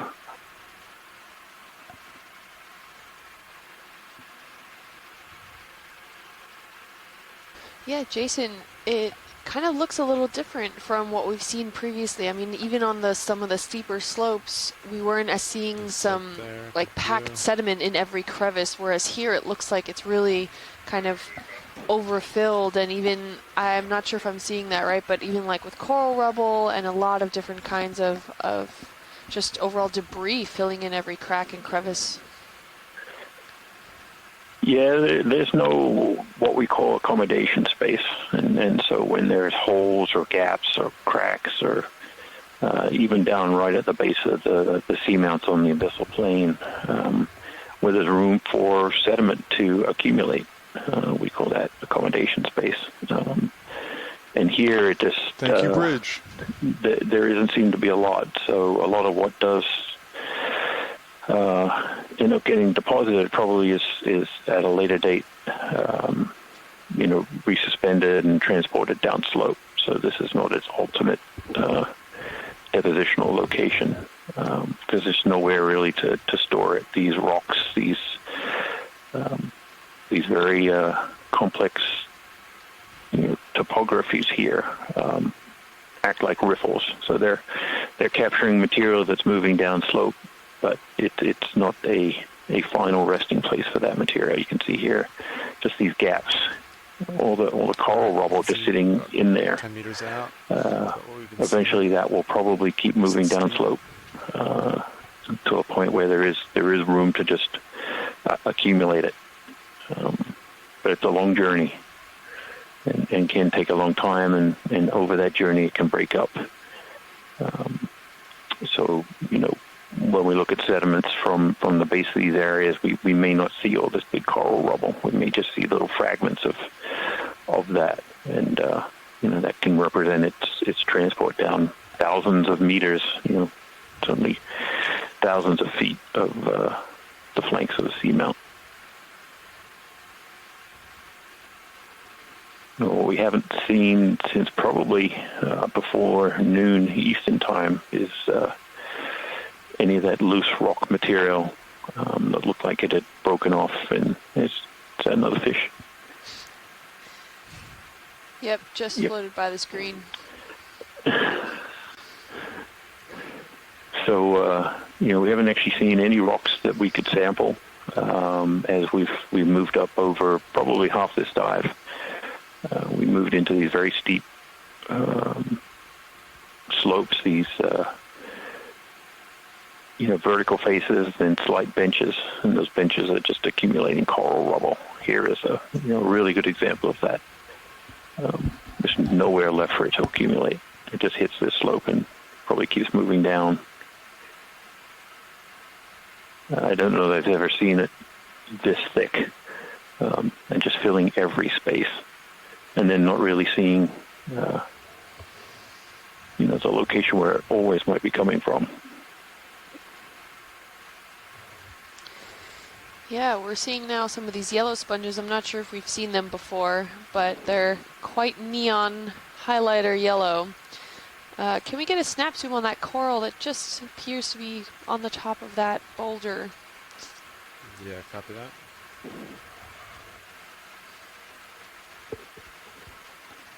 Video, you want to snap?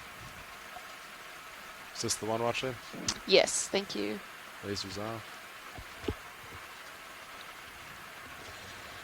I'm not sure if we saw one of these before, but bumpy there, video. Pardon. Beautiful yellow color with a brittle star. Another octocoral. Slide there. Is that all you need, Watchley? Yes, thank you. Yep. Feel free to come on.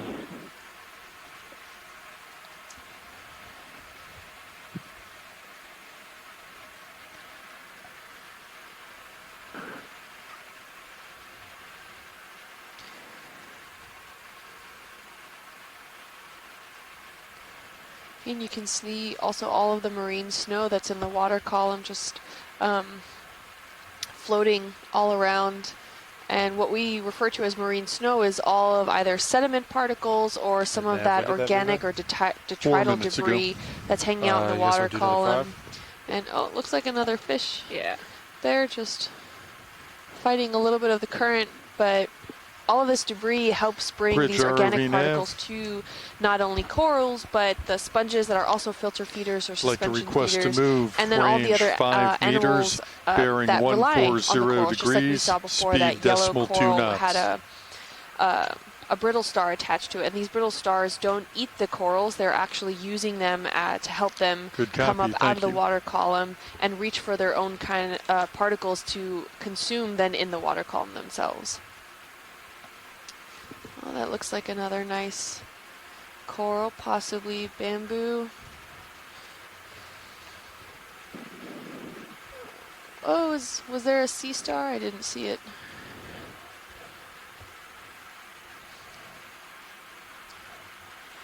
Looks like a crinoid there, a red crinoid.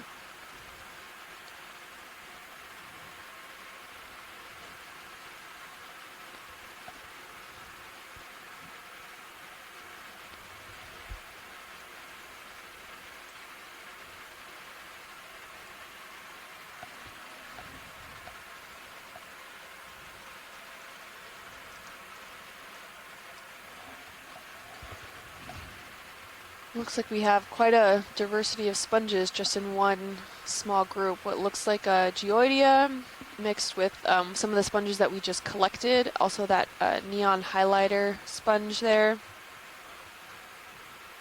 And it looks also that there are quite a few sponges that are dead also in this area. All that kind of brownish, dense texture is all dead sponges. And what looks like also like really an entire coral rubble field.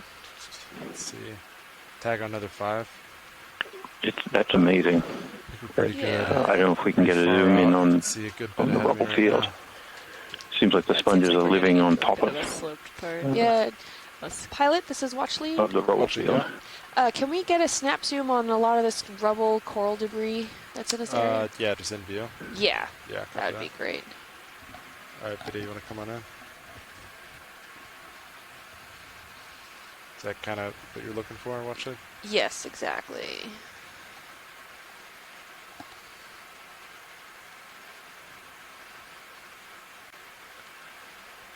Yeah, I'm not sure exactly if these are solitary cup corals or if this looks like some other form of scleractinian. I can't really tell if these are branching or not. Want me to put the move in or wait? Yeah, go for it. Thank you. They all look encrusted by that ferromanganese. Copy that.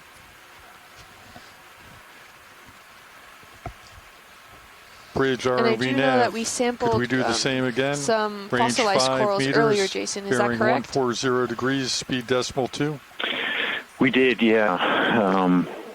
And probably picked up some other things, but this is really just amazing. That we've been saying that some of these coral fossils have a patina of ferromanganese on them. These are, the color on these is quite dark, suggesting that they're particularly old, with the ferromanganese accumulating at about 1 millimeter per million years. And it's almost like this debris is, on that zoom, looked like it was almost cemented to itself and has become stable enough for sponges to actually live on the coral debris, which I didn't know was something that, they could do. It certainly, doesn't seem visually to be, a very stable environment to choose to live on. So it's really fascinating that, what we would normally think is a place to not hang out and be successful. Yeah, absolutely. For long-term growth seems to be a really not too bad. Absolutely, and we see some of these more. Oh, go ahead. Sponge expert. Well, we see a lot of these kind of carbonate coral mound features on the Blake Plateau and in the Straits of Florida, where over time you have the accumulation of scleractinians and the framework itself becomes the foundation, and over hundreds of thousands of years you have the developments of these carbonate mounds that accumulate sediment as well as that detrital debris. And yeah, going over cycles of hundreds of thousands of years can develop into really large 100 to 120 meter tall mounds. And we see a variety of different corals use that coral rubble that's underneath it as that hard substrate to really create and establish a further foundation and an entire little ecosystem on one of these mounds that include sponges, octocorals, scleractinians, all these different variety, where it looks very similar to actually what we're seeing here, but without that basaltic underlying foundation. This is rather, the entire mound is mostly consistent of unconsolidated or uncemented material that's within that mound feature. So really interesting to kind of make that comparison, especially given how deep we are here, to have that kind of similar effect of what we're seeing in the Straits of Florida, where maybe we get around 800, maybe 1,000 meters deep if you go down by the further off on the Blake Plateau area.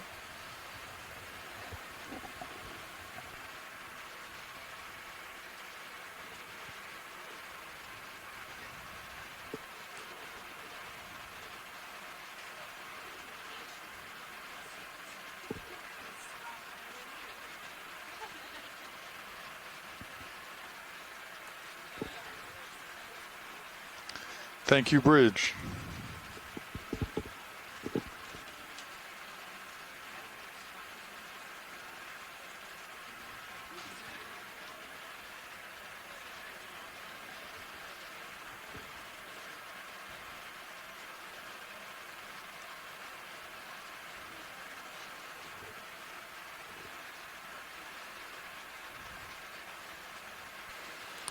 So here on this rock face, we can see these really large stalks of corals that were once there.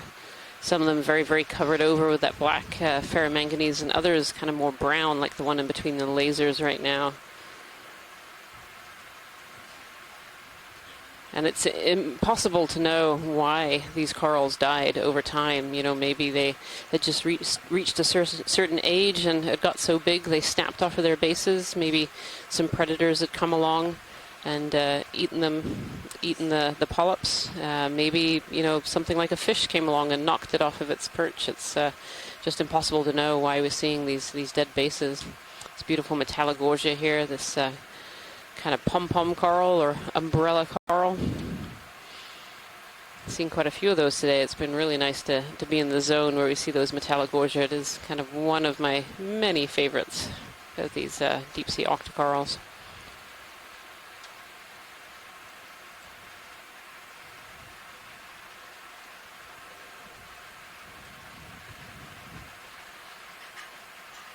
It's very interesting, in amongst this fossil coral rubble, which is really dark and black, we see some of these, they kind of shine out really brightly white with the lights of the D2 ROV.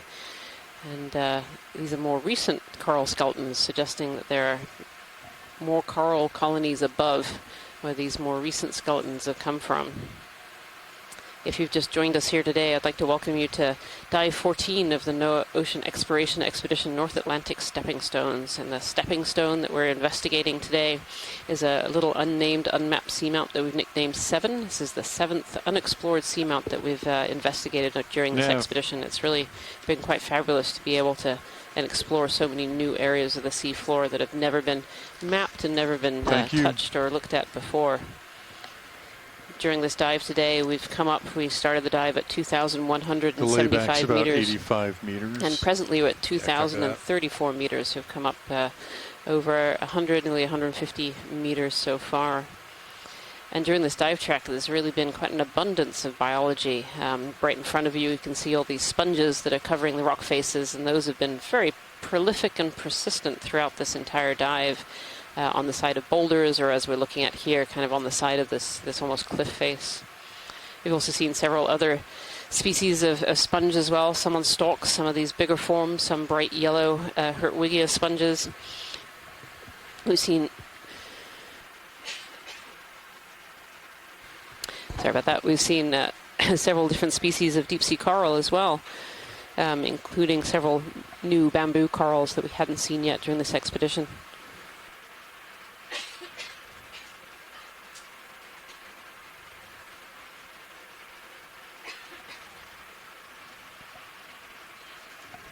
All right, goodbye, heading for about another 5 meters. Some of the other things that we've seen today as well is we've seen some of these beautiful big spiraling Iridogorgia corals, and we've seen some of these pom-pom Metallogorgia with the beautiful iridescent stems, both of those, as well as some Paramercia, and then these bubblegum corals that have been grown over, or starting to be grown over by these gold zoanthids. Seen a lot of fish fauna today as well. Several different species of cuskeel and halosaur. The fish fauna has been quite abundant on this dive so far.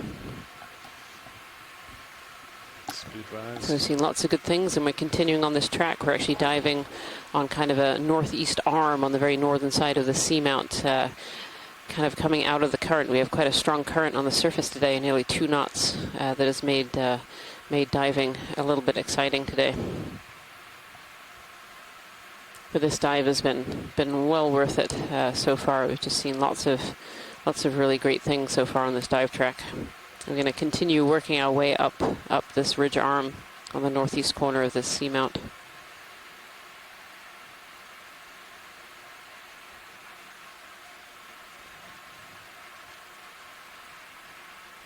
Some more of these whip-like bamboo corals, and then just this complete background of almost these painted sponges, you know, these whites and the brown skeletons that are left behind.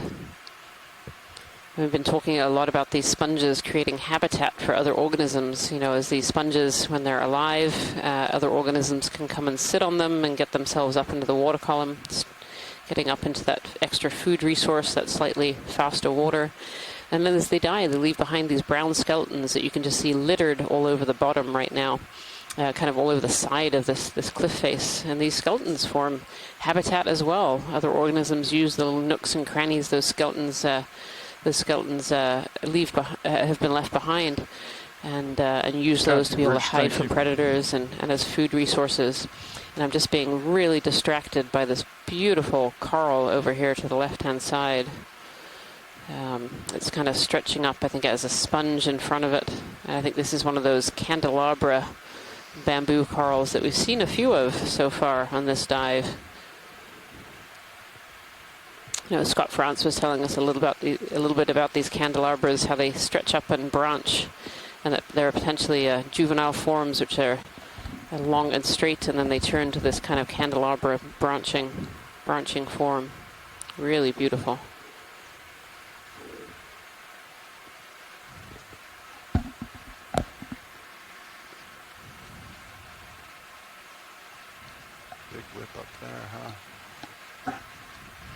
And Megan is reminding me this is an I-4. That's the key word, the I-4. Not the one that's in the screen right now, but the one over to the left, this kind of candelabra. The one on the screen right now is kind of more of a regular morph of this bamboo. There's bamboo corals that we've seen. Oh, and there's one of these big whips that's just coming into view. I think the base of it is at the very top there. It's kind of leant over. Some of these have been very, very tall. Beautiful. A pilot watch lead. Watch it go. Could we have a zoom on the yellow kind of goldy coral right at the base of this big long whip? Yeah, copy that. Thank you. All right, video, you want to zoom? We've seen several of these These are bubblegum corals that are the pink, and they've been grown over by this yellow zooanthid. You can see it just starting to grow over the skeleton. And eventually these get to a point where all you can see is the yellow. You don't realize that the red coral was ever there before, this bubblegum coral. Is that all you need, Watchley? Yeah, that's great. Thank you so much. Copy that.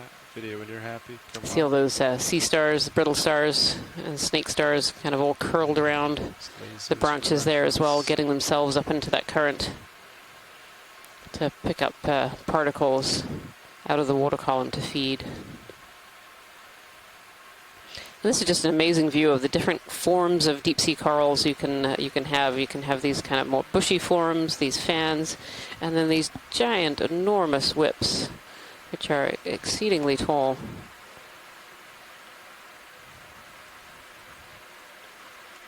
Deep sea corals come in such a variety of different shapes and sizes and types. And it's very much the same with those shallow tropical corals too. If you ever snorkel around a tropical coral reef, you'll see lots of different forms, kind of short and squat and big branching and big fans. And it's very much the same down here in the deep ocean. Oh, this is a Bathypathes. That might be the first one so far of this dive. Could we have a quick zoom in just above the lasers? Yeah. Thank you. Video sensor. And Reen, I think, one thing that, a lot of people might not even realize is just one that deep sea corals are a thing, and just how many there are and how many varieties there are compared to the shallow water versions. Copilot after this, I'll do a quick scan and then we get out and move on. Copy that. Video when you're happy. Yeah, absolutely. Absolutely, Jason. These deep sea corals, though they've been known about since the very first explorations in the deep ocean, they've only really started to become understood in the last kind of 20, 30 years or so. When we started to see more forms and have more technology to be able to go down and actually visualize these deep sea corals in their native habitat. Collecting these corals can be very, very difficult with traditional oceanographic tools. So things like scientific trawls and dredges and grabs. These corals would very often come up in pieces, little parts and pieces you kind of have to put back together as puzzle pieces to try and figure out what's going on. Whereas today we can come down with a ROV system and be able to visualize these in their native habitat, how they're attached to the rocks, what kind of organisms live around them. We're really starting to understand more about these deep sea corals than we ever have before. Then as we rise, you ready for another 5 meters, Copilot? Yeah. Yep. Nav, when you're ready, same thing, please. Bridge ROV nav. I'd like to request to move. I think one of the facts that I like to pull out when I'm talking about deep sea corals is that there are actually more species of coral that live in the deep ocean than do in the shallow waters in the tropics. We all think of those tropical corals. We can put on our scuba gear or snorkel and go out and look at them and see them with our own two eyes. But here in the deep ocean, where it's much harder to come down and take a look and see what's there, I think people just don't realize the diversity of life that is in the deep ocean. There are almost 2 times as many species of coral that live in the deep ocean than do in shallow waters, and yet we know so little about them. And one of the big difference between those shallow tropical corals and the corals that we're looking at today is those shallow tropical corals have something called zooxanthellae in their cells. They have a photosynthetic algae that forms a symbiosis, and that photosynthetic algae photosynthesizes, gains a lot of energy, and then the coral takes some of that energy and uses it to be able to grow relatively fast. Those tropical corals are growing several tens of centimeters per year. Whereas down here in the deep ocean, all of the forms that we're seeing today don't have that photosynthetic algae. They don't have that zooxanthellae. And so they don't have anything that needs to photosynthesize. So they don't have to be up in the sunlight. They don't have to be up in warm waters. They can be down in the deep ocean. They can be in polar oceans. And instead, these corals are all relying on foodfall, on those particles that we're seeing in the water column right now, that marine snow. And because they're relying on that sparse food that gets down to the deep ocean, that's why they grow so slowly, just a few millimeters per year.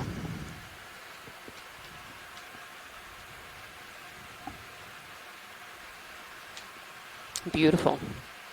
Starting to see some different sponge forms here as well as these corals. These are Hertwiggia, these bright yellow sponges. We saw a few big ones down below. I feel like we're seeing a little bit more here. Slope about half right there. Good amount of relief ahead of us. How do you feel about that? Yeah. That looks good to me. Come up slightly. Yeah, of course. But I think 10 meters should be good. Right, I think 140 Beautiful. Good.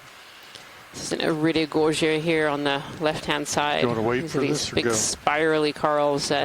Jason Chater had named these the firework coral. They actually don't have a common name, but I think that's actually a really good contender for the common name for these. Range Truly beautiful. Meters, bearing And actually a dead branch of one. You can see that spiral, and actually you can almost see that iridescence in the cameras and lights on D2 here. You can kind of see how that skeleton is shining back at us. Good copy. And that's where it gets its name, Iridogorgia, you know, the iridescence.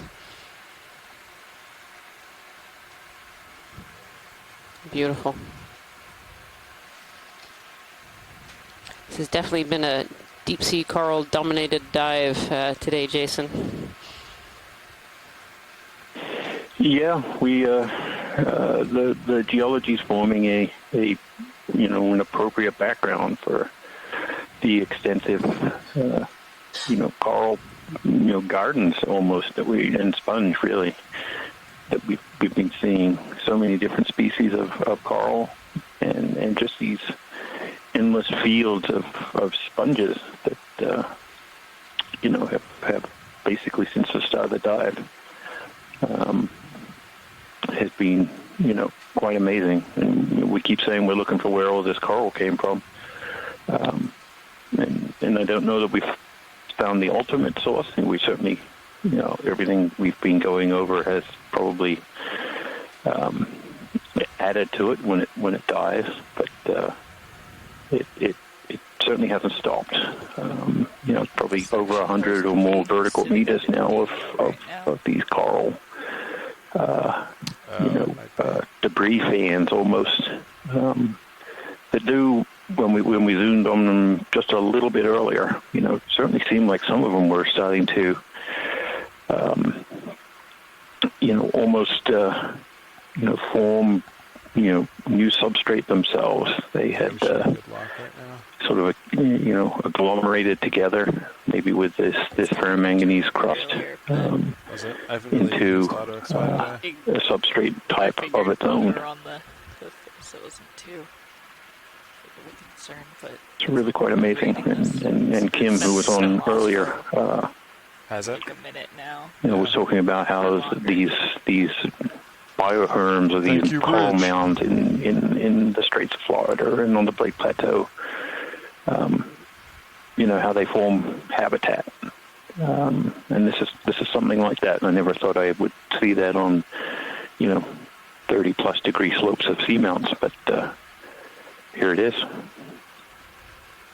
Yeah, they're definitely creating those habitats, and there have been studies that have shown that often these this dead coral rubble that forms this framework and this habitat can actually house more species sometimes than the number of species that live on these live coral reefs that we see down in the deep as well. They're just providing all those little nooks and crannies that I keep talking about. Those nooks and crannies provide perfect little hiding holes for other organisms to either settle as larvae or even to, if they're mobile fauna, to crawl in there and hide away.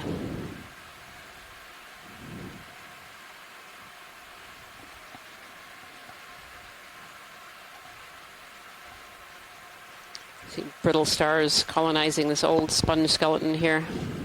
And again, one of these bubblegum corals covered over by this zoanthid, this gold zoanthid, which I think I saw Megan Putz mentioned was a parazoanthidae. And a little Iridogorgia towered over by some of these really long bamboo whip corals.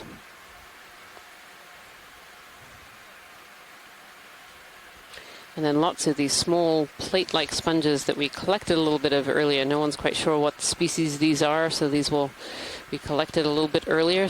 And all collections of this research expedition by the Okeanos Explorer and NOAA Ocean Exploration will go to public national repositories where any researcher from around the globe are able to access those samples to work with. Yeah, let's lay back down, serious. And this is just one of the ways that we involve the entire scientific community in the decision-making process for these research cruises. In the background here, we have something called the scientific chat room. So through the amazing power of telepresence, we're bringing the live video to you today with just a few seconds delay, but there are also scientists across the world watching this video and helping us behind the scenes in this chat room and on the telephone, helping us to identify what we're seeing, whether it's seafloor morphology or the different kind of organisms that live here. Jason and myself might be really good, but we certainly don't know everything that lives in the deep sea and every form of the deep sea geology, and so we really rely on having these scientists in the background to help guide us and give us information on what we're seeing. Yeah, certainly if you hear me talking about biology in any way, I'm probably reading one of the experts what they're saying to us in this chat room to help us describe what we're seeing. The video is amazing and certainly something that we wouldn't have been able to do 10 years ago, to beam this pretty much live directly to you as it's happening. And just from today's dive, the range of corals and sponges and fish and sea stars that we have seen, it's pretty hard for one person to be an expert in every single one of those. I can't really say the names of most of the biology we see. The common names that folks on the chat room provide allow us to describe what it is that you're seeing, bearing 140 degrees, as best we can. So, 2 knots. thank you to all those people helping us out. Definitely, though, Jason, I have to say it's taken me until about dive 14, which is the dive today, to be able to say botroidal correctly. So it's not just the biology, it's the geology as well. Well, the real trick is spelling it. Once you've mastered spelling of petroleum, you're on your way. Well, I definitely haven't got the spelling yet, that's for sure.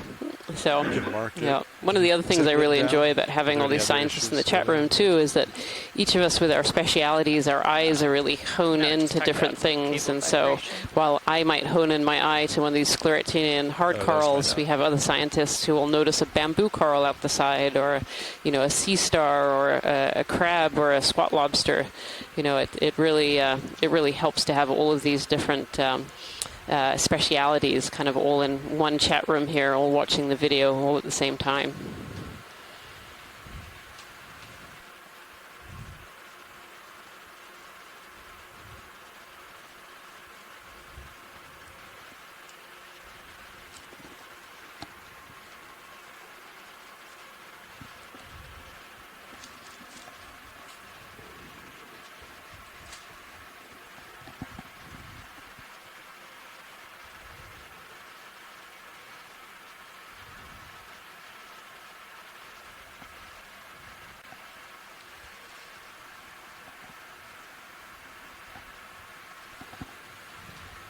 I know we've said it several times during this dive so far, but just the sheer volume of fossil coral and sponge pieces, old sponge pieces, is just phenomenal.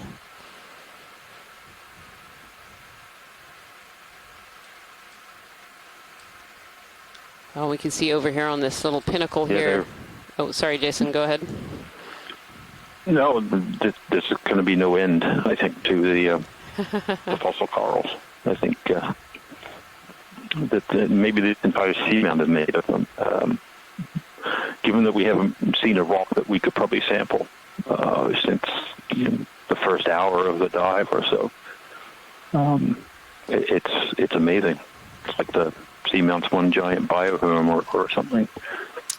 It's not really. There really is volcanic rock underneath here, but we can see like the pinnacle in front of us. There are little pieces that are poking through, but you're right. I mean, I certainly haven't seen any loose potential sampling rock for a long time at this point. Did you want to snap real quick? Dead center. Slow fish. Ah, a little fish. Another halosaur. Fins up into the current and moving nice and slowly. Alright, you can come wide. Beautiful. It's almost drifting with the current. I don't see the tail moving there at all. Oh, there it goes. Oh, there it goes, yeah.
Set it up for a second.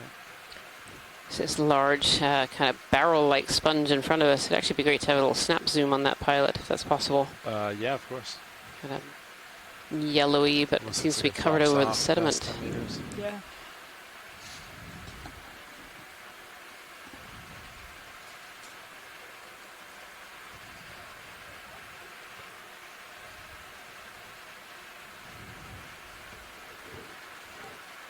Is this the one? Yep, that's the one right ahead. It's a little bit of a different form than ones that we've seen so far. Very large. Those two red lasers there are harmless laser scaling dots. They're 10 centimeters apart. Lasers coming on. They had a really interesting texture on the outside of the sponge. When did that last move in? 3.5 minutes ago. Copy that. Yeah, Megan Putz thinks this is a demo sponge, which is just a type of sponge known as to be a little bit softer than those hexactinellid sponges. Oh, I see. It's kind of on the outside here. It's a mix of these spicules, these long thin threads, and then there's some coral pieces in there, all kinds of things in there. You can just about see the pores in the sponge. These sponge are filter feeders, so they have pores and holes all over the outside. And inside those holes are these specialized cells called choanocytes that have little wiggly flagella in them, and those flagella wiggle and create a water current that draws in water. And as the water is drawn into those holes, the food and nutrients are taken out by other cells, feeding the sponge. Can't see where it connects, but it's the bottom view of it. Yeah. It's almost like it's wearing this little hat on top. It's a very different form. Is that the same sponge, Washington? Unknown whether that's the same one or another one. You know, maybe there's a branch of coral in between here that the two have grown off of. Yeah, understood. Very unusual sponge. Thank you so much, pilot. Copy that. All right, video when you're set. Vonda Wareham thinks that this looks like 3 different types, 2 different species of sponge. So the white at the bottom, and then the large barrel, and potentially the one at the top. Yeah, so home to a lot of other kind of sponges. A whole colony of different species of sponge there.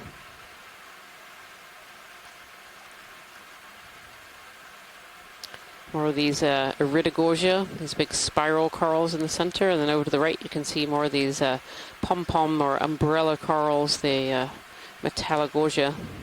Hey, watch it. We kind of came to a local high here. If it's all right, I'm going to lift up a little bit and kind of scan with the sonar.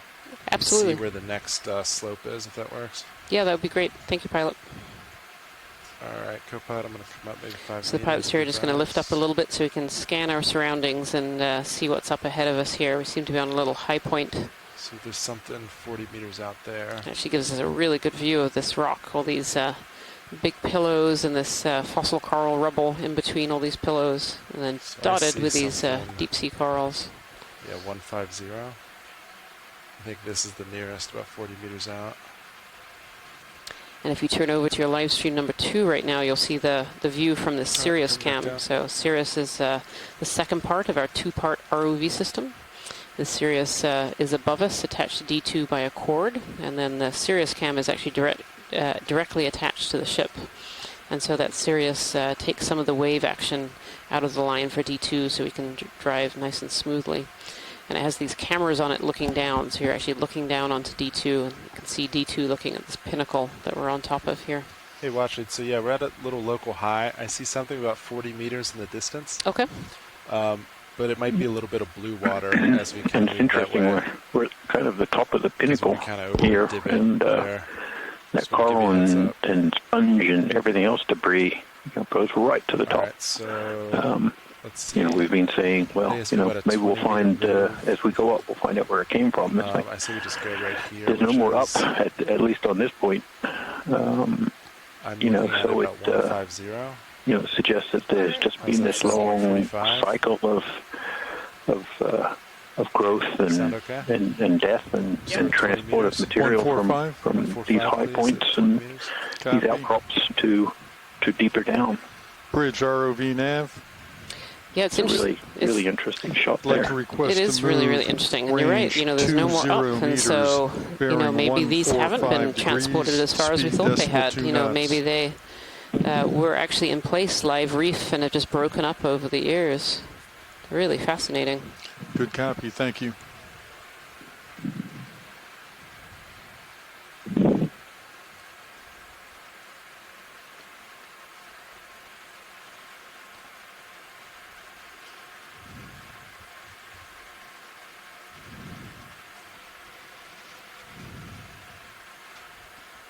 Yeah, that didn't show up on HiPAC, huh?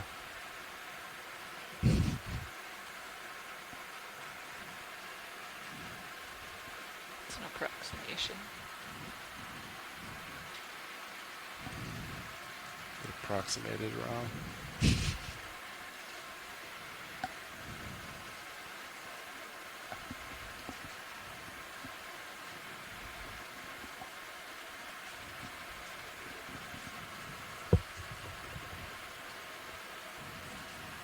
Let's get some views of this before we have to lift off. Beautiful spiral Iridigorgia right on the peak of this little pinnacle.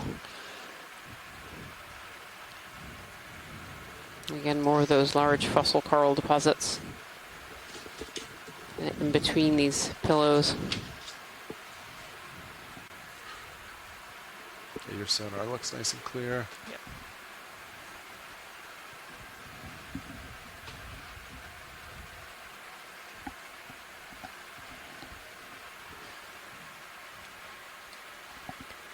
Metallogorgia, this kind of umbrella pom-pom coral on a stick there. We've been lucky enough today to see both the juvenile form, which has polyps and branches going all the way down to the base, and we've seen these more adult forms where you just have the live polyp material at the top.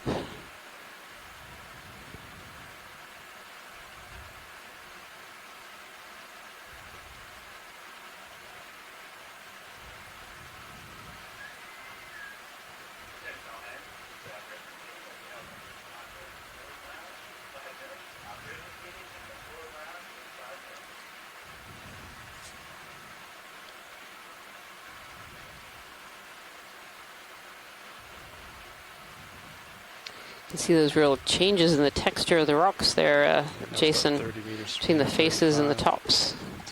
It's really interesting. Yeah, we're not seeing the botryoidal sort of texture, and I wonder if that is a function of the current flow. Usually these ferromanganese crusts are precipitated has a lot to do not only with the water chemistry, but also the flow regime that so the higher flows, the higher currents tend to lay down smoother crusts, while the lower flow areas will result in these botryoidal textures, these grape-like textures, where this ferromanganese is actually latching on to a nucleus, which could be anything, a sand grain, a piece of coral fragment. To get that texture, you need it to be a less vigorous current flow regime. So, up on top of this ridge here, there's probably enhanced current flow. Thank you, Bridge. Watch, you can kind of see this is the direction we're moving, and it just kind of drops off. To so these rocks. Some blue water for a little bit as we reacquire the slope, about 40 meters out. And it doesn't take much. You see different textures on almost on the same pillow. It just depends on what part of it you're at. So. Yeah, beautiful. So we've kind of come up this pinnacle and, sorry, Jason, I was just saying that we've come up this pinnacle, and so we're going to skip across to the wall, which is just on the other side. So you might see a little bit of blue water here as we go across. If you're interested, you should look on the live stream number 3 and take a look in the bottom right-hand corner. You'll see a little screen that says Blue View, and that Blue View is a sonar that the pilots use to help them navigate and see where things are. And you can see those bright spots. So that's the wall on the other side, and you can just about see it through the darkness. A little bit of the texture of the other side. So we've kind of come up this pinnacle, and now we're going to skip across just to the other side to continue our dive. So yeah, doesn't look too far. That's where we're heading. All right, Nav, when did that move in? About 2 minutes ago. Copy that. So this is still 20 meters out. You can add Need another to play 10 some meters. watercolor music or something. Yeah. Like an intermission. Is that a bit like elevator music? Yeah, just to relax too on the drive. Yeah, relaxing. Get comfortable. Yeah, sounds good. It looks like we can kind of see down the backside of this pinnacle as we make our way over to the wall. And it still looks pretty similar to the other side. It's covered in this fossil coral deposits and these sponges. The geodia, the kind of large round sponges, look a bit like grapefruits. Follow this kind of curve down. And these smaller, more fan-like sponges. Euretidae, potentially some Africalistes in there as well.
Right. All right. Pretty interesting geology here, huh? Yeah, we'll probably want another move, right? Yeah, it looks like last move completed at 1827. How does Sirius seem to you, co-pilot? Pretty steady. Pretty steady. What size move would you gentlemen like? The last one was 20 meters. The previous nav told me that we need about 20 meters, but I wanted to consult you guys. I think a 10 meter will be fine. 10 meters start, copy. Does the 145 bearing work for you? Yeah. Yeah, that's my heading. Copy that. I'll do 10 meters at 145. Sounds great. Bridge ROV nav. Tail cam looks pretty nice, doesn't it? Yeah, definitely. Would like to request a ship move, please. We'd like to do 10 meters range at a bearing of 140 at decimal 2 knots. I think leave them outs fine. All right. You got it. Good copy.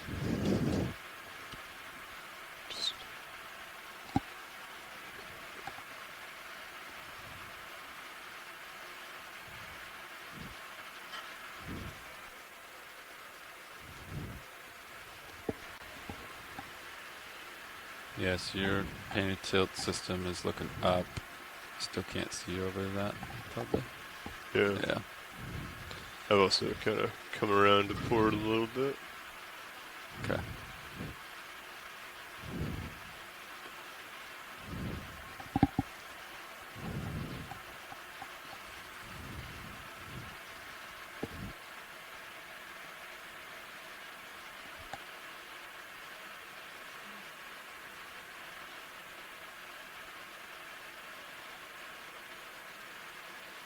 Once you get over this ridge, I think we can start exploring a little bit more. Okay. Yeah, so for reference, it's just outside this local guy's, just outside my 12.5. So once we see that start moving. That. We have about 44 minutes of bottom time, pilots, just be advised. Copy that. Understood, thanks. So currents while we're moving, 2.6 through the water above us. So 2.4 maybe? Yeah, it's getting pretty high. Yeah, we have 2.4 on the surface. Okay. So we've just kind of come over the backside of this pinnacle, and you can really see that this backside looks pretty similar to the side that we've just come up. Maybe less of the boulders and more of the fossil corals, but still very much a base of fossil coral rubble. And these are really old corals. These are not recent corals that have died. They're all blackened and covered over by that ferromanganese patina. And if we learned from previous dives that this patina, this ferromanganese coating, can take 1 millimeter per million years to form. And so these, move complete. Thanks, these fossil corals that we're seeing on the bottom are kind of covered over in that black and brown. And so they actually lived here quite a long time ago. These are not recent die-offs. These are die-offs way back in history, all the way back to the last glacial maxima about 20,000 years ago, or even more than that.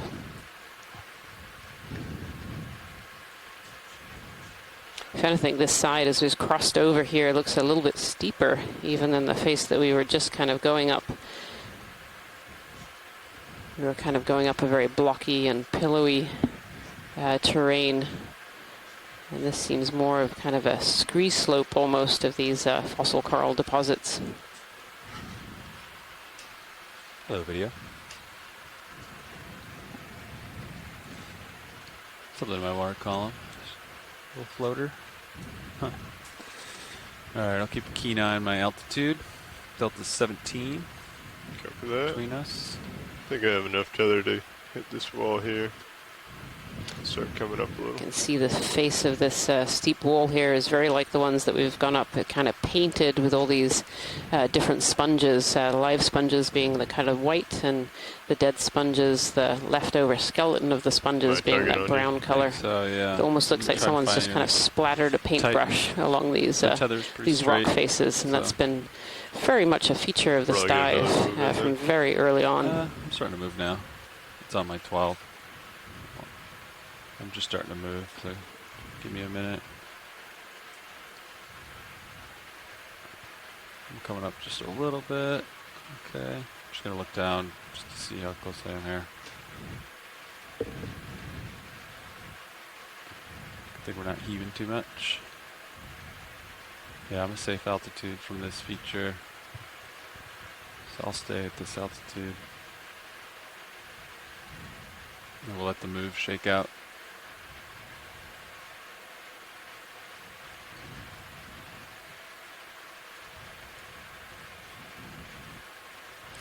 Throughout this dive today, too, we've seen a lot of these particulate matter in the water column, so these little particles that are raining down, and you can kind of follow them a little bit to see what direction the current is going. You see it's moving really, it seems to be moving really quite fast across the screen.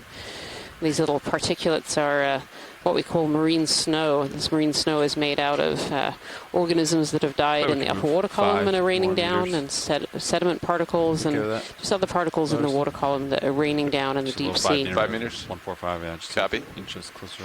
Bridge RV nav. This marine snow is really what drives life in the deep ocean. It feeds a lot of the organisms that live down here. These are either organisms that are filter feeding or suspension feeding, so picking particles out of the water column and feeding directly, or they can even, this marine snow can land on the sediment and feed a lot of what we call the infauna, so the animals that are living inside the sediments or inside the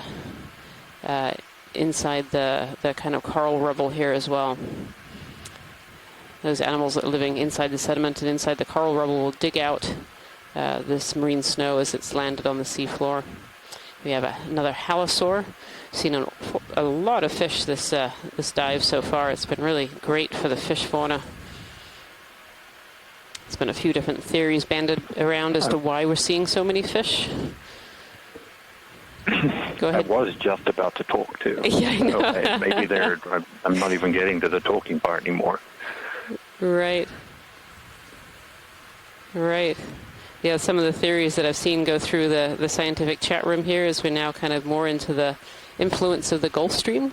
So maybe that's bringing in that different water. Other theories are we're a little bit shallower today. So currently we're at 2,014 meters. We started the dive today at 2,175 meters. And the last few dives that we've done have all been around that 2,500 meter mark, and so just been that little bit deeper. And so maybe we're just up in a zone where we see more of these fish.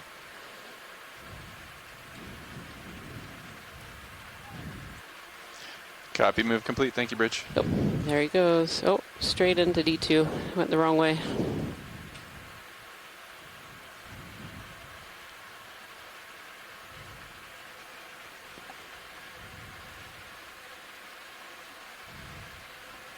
Yeah, Peter Oster is saying too that it's a little bit warmer in these dives. It's about 3.5 degrees Celsius down here at just over 2,000 meters. So that's a little touch warmer than it's been on some of our previous dives, and certainly a bit warmer than we see deeper. And so that could also be why we're seeing more species here.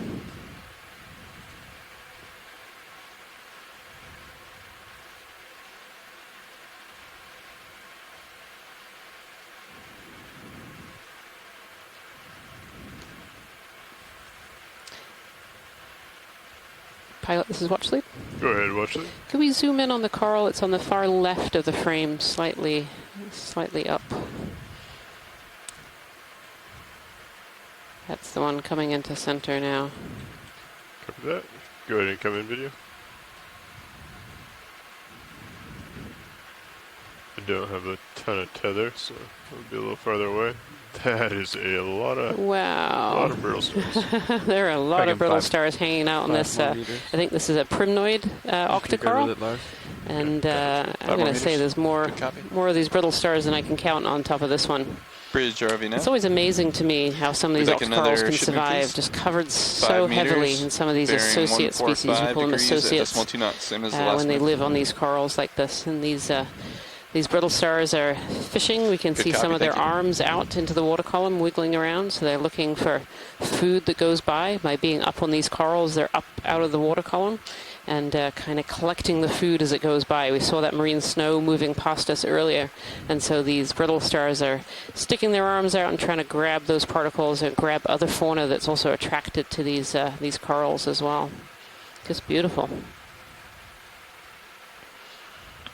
I'm sure this is one that you don't want us to sample, given how many associates it has. No, this... You'd be up all night. Yep, this would be a lot of associate sampling, which, yep, that would be a long process. So, beautiful. Thank you so much, pilot. Sure.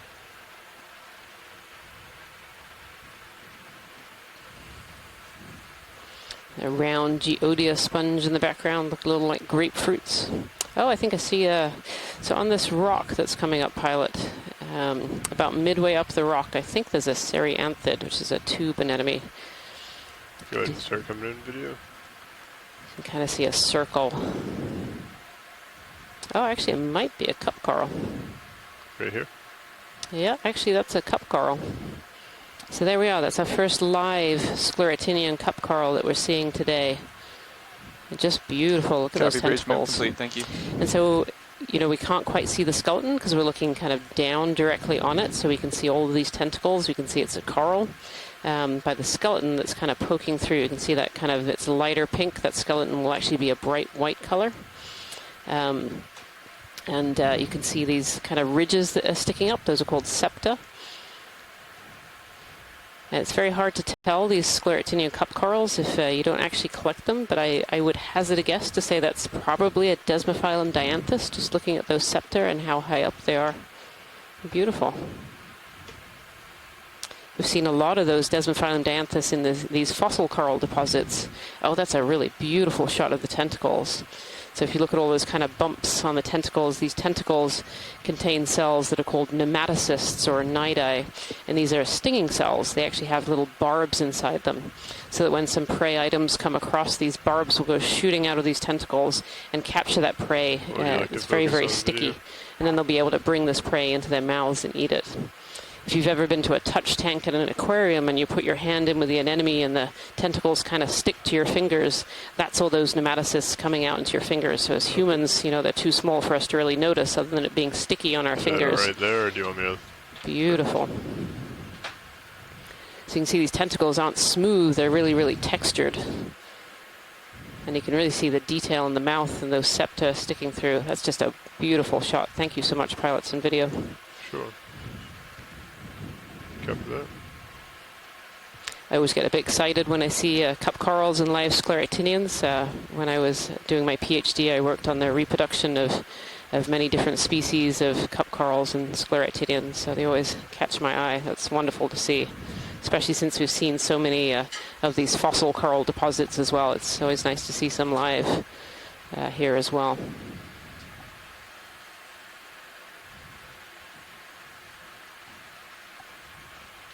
We get more tether now if you wanted to check out starboard.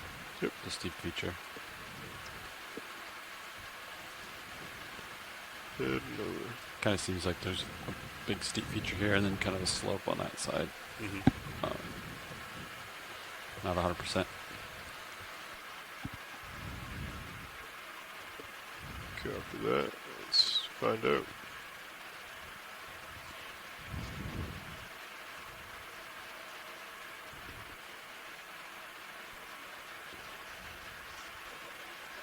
Let me just turn with you. I think this is a steep feature here. That's cool. I think we want to come back to port and kind of climb this. And so what, 145 is the direction of travel? That's correct. That's what it was. This really steep face that we've come across. So we were climbing up a pinnacle earlier and crossed over from the pinnacle onto this wall. And still very similar in terms of fauna here. We're seeing a lot of these encrusting sponges, these sponges sticking out from the rocks. A couple of other species of sponge too. There's this beautiful vase and these geodia, these round kind of grapefruit-sized sponges. And then all of these fossil coral deposits. Kind of in all the areas that are a little bit flatter. Last ship move completed 4 minutes ago. Copy. Current looks like it's maintaining. Yeah. 2.2. Just slightly down from where it was. Understood. Layback is maintaining. Okay. Oh, I think it's the Iridiogogia in our corner here, one of these beautiful spiral corals that can be really, really tall.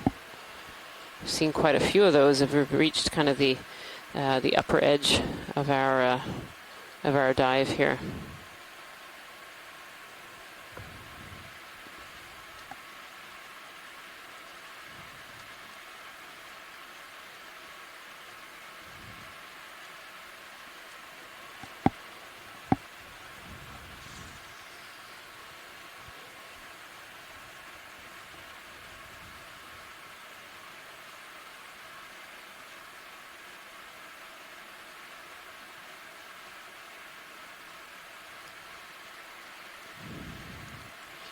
Scott Francis confirmed the one that we just went over, that big Iridogorgia, is a Iridogorgia magnispiralis.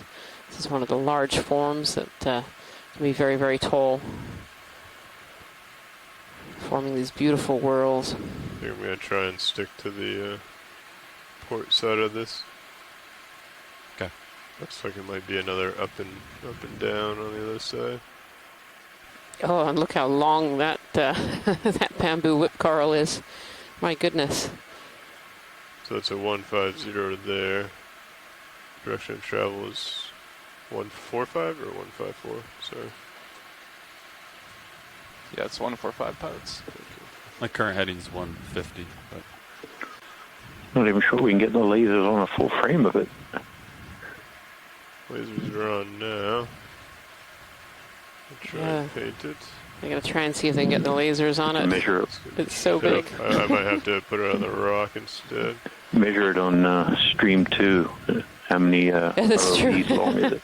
Yeah, maybe Cirrus needs some lasers for this one. yeah. What Yeah, so the lasers are just on the rock. Some green lasers, you can tell the difference. And I think, you know, doing a little bit of math, this is at least 2 to 3 meters. Looking at the little blip of the lasers I just saw. This is huge.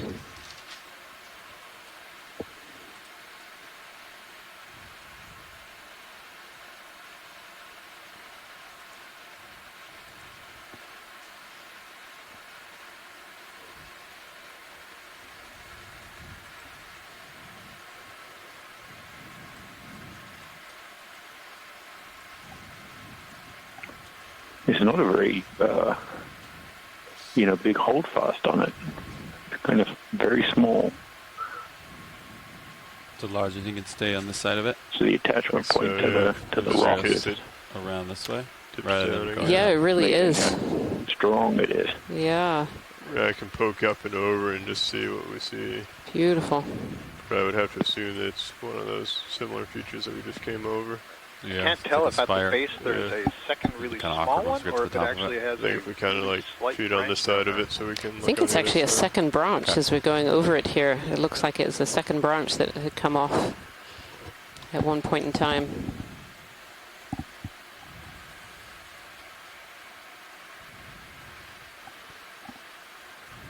Well, it shows you what time there. Will do for these corals. You've got a stable situation and food. They just seem to grow. Pretty clear I don't know here. what the so maybe upper move length me is. like The upper 140 or something. So I'm a little bit further away from it. Yeah. More of a stability thing than anything else. Maybe 10 meters. To get Right, eventually becoming too heavy for the holdfast, or just eventually get picked off on the end. Do we have any idea on growth rates of these long bamboo corals, Scott? Copy. Bridge, yeah, it's a good question. I don't. There have been We'd like to request a a ship move, couple please. of different species of bamboo corals that have We'd like a range of 10 meters, bearing 140 at decimal 2 knots, please. But I don't think they were whips. They were branching forms. And so there's some Good question copy, about the rate of growth radially, that is the thickness of the skeleton, versus the elongation. They're not necessarily the same thing, the same rate. Right. Complicated question. Yeah, definitely, for sure. All the questions, right? Absolutely. Yeah, but all of the questions in the deep sea. Quick snap here video on the fin. Yeah, this is a Metallogorgia, a more juvenile form than some of the ones that we've been seeing. It has these branches down low, but this one, the snake star, has made its way all the way up to the top in this particular one. Beautiful. Thank you so much, pilot. Well, it's clear what video is. Behind it is a very sort of undulating skeleton, and I'm wondering if that could be a Radicipes. Oh, this really thin one right behind it? Yeah, it's really thin. I mean, I guess it could be a black coral. Do you want to do a snap zoom on the skeleton? If we could, that'd be great, pilot. Thank you. Just this thin? Just this really thin. Actually, thing on it. Oh, yeah, no, it's got polyps on it. Yep, that's a black coral. It does? Okay. Those are small polyps. Those are very small polyps. The Stichopathes? Okay. Yeah, that's I think where we put it right now. Yeah. Yeah, you can see the long tentacles of the black coral. Very faintly.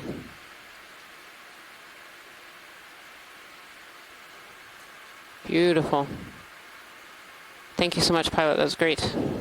Pilot's clear when video is.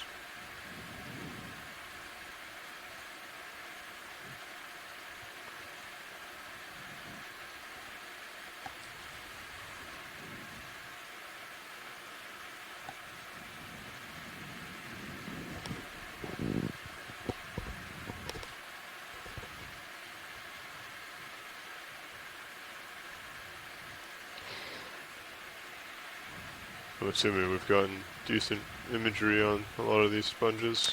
We have, yes. It's been very dominated by these sponge and sponge skeletons. It's been a good dive. So Peter Oster in the scientific chat room here is pointing out that over the history of marine science, it's really only been the last, I would say, about 15 or so years that we could sit at home and see live from thousands of meters deep. Am I doing a quick snap video? And, before having this kind of technology, it was many, many weeks that we would spend at sea, videotapes, images on film, and then waiting for all the processing. So it's really amazing to be able to beam this to you today from the NOAA ship Okeanos Explorer, and to be able to involve all of these scientists on shore as well. It's not just myself and Jason.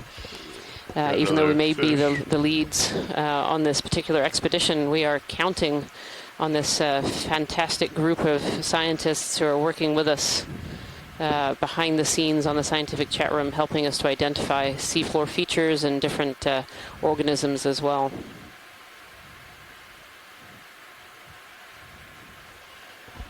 And of course, another fish. It's definitely been a fish dive. This one's facing away from us, sadly.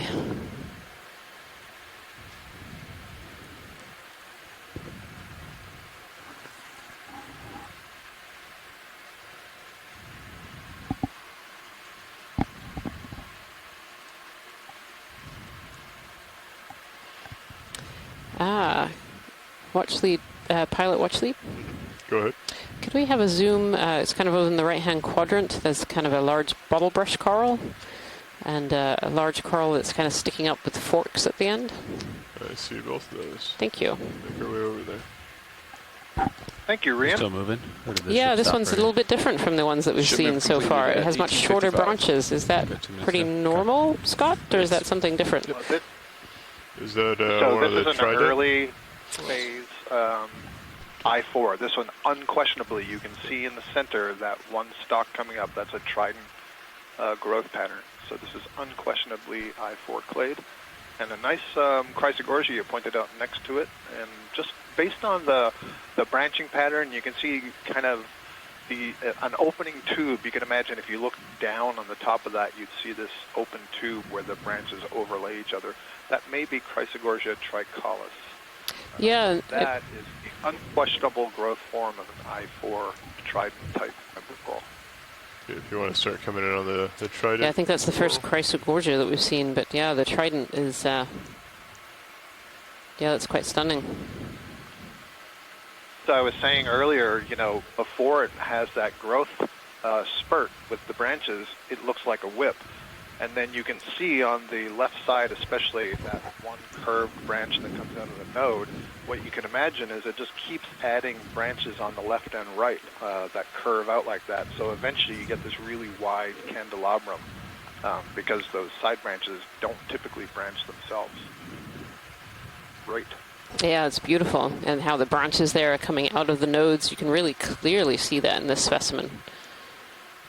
Exactly. So this is one of the rare bamboo corals that we can actually identify in a video because of that pattern is so repeatable, it's so characteristic, And based on the samples that we've taken of, hundreds of bamboo corals, genetically it's unique. And so just having the image allows us to add to the database information on its geographic distribution. So outstanding spot there. Yeah, it's always nice when there are species that we can actually identify from video, and it's undoubtedly programs like this on the Okeanos Explorer bringing us more video of what organisms look like on the seafloor that are allowing us to do this with more and more of these species. That's just amazing. Thank you so much, Pilot. That's great. Want me to rotate over to the... That would be great. Yeah, just get a confirmation that's a Chrysogorgia. A little quick snap zoom.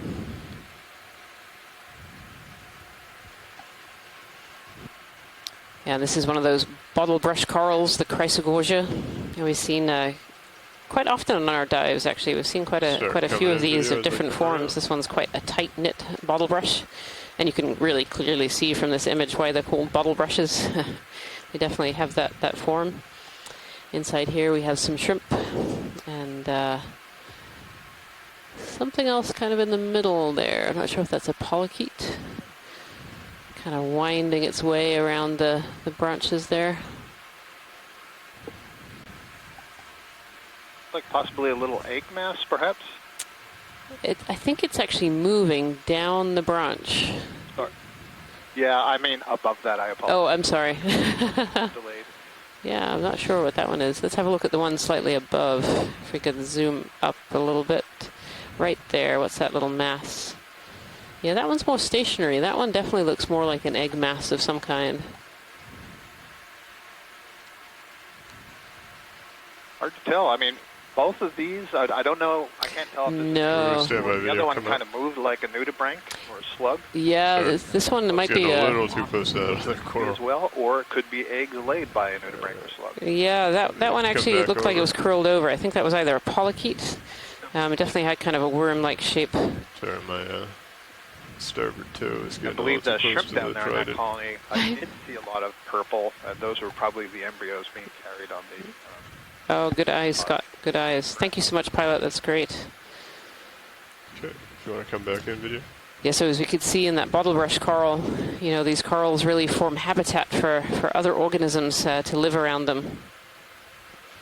They can provide protection within their branches for organisms to stay. And this is, as Scott was saying, this is a gravid. So this is a female shrimp that actually has eggs.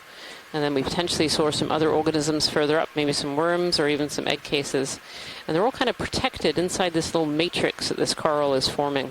And so these are great places. In the past, we've seen even Dumbo octopi egg cases inside some of these corals.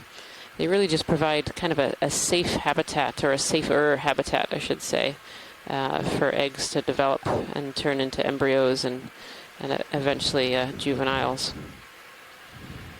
Be advised, pilots, about 18 minutes of bottom time remaining. Understood.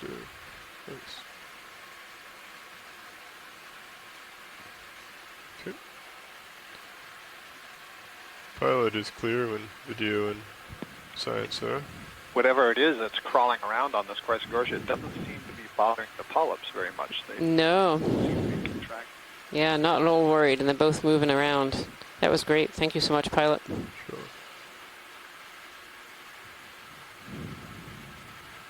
And Megan Putz put in the chat room, a study from New Zealand suggested a growth rate in one of these whip bamboo corals at about 33 millimeters per year for a colony that was living between 800 and 1,000 meters depth.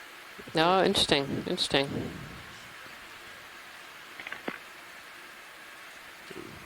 Sorry, video, I had you unlatched.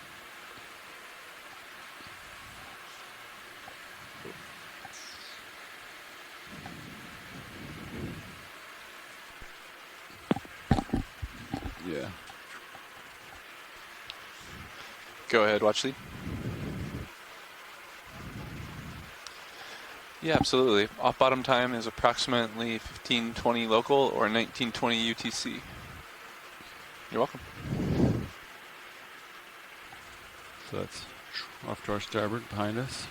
Anna? So if you're just joining us today, we have about 15 minutes or so left of our dive. We are on dive 14 of the NOAA Ocean Exploration Expedition, North Atlantic Stepping Stones. And today the stepping stone that we've been exploring is a small unmapped and unnamed seamount that we've nicknamed 7. This is the 7th unexplored seamount that we've looked at during this exploration, unmapped and unnamed seamount. We are on kind of the northeast ridge of the seamount, which sits just a little east of the midpoint of the New England Seamount area. And this has just been a fantastic dive. We started the dive today at 2,175 meters, and we've come up. We're now just a little bit over 2,000 meters depth. And we've just seen kind of a vast array of sponges and corals, and all kinds of other organisms on kind of a fossil coral plateau. Pilots, would you confirm moving up into these 10 meters, steeper sections? Is that correct? Sounds good to me. And here we see these Metallogorgia, these kind of umbrella corals. There's a juvenile in the front, which has polyps kind of going all the way down. And then we see adults, where all those lower branches and polyps have been eroded away or fallen away, leaving this very distinct umbrella shape. Oh, no, this is interesting. That's correct. Thank you. Pilot watch lead? Go ahead, watch lead. Could we zoom in on the coral that's on the ground there? Sure. You can just see it stretching out towards us. Yep. This looks a little bit like an Iridogorgia maybe that's fallen over, or video if we could come in, please. Maybe one of these bamboos that's kind of fallen, or is it?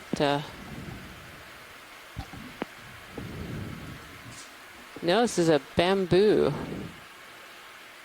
Yeah, it looks to like one of these candelabrum bamboos that's become dislodged from the rest of the colony. Yeah, it looks like it's broken off at one of the branches, so this isn't the whole thing. I don't see the bottom of it. It's just one of these branches. So now you know how earlier we got the half. I was just thinking the same thing. This answers the question on those half ones that we were seeing. Oh, beautiful shot of those nodes there. So you can see it is missing some tissue at the base. I see a scale worm. There was something white underneath it if you pan down a little bit. Yeah, I think this is a little polymastia sponge. Oh, a sponge. Yeah, I think so. Beautiful. Thank you so much, pilots. That was great. Full wide video. Thank you. I was kind of hoping it'd be attached to a rock that we could grab. Yeah, we're still looking out for. I supported that, Jason. Yeah, an elusive, loose rock. Who would have thought it would be hard to find a rock down here? But how much time do we have left now? Definitely is. 14. Yeah, approximately 14 minutes. Cool. Yeah, in fact, Rian, I would say that's more my experience on the western New England Seamount. So much is crusted in place that it's really hard to find something loose. Right. That's definitely been our experience throughout much of this expedition, actually, that we can often find that one rock, and finding that second one towards the top of our dives has proved definitely a bit harder.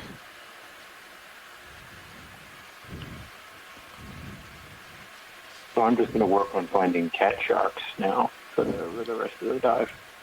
Cat sharks, that's your latest fish.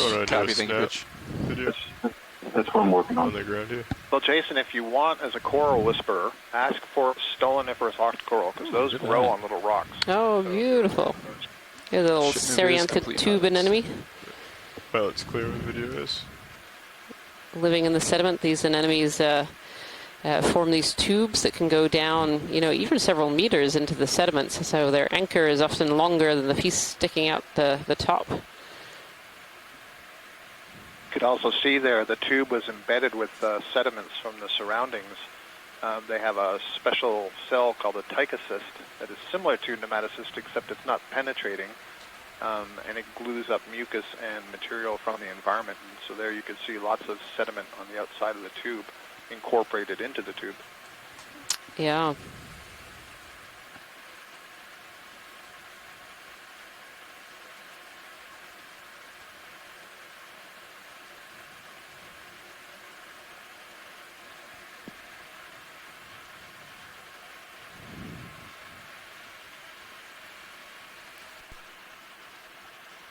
Go ahead, watch lead.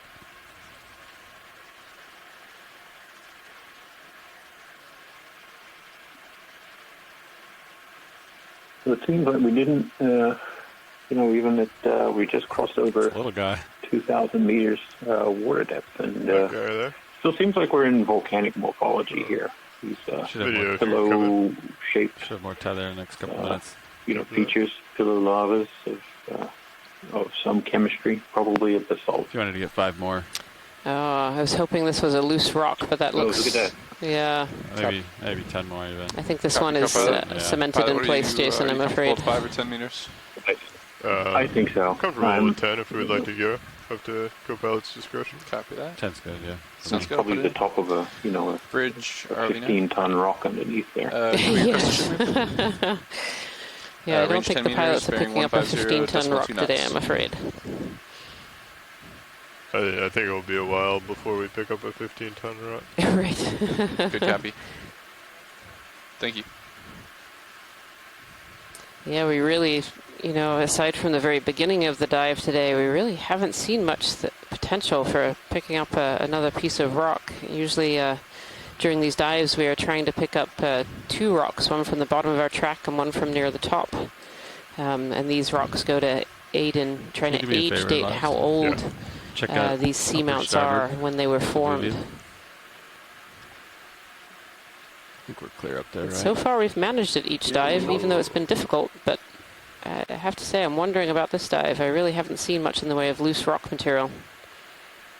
Go ahead there, Jason. No, it doesn't appear we haven't really crossed over, the transition to a carbonate or a limestone top. So, we're still at this depth, still in this volcanic morphology. These rocks here over to Starboard. Which is interesting. Yeah, I'm trying to find this one. Certainly other dives in this expedition. Yeah. By this depth, I would assume it would be over here in this flow. We crossed over into they're tricky. Into that carbonate. Yeah, these definitely look like these pillows that are just kind of sticking out of the sediment and kind of fooling us into thinking they might be loose. But maybe there is some loose material in here if we have a really good look for the last little part of our dive here. Sure.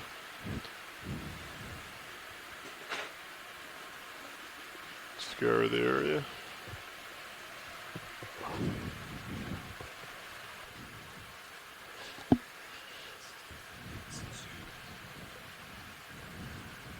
Feel free to call out any targets you all see.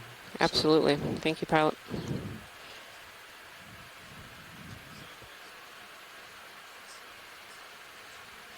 What about the rock just above the lasers? And now left slightly?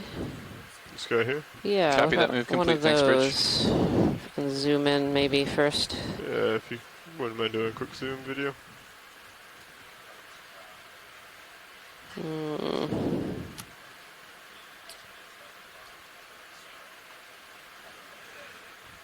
Hard to know with so much sediment surrounding them, Jason, but they look a little like they're cemented as well. Yeah.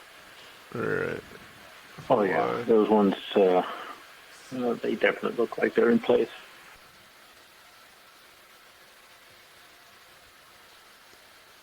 Is that full video? Thank you.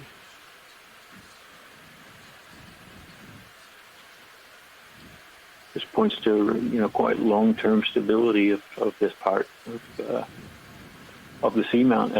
At the base, we did see a lot more loose rock, displaced rock. But we got to this steeper section, things kind of got different. One of the things we do when we're, planning dives and looking at dives is look for nice places to land that might be, not as steep, not as rocky. That might be pointing to where, rocks accumulate as they move down slope, the breaking slope there. And as we move up, the flanks are more cemented. They're holding together better. So we don't see the rocks being loose so much. Yeah, it's really surprising because, of course, on face value, this looks a little bit like a rubble field, but in reality it isn't. They're all just hidden under this layer of sediment. Yeah, the coral rubble and the sediment really do hide the underlying texture of the outcrops. So, and there might be rubble underneath that sediment, but it's just hard to find that. Dig.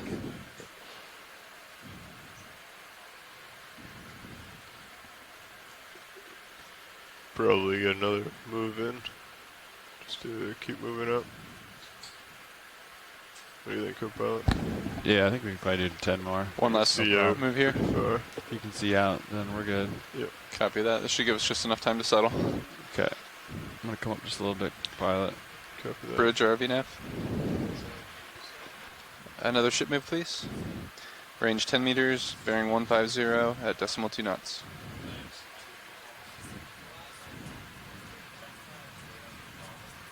Copy that. Thanks, Bridge.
This looks like an area of slightly finer material.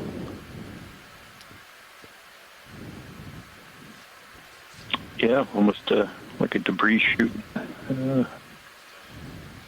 Sort of deposited a nice big layer of sediment and debris, or cleared off a kind of quite. I think that's debris. Yeah. Yeah, it's interesting, that area kind of finer, and then moving over into this kind of fossil coral rubble again.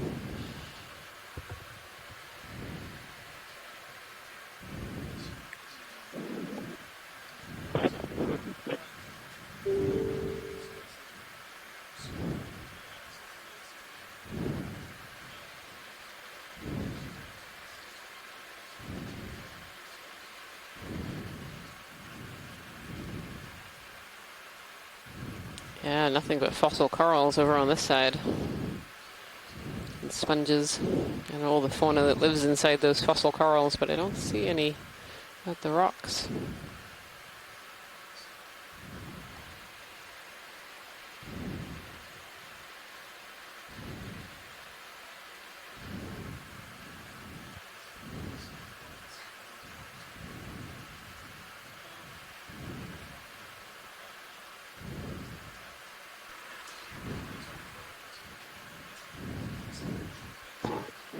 Yeah, it does certainly look like there's been some transport of material down the slope quick there. snap zoom over here video.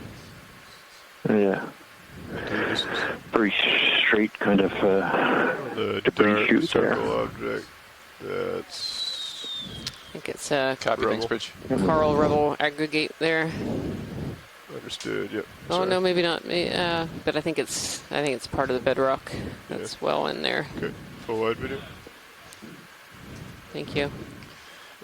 Yeah. Pilot's ship move is complete, and we have approximately 3 minutes left to bottom time. 3 minutes. All right. We have just enough time to do a quick scan, see if we see anything. It's pretty, if we do, we can try pretty and grab stunning how we just were flying over pillow lavas and other things, and then they're not here anymore. They're probably underneath this sediment. Yeah, it's like right at the very end of our dive here. We've crossed into yet another transition zone. Quick zoom over here, video. Watch lead nav.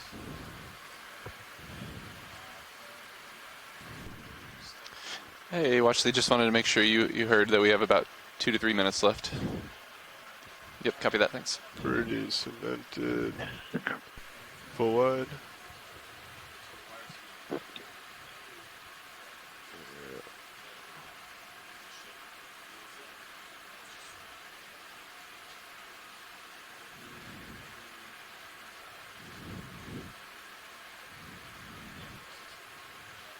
we'll just have to get 3 rocks tomorrow.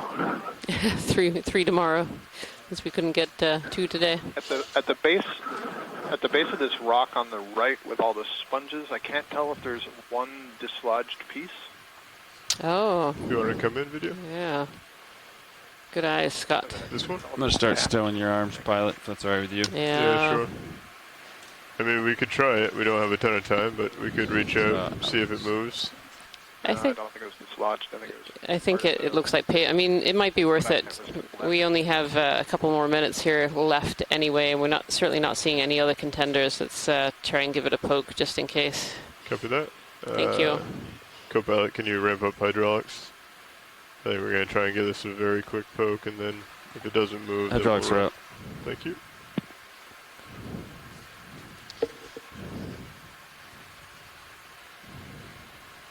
Just in case. You have how much time? Like 2 minutes? We're basically at leaving time, so that does budget 5 minutes of setup. Understood. Do we have time to do this? I don't know that you do. Okay. Watch lead, I believe it's time to come up. Okay. Sorry about that. That's okay, no problem, pilot. Thank you so much. And so with that ends our dive today. Thank you so much for joining us from all aboard the Okeanos Explorer, and also all the scientists from shore, Jason Chater, the geology co-lead on the telephone, and all of the scientists in the chat room. I want to thank you very much for joining our dive today and helping us to identify some of these seafloor features and organisms that we saw in this really exciting dive on what we've nicknamed 7 Seamount. A huge thank you to the mapping team that worked overnight to get us the maps of this new location. All right, pilot, and to all of the pilots and video team for making this such a fabulous dive today. A little bit. We hope you will join us tomorrow. Okay. Thanks, everyone. I'm coming up. Rotate down. My heading is pretty much lined up with the ship already, so that's perfect. Copy. I'll get centered. And then if you turn to port, that should 0 your turns. Understood. Okay, locking an auto head now. Where's the ship? Ready for me to start coming back? Alright, Delta 17. Understood. Come back.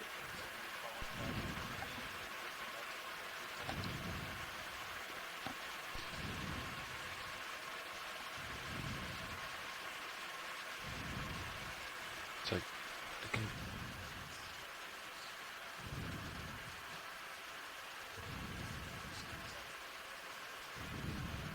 Okay, you got me there at 57.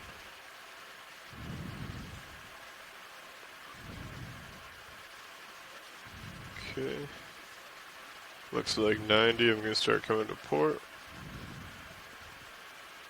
Get rid of the turn. Got you in Titan. I can track you back. Understood. I'm looking straight down the Titan. Copy. Coming around reverse the ship. Turns are 0'd. And pushing out. Looks great. I'm maxed out on the rotator. Copy that. Check your heading's a little bit different than mine. Yep. See that? Yeah, I'll come over. Okay. A little offset between its headings.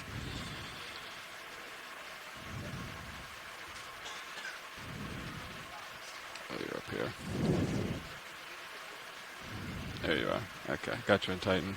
Okay, coming up a little bit as well. Now I'm past you.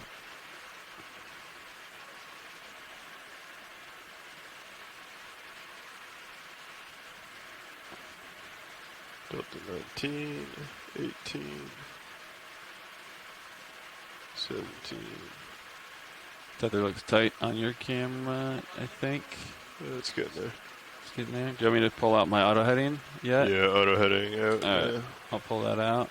Thank you. I can see your light pool. Yeah. I'm going to turn your aux back on.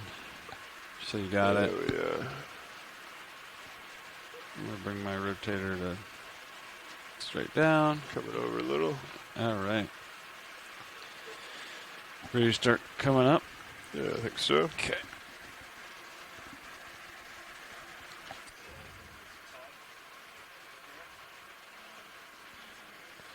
Alright. Let me know when you're ready, co-pilot. Alright. I'm ready. I'll ease on it here. Go ahead. Okay.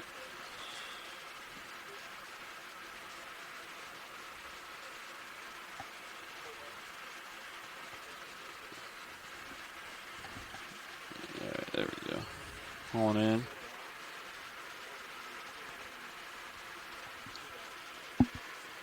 Slow it down a little. Sorry. Let me get on it. Yep. I think my zip tie was slipping on me. Oh, bridge RV nav. There you go, Lars. I wanted to let you know that the vehicles are off the bottom. In now. Yep, thanks.